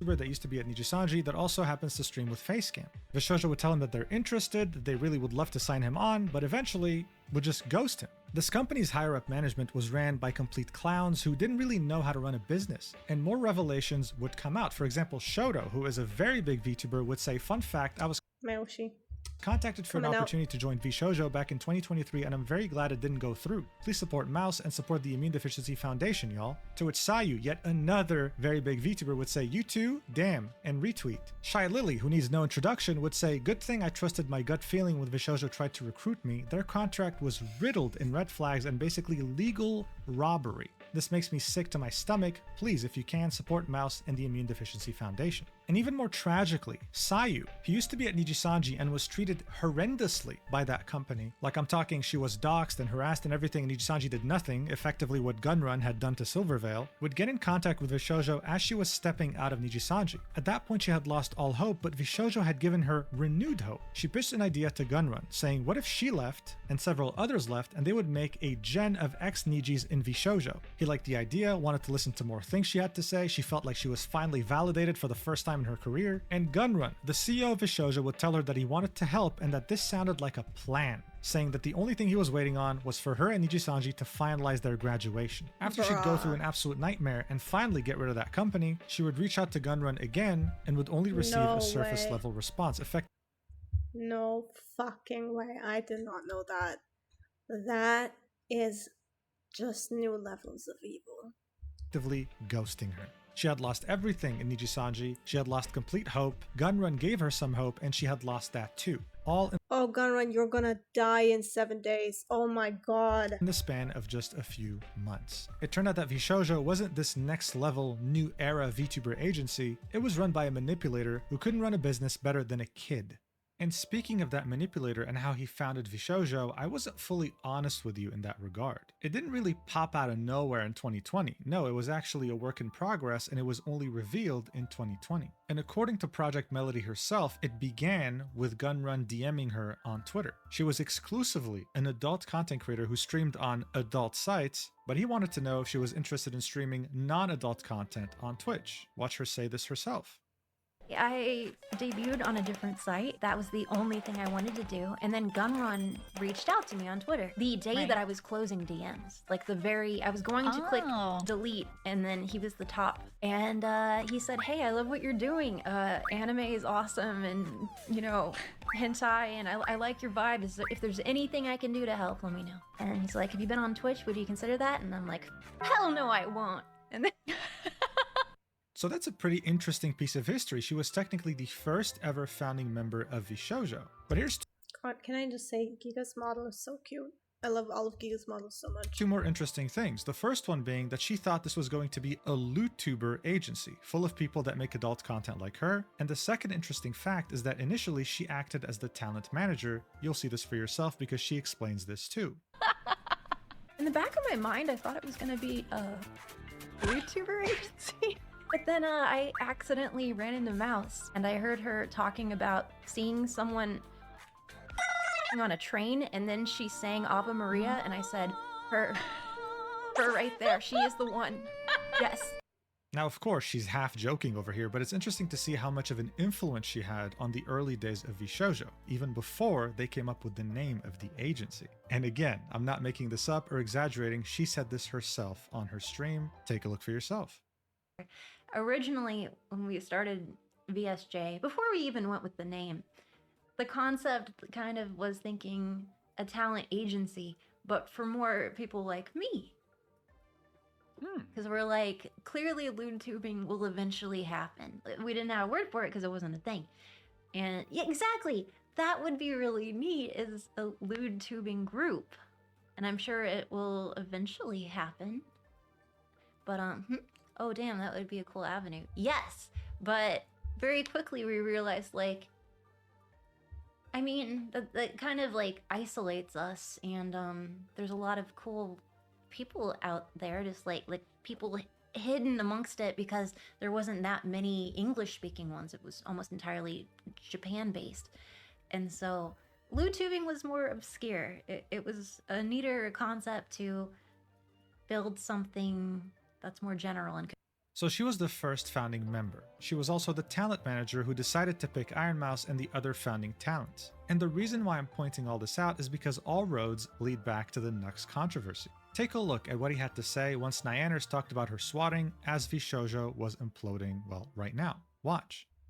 VTuber Nyanners says that Vshojo didn't pay her for a sponsored stream when she got swatted. She left the agency in 2023 and claims Vshojo had failed to pay her for multiple deals over several years. Now, I'm not going to lie to you. I actually knew about this. I actually knew about this years ago, because that stream that she got swatted, the person that swatted her was the person that tried to swat me, that I helped Vshojo actually get arrested. Okay? I don't think you are aware of this. I don't think you again, personal Nux information. The reason why a lot of the Vshojo girls were so upset about my video calling attention to this swatter is because I think a lot of misinformation was fed to them by the Vshojo company, but also because that swatter actually swatted Nyanners. I never said this publicly because I felt like it wasn't actually appropriate. And, you know, I said not my information to deliver or release. I never do that. As you know, I don't actually release private information, generally speaking, unless I think it's actually important. But this is actually a thing. And Nyanners actually called me after the drama to basically tell me and express her headspace about the entire situation and why she was so, like... This situation still confuses me, I'm not gonna lie. Easy to be... I'm just gonna settle on the opinion that Vshojo is the villain in every situation that has been brought up in this video specifically. Triggered by everything because she was actually swatted, and it's fucking horrible. It really is. So she, whatever. I don't want to get into details. As you know, private information remains private. I don't release anything publicly. But that was what happened. It turned out. It was that same swatter that actually went after me. So yes, I do know about this, and I do know. Why the fuck is swatting a thing? Like, what does it do for you? Like, what? I don't get it. I really don't. That she had to continue her stream after she was swatted because it was a sponsored stream. The update is that she didn't even get paid for that. Huh. Interesting. So Nyanners was doxxed and swatted by the same person trying to dox Nux and Saki Nightshade. That was never mentioned by Vshojo in their very lengthy explanation. They claimed that there were only 2 victims of that specific doxing method. But what I find really interesting is that Nux, even though he was literally being backstabbed out in public, still tried to protect Project Melody, who was in the group. In fact, she was the creator of that group. She was the one who invited Nux, Phoenix, and Gunrun. You can see this in the crown that's next to her name on the right. The only reason we found out she was there was because of Fruit, even though I don't even think that was her intention. So this, of course, raises even more questions. Nyanners was the victim here. How come she wasn't the one in this group instead of Project Melody? And why is it that Project Melody's here with the CEO and the head of the cybersecurity operations of Vshojo? Did Gunrun view her as a co-founder? And finally, seeing that she held some role of importance in Vshojo, was she aware of the financial constraints of the company in 2025? Those are fairly important questions to ask. But with all this new information at our disposal, it comes as no surprise that Project Melody was one of the final members of Vshojo to announce her resignation, saying this: "I waited to make a statement because I'm always anxious and struggle to find my words, but yes, I'm leaving Vshojo. I was an OG talent, put everything into this company, but I'm beyond devastated at what happened, and I'd never in a million years thought I'd be saying these words. Now, I'm not implying anything, and to do so would be dangerous, so take this with a grain of salt. But so far, on every tweet of every single Vshojo member leaving, there were other Vshojo members replying. Not a single one can be found in these 1,100 replies on this post." Project Melody would make yet another post saying that she's taking a 1 to 2 week break. Again, in the replies, not a single Vshojo member can be found. Now look, this could very well be a complete coincidence. It's not like they unfollowed her on Twitter. To say that Project Melody had a hand in embezzling the $500,000 that belonged to the charity would be absolutely ridiculous. But what we can do right now is simply ask questions, especially in regards to the Nux controversy, which is still missing some pieces. We'll see if she'll have anything to add or clarify when she's back from her break. In the meantime though, every single member of Nova would all leave together, putting an end to this joint venture between Vshojo and the Universal Music Group in Japan. But Gunrun was silent. The company's page was silent. And it would take yet another 24 hours on July 24th, 2025 to finally get an official statement from Vshojo. Gunrun would finally post his statement using the Vshojo official Twitter page, saying, "Vshojo has failed, and I've mismanaged the company into the situation you're all witnessing. So today I'm sharing the difficult news that Vshojo is shutting down, and I take full responsibility for the decisions that led us to this point. I've been doing everything I can to fundraise and right the ship these past few months, but despite my efforts, we are in a worse position and those I care about are now paying the price. Over the past few years, we raised around $11 million to pursue a bold, talent-first approach in VTubing, prioritizing creators and community over short-term profits to achieve long-term sustainability. Our funding went directly to our creators through generous splits, debut investments, infrastructure, concerts, events, and staffing, all designed to support them. We also wanted talent to own their IP, which we knew was a unique creator-first approach for an agency. However, despite all our efforts, the business failed to generate the revenue we needed to sustain that model, and eventually we ran out of money. Additionally, I acknowledge that some of the money spent by the company was raised in connection with talent activity,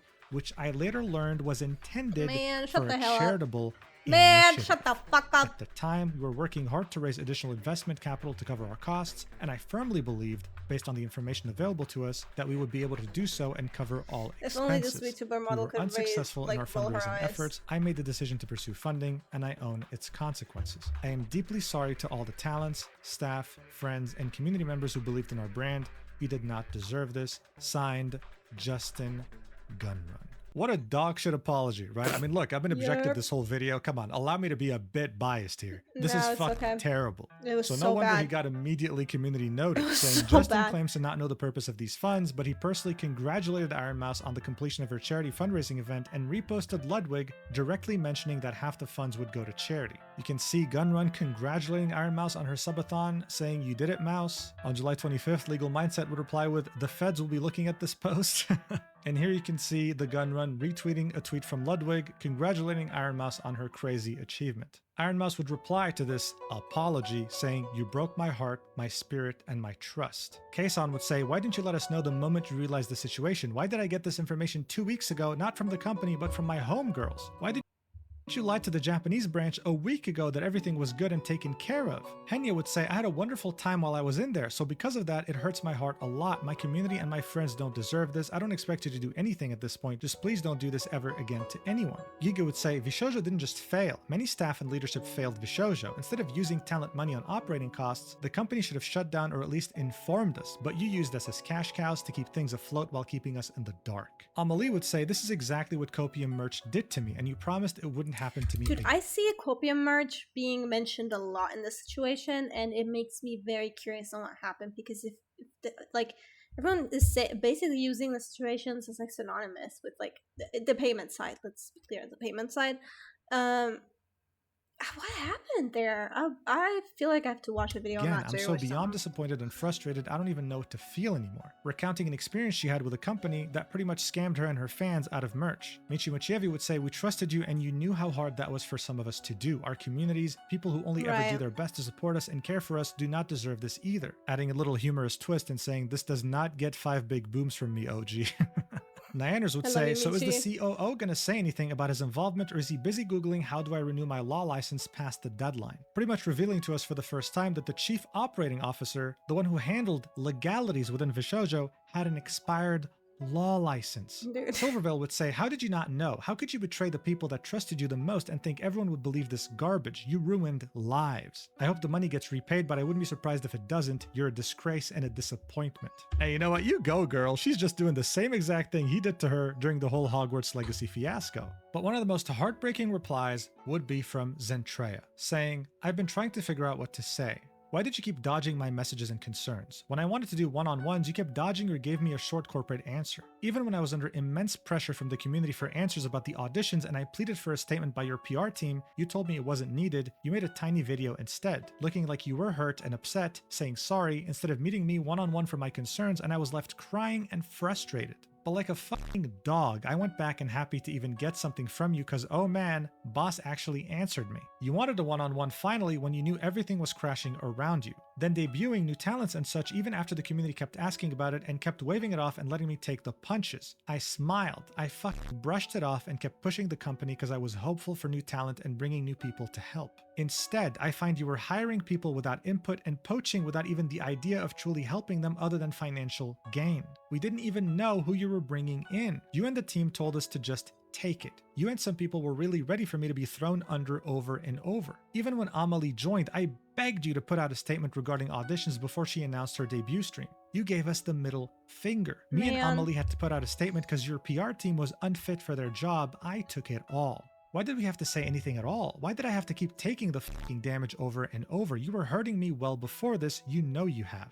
I've been pushing a company so blindly who didn't even care for me, but I'm an idiot and I kept believing. I was so excited for this. I spent sleepless nights dealing with constant harassment, and you spent money which you didn't even have without even warning us on God knows what, and you knew, don't even lie, you knew that the money was for charity and was supposed to be placed to the side to be untouched. Where did $11 million go in less than 3 years even? What happened to all that money? I'm just really tired from all these years of working, trying to push for something that kept pushing me to the wolves. I was so stupid, but I was so excited. I really trusted you. We all did. Despite everything. Man, Zen is a better person than I am.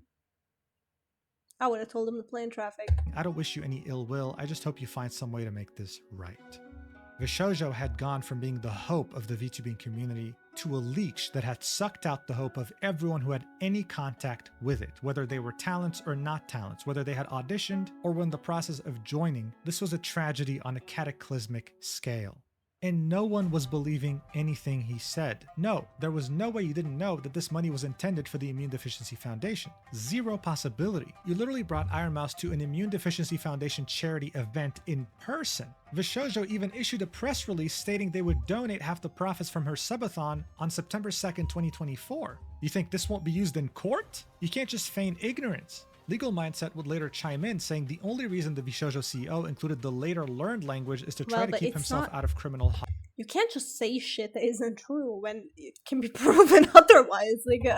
But I mean, come on. Even a pet hamster would understand by now that there's no way he's dodging this. Soon after, Twitch would remove the legacy emote known as Gunrun, not wanting to associate with him in any way. Which is crazy. Like, you got Amazon beefing with you.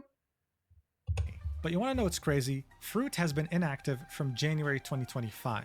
She finally made a comeback on July 21st, 2025, and literally just a day after she had come back, she would find out about the whole eyebrow situation. She effectively came back to a raging fire. No. At this point, it was already implied, but she still felt the need to specify that she's left Vshojo, saying, as a day one talent, it's truly heartbreaking that it has come to this. I had the opportunity to achieve so much in the last 4 to 5 years. I'm really anxious about becoming indie, but I'm going to continue doing what I set out to do and make fun things. The people, whether talent or staff, were the best part about the company. I had the pleasure of meeting so many inspiring individuals. I hope we can cheer them all on together moving forward. And with Fruit leaving, Vshojo had officially become a talent agency with absolutely zero talent. I think it's important to specify that even though these VTubers already had one hell of a community around them, having to wrestle with the idea that you're going indie, that you're losing all the resources that this agency once gave you, all in the span of 24 hours, isn't the easiest thing to process. But you know what isn't easy to process? At least for Vshojo? The fact that Vay didn't give a single shit that she was still under NDA. She saw the company crumbling, barely able to keep up with finances. She thought, they're not gonna sue me, so she revealed everything. And it was extremely disturbing, saying, and so our NDAs are now void. Why I left Vshojo. Back in 2023, Vshojo tried to bully me into one of the most predatory contracts that I have ever seen. When I tried to ask more about it, their COO got extremely hostile with me and refused to answer any of my questions, and so I had to hire a lawyer in order to get some clarification. During the talks, it became clear that Vshojo would rather let me go than to take less away from me. They were ultimately wanting me to give up more than half of all my sponsor revenue and over 60% of all my merch sales. All I asked from them in return is to not take a cut of the sponsors that I was getting through Mythic, as that cut was already being taken. They said no, they want it all. So just to clarify any confusion here, most of the Vshojo talents had a talent agency in parallel to Vshojo, like Mythic Talent, for example. They would be there for the sole purpose of getting them sponsors. This was a completely normal thing to do, but Vshojo wanted a cut of the sponsors from Mythic even though they were doing nothing to get her those sponsors. They would then continue, and so I asked to leave after being treated like I was disposable in our talks. They basically made it seem like they were my employer and that they're the reason for my success, that I owed them and that I should be happy to give them my money. In order for me to leave, they demanded I sign an NDA that... Bro, the difference in contracts from like ex-Niji talents versus non-ex-Niji talents is crazy. Like, it's actually so disgusting how calculated they are in the difference of treatment. Prevented me from speaking to any of the other talent about it. I could not say why I was leaving. I could not say what the terms that I was saying no to were. I even got in trouble for advising them to hire their own attorneys. They would watch my streams, read my Discord, and then threaten to sue me. If I said anything that hinted towards how I really felt about the company, I was threatened with a lawsuit. Another one of their leave terms was that they will announce both me and Silver on the same day in order to minimize the damage to their company. Their COO had begun to push a narrative on 4chan, yes, I'm serious, LMFAO, and other social media that I'm leaving because I plan to join OTK and that both me and Silvervale are troublemakers, so they were letting us go. Later I found out that Nyaners wanted to leave around the same time due to also being unhappy with the contract, but was told that she couldn't because it did not fit their narrative that they were pushing internally and externally. Crazy. The amount of hate we've gotten over leaving, from fans calling us greedy bitches to people saying we're abandoning our friends and tossing aside the company because we're successful enough, was fucking painful. Not being able to say anything sucked. I only found out I didn't get paid for any of my sponsors after I had already signed the NDA. After 2 years, I have still not been paid. Dude, no NDA could keep me from throwing hands. I'll go to jail. I don't give a shit. I will go to fucking jail, but I'm taking you with me. I don't even care. Oh my god, see if I care. If I'm already going to jail, might as well go for something that's really worth something. I'm fucking beating you to a pulp. Back fully. To add insult to injury, they also demanded I had to pay them back $10,000 for some of the anniversary assets, which when they sent me back months later were half finished. Despite all of that, I've had immense faith that the company has gotten better over the past 2 years. I assumed they rewrote their contracts after losing 3 people due to them and seeing all that new talent join. Well, clearly, this was not the case. Now, for some fun facts. Their company lawyer has an expired law license. He literally does not practice law anymore, yet he was our point of contact for any legal help we needed. They actively pitted us against one another during my time there and compared our success to others. They tried enforcing streaming schedules so that our viewer count would look better due to less overlap. They would always shit talk other VTuber agencies. They literally would spend company money to get a tiny dig at them, especially Hololive. It literally lived rent-free in Gunrun's head. They were convinced Hololive was over when they signed Kason and Nazuna. Our previous talent manager got ghosted for 6 months by Gunrun, told not to do any work for us, and then got fired for not doing anything. During this fiasco, we weren't able to get any assistance. Mountain Dew got reprimanded for being creepy to us. There it is. Lol. Got told not to message us privately. Go figure. I have proof from other streamers attending Vshojo's IRL parties that Mountain Dew would actively shit-talk me after I left the company to paint me in the worst light imaginable. Don't know why you're acting innocent on Twitter pretending you weren't aware of anything. Can't wait to see all the shit that comes out about you because there's loads, but those aren't my stories to tell. Thanks for reading, and thanks to those who stuck around between then and now. Thank you for giving me, Silver, and Neon the benefit of the doubt when we needed it most. So, yeah. Wow, this was insane. Many of the top streamers in the space would react to this with complete and utter shock. Bro, I was caught completely off guard. Holy shit. I could have never in a million years expected that. And this caused Mountain Dew to be community noted on the post he had made tagging Gunrun, with it saying, this user was also included in many of Vshojo's mismanagement issues and has been called out for harassing talents. Nyaners would further confirm what Vay had said, saying Mountain Dew... No, this is actually crazy. Like, why would you... If you're one of the shitheads, why would you pretend not to be? Like, obvious people are going to speak up about it. Obviously, people are going to tell you that you're a fucking dickhead. Audacity to talk shit about you to my face at a party the year that we all left, and painted you as some kind of conniving, greedy, mean girl who was in my ear and manipulated me into leaving Vshojo just because you wanted me to join OTK because her boyfriend Soda is part of that org, or for some personal gain or some shit. What the hell? He got uncomfortably close and up in my face and was like, come on, I know the real reason you left. I know it was because of Vay. She talked you into it, etc., and it was infuriating. I know he spread that same shit to other staff, talent, and other industry people. Seeing one of my closest friends get dragged through the mud like this for years was awful. You did absolutely nothing wrong and had so much shit flung at you just because they wanted to push a narrative to protect the company. For him to act like he's completely blameless is insulting. He is a creepy motherfucker, and there's a lot more obviously, but a lot of it is also not my story to tell. Absolutely wild. Now, Dean, a lawyer that's actually certified, specialized in content creation, would tweet this out after Vay's tweet, saying, Vshojo has not officially filed bankruptcy. They have not dissolved. Contracts are still in place. NDAs are still in place. Please review contracts before you say anything on the matter if you have signed anything at all with them. But then Vay, whether aware or unaware of that tweet, would still tweet this out saying, they'll have to steal from another charity to sue me, lol. I mean, hey. We want money, huh? We want money or they're gonna sue. A VTuber by the name of Kayan, who's a corporate accountant IRL, would quote tweet Gunrun's I mean, I'm not, I'm not an accountant. I do work in corporate, but I'm not an accountant. I did do my, degree with accounting in mind, though. Again, nothing on this scale, but even I know that you cannot misspend $11 million. Like, you can, that's not how booking works. That's not how that works at all.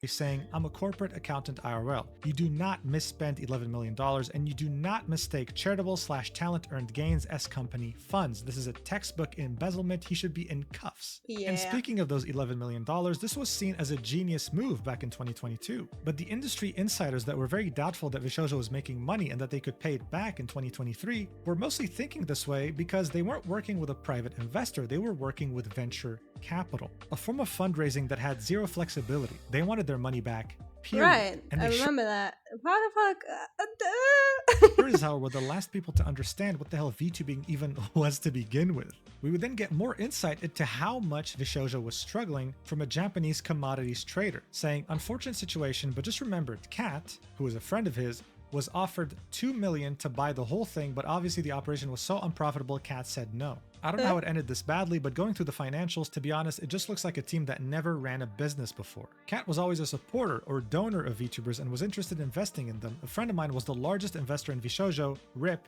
$0, implying that he had lost all his money. Maybe the loan the company took legally required them to be paid back first before the $500k stream donation go through to Iron Mouse, not sure. Still believe it's a terribly ran business rather than fraud, or at least I hope. So as early as June 21, 2025, Vshojo was selling itself for $2 million to an investor. This was the amount that they owed to talents and loans. Bear in mind, this is a company that had taken an $11 million loan and had some of the best talent in the entire VTubing industry, hell, the entire entertainment industry. They were valuing themselves at $2 million. incredible.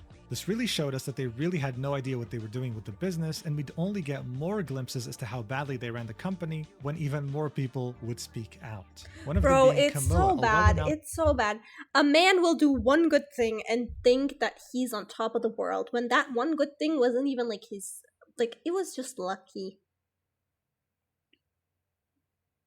Let's say it was your genuine blood, sweat, and tears. Stay with that one thing. Don't branch out. You're not God. Just stay humble, right? But it's crazy, man. VTuber in the industry, saying, I want to start by saying that the severity of my experience isn't the same as what others went through with Gunrun. Just wanted to share this tidbit because it affected a lot of my friends, including me. In 2022, I applied for Vshojo. I applied under my past life, so her past VTuber identity. Vshojo at the time prefaced that they were looking specifically for smaller streamers. I thought I'd give it a chance because I was a very small one at the time. I auditioned. I passed. I received an email saying that I would be moving to the next stage, as well as some of my friends. I and others were so excited to have even passed the initial round. That alone was something to be proud of. We filled out the next part. This mainly contained more technical questions. What's your schedule like? Are you good with handling technical difficulties? What kind of streaming equipment do you own? Etc. Submitted that and, well, got another email back. I made it to round 3. I was so happy. I know I wasn't fully accepted yet, but it was still a nice feeling. So I waited. I waited a few days for the next step. A few days turned into weeks. A few weeks turned into a few months. Nothing. I would frantically check my email almost every single day, waiting for something. Eventually, I let it go. They moved on without a word. I was sad, sure, but more confused by the sudden disappearance. A year later, I started growing as a streamer. I met so many other VTubers and learned a lot by being around them. One day, I was chatting with a bigger VTuber, and eventually, the topic of Vshojo came up. They told me they auditioned the same time I did. She made it to the final round, but they rejected her and the finalists last minute to hire someone they already knew. And these VTubers were given hush money not to tell anyone about it. The girls were devastated, just like the rest of us who got dropped without warning. So yeah, thank you for wasting everyone's time, I guess. Oh, and one more thing before I forget. You have no idea how many times your talents called me in tears, suffering due to your neglect and the way you constantly mistreated them. That's they weren't crazy. getting paid, they weren't getting responses from you for over 6 months, and other heart-shattering moments I can't share yet. Is this the treatment you give to those who contributed to your success? No one as sweet and hardworking as them should have been treated like that and stolen from, and with that being said, I dedicate this to you. It will be a song sang by Camilla titled Dear Gunrun, in which she would address him personally with the lyrics that she wrote. Mia, yet another VTuber that was screwed over by Vshojo, would reply to Camilla's post, saying, I only spent half a year getting my hopes up. I cannot even comprehend how the people must feel who got strung along for even longer, just for upper management to choose bigger creators, while the talents, like Zentreya, had to tank all the criticism because they believed their words and promises as well. And all of us smaller people applying trusting Zentreya while the talents had to tank all the hate. It's crazy how everything fell on Zen. Like, why? Hatred from people claiming nepotism, just to then in the end find out that upper management did treat the talents like cash cows and did try to get more cash cows instead of keeping the promises they gave everyone else. They sold this dream to everyone and made all of those false promises to talents and fans alike just to crush all of it while letting the talent tank it all and disappointing so many people on the road. But what about this whole hush money thing? What about the people who made it as finalists and were given money by Vshojo to never speak of it again? Well, one of those talents was Neurosoda, and she confirmed it live on her stream. Watch. Like, at the time when I applied for auditions, how many years was that ago? That was like 3 years ago. I literally do not care anymore. But at that time, they tried to, like, give me the hush money, which I didn't take. And I spoke about what happened as carefully as I could. Because I was, like, still scared to, like, you know, have bad blood or anything. And then people still, like, hated on me. Like, nobody believed me. Okay.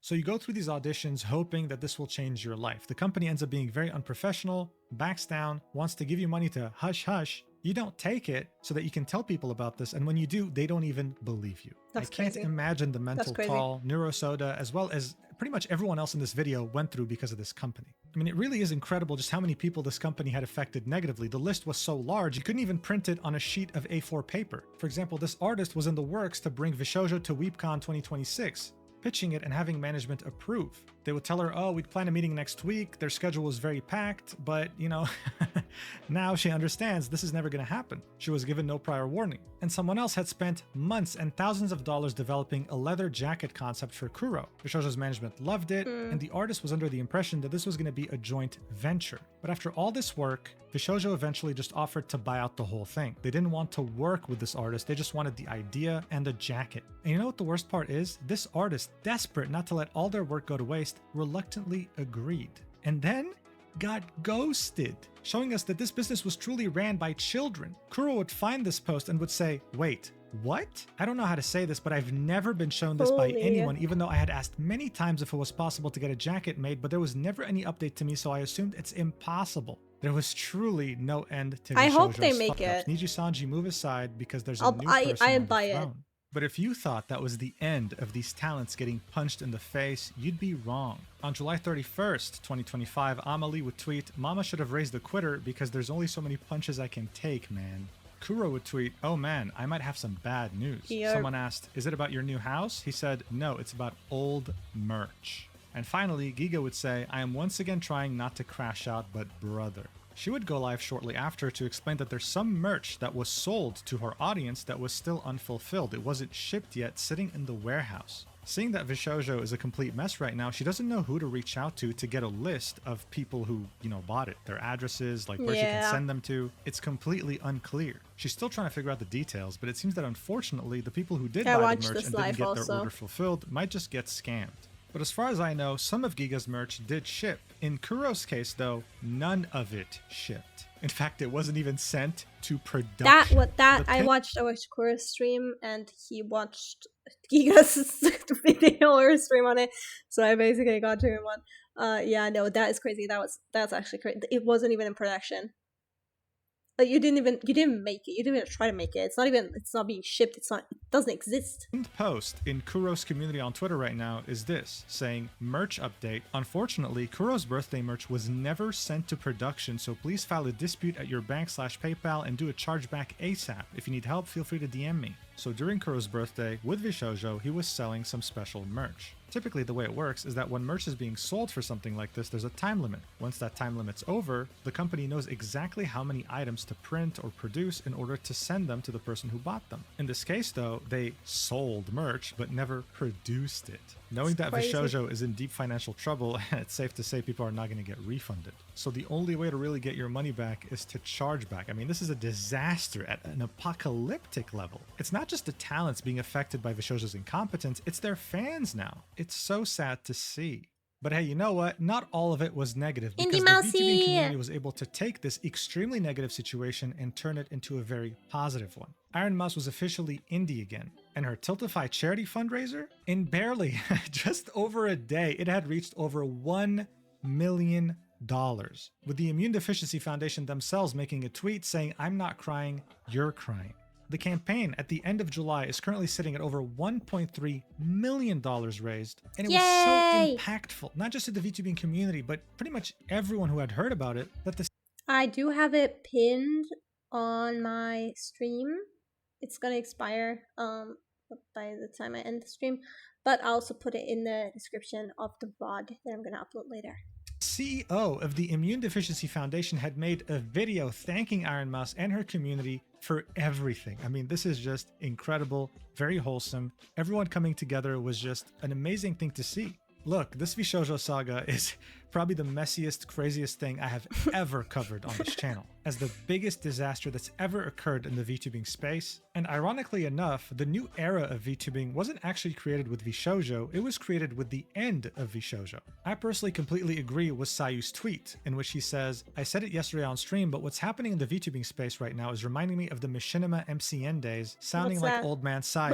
I remember Machinima, but I'm not old, okay? They used to host some of my favorite shows that I watched growing up. But the way they were created was as an MCN, a multi-channel network, something that is completely extinct today. Back then, YouTubers, especially centered around video games, believed that the only way to succeed or get to the next step of content creation was to sign on with a machinima. This would allow them to get control over your YouTube channel and essentially make decisions for you. The promise here was that you would be getting so many sponsors, money, cool opportunities, but the reality was that you would be severely limited as to what you can do, and machinima would practically become your boss. You would have no freedom. Your channel wouldn't even be owned by you anymore. Eventually, everyone left this company once they realized that they were practically scammers, and this led to the company completely shutting down. So maybe the new era of VTubing content creation lies in the independent creators themselves. Maybe VTubing, just like video game content creation in the early 2000s, needed these agencies to lay a foundation, but now they're not needed anymore. Who knows? Time will tell. I do find it hilarious, though, that in a stream with Michi and Matara, they would find out through tarot cards that Vshojo was going to be doomed this year. This was back in February. That was actually crazy. I cannot watch a Michi's tarot stream ever again because I will crash out. My OCD cannot handle it. Okay, just this year. And speaking of Vshojo, in Legal Mindset's opinion, this statement was so poorly written that it might as well be Gunrun admitting to a crime. This wasn't over, and the talents could most definitely sue. I don't know what'll happen, but I would definitely not bet my money on Gunrun. Anyway, thank you so much for watching this ridiculously long video. I don't know how long it's going to be while recording this, but I am not looking forward to editing at all. Yeah, trust. And also a special thanks to Rima Evenstar for very quickly compiling some of the lengthy statements from many of the VTubers affected by Vshojo. As of now, Vshojo's store is not available anymore, but it's important to note that it hasn't filed for bankruptcy yet and hasn't closed its doors down either. As far as we know, it's still a company, one with no money, but still a company. If there's anything for you to understand from all this is to, well, always hire a lawyer to read out contracts. And if a company makes you feel guilty about it, then they're probably a massive red flag. Yep. Thank you so much for watching, and I'll see you in the next video whenever that is. I don't know what it's going to be. Oh! Now that I'm looking at her, I keep seeing her on my recommended. She plays Valorant. I don't know what it's going to be uploaded. All I know is I need a goddamn vacation. I love you. Mwah. Oh my god, don't show his face like that. That is scary. That is scary. Let's go back to just chatting. That is scary. Don't do that. Okay. No, check out the fundraiser. Please, please, please. If you haven't already. Oh my god, it's sitting at 2.3. No, that's 1,000. That's 1,000. Oh god, okay, I got scared. Let's see. It's sitting at, 1.3, what he said in the video. Million. Oh, right. Check it out. Check out the page of the Tiltify. Jesus. And, yeah, no. You know how it is. We were all there for it. That was a crazy time to be on Twitter. I am glad though that everyone seemingly got to heal a little bit from it. Okay, what now? What now? Hey, why is Shy Lily tweeting in German? Lily!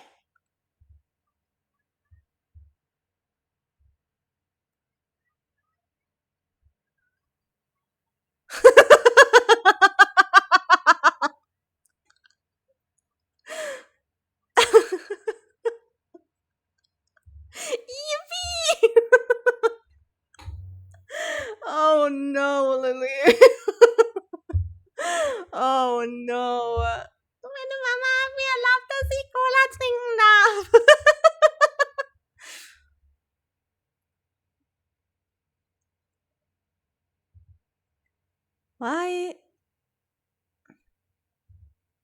Why is Numi pretending to be Jackie from Yellow Jackets? What's happening? Anyways. Ooh, dude. You know what's so bad? The game of customizable VTuber models has been stepped up so much, and one model that I actually wanted so bad the ink model. Wait, let me just share my browser again, actually.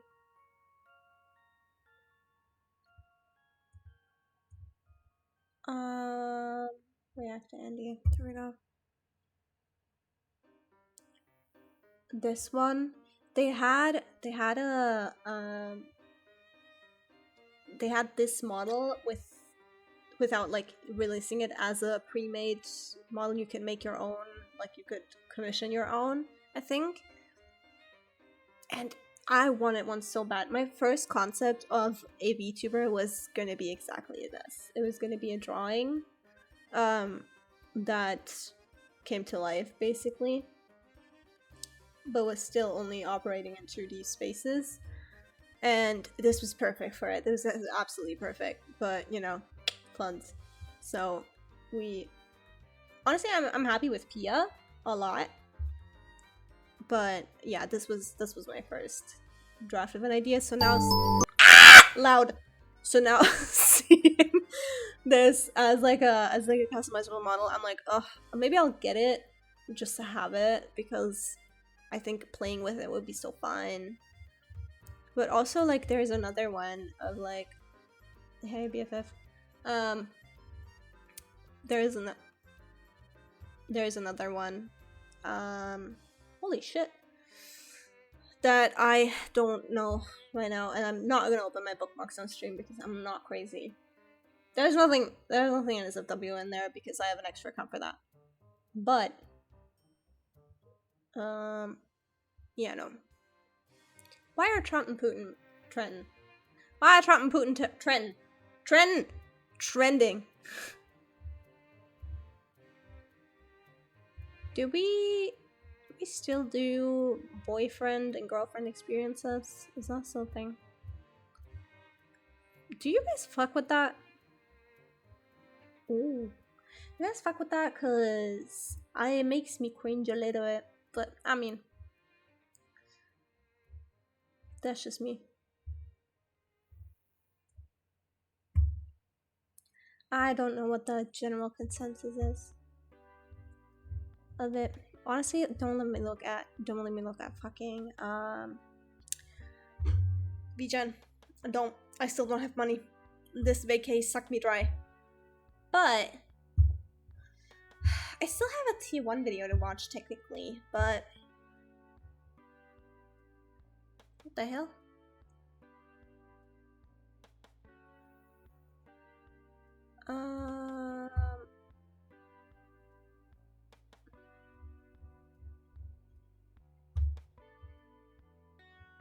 Why the internet is obsessed with Yandere's? Yup. A game even worse than Yandere. So you watch one Yandere simulator video on stream, and suddenly YouTube thinks that it's your whole thing. Man, what the hell? Stop showing me Yandere Death's face! I don't want to see it! I'm sick of it! I'm taking a stance. Goodbye. Goodbye. No, I'm not doing it. Okay. I'll probably end stream here. I have work tomorrow.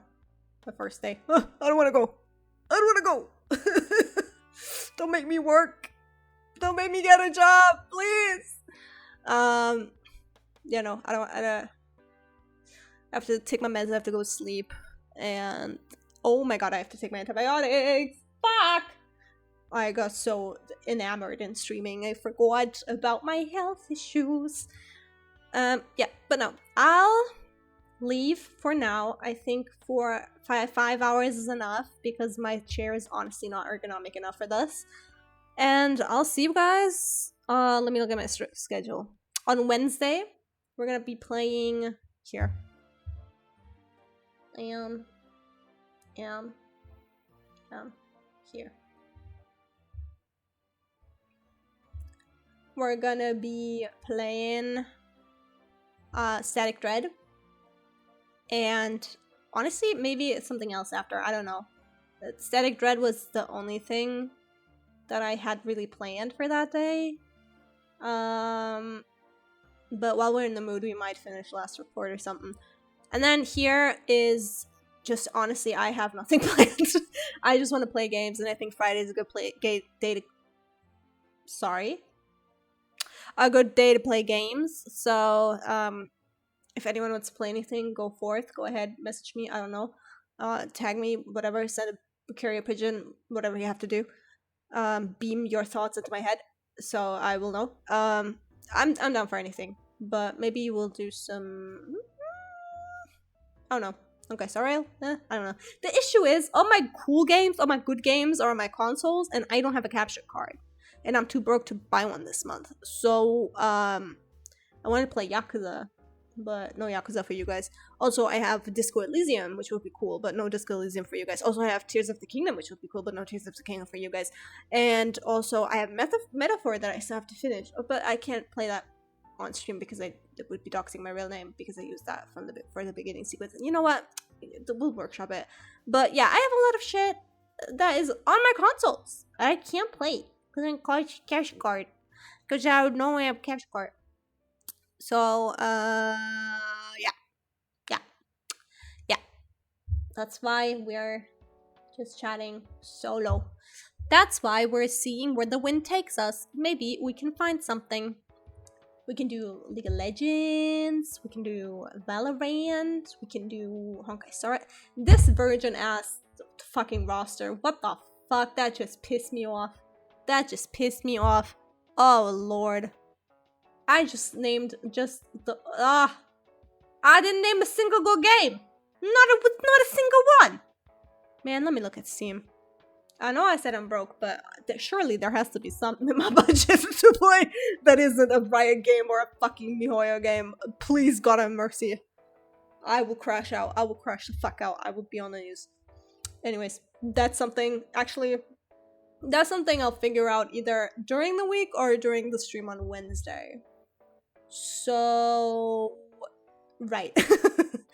Thanks everyone for coming by. Let me switch over to this screen. Thanks everyone for coming by. Thanks for singing by for 5 fucking hours. That is crazy business. And thank you for the raid. That was so nice. That made my day. Love you guys. And I will leave you with... What do you guys want to listen to? What do you guys want to listen to? I want to leave you guys with a good song. You know what? I hyped it up. No, I started with Exodus. I hyped up Thunder. Let's do Thunder.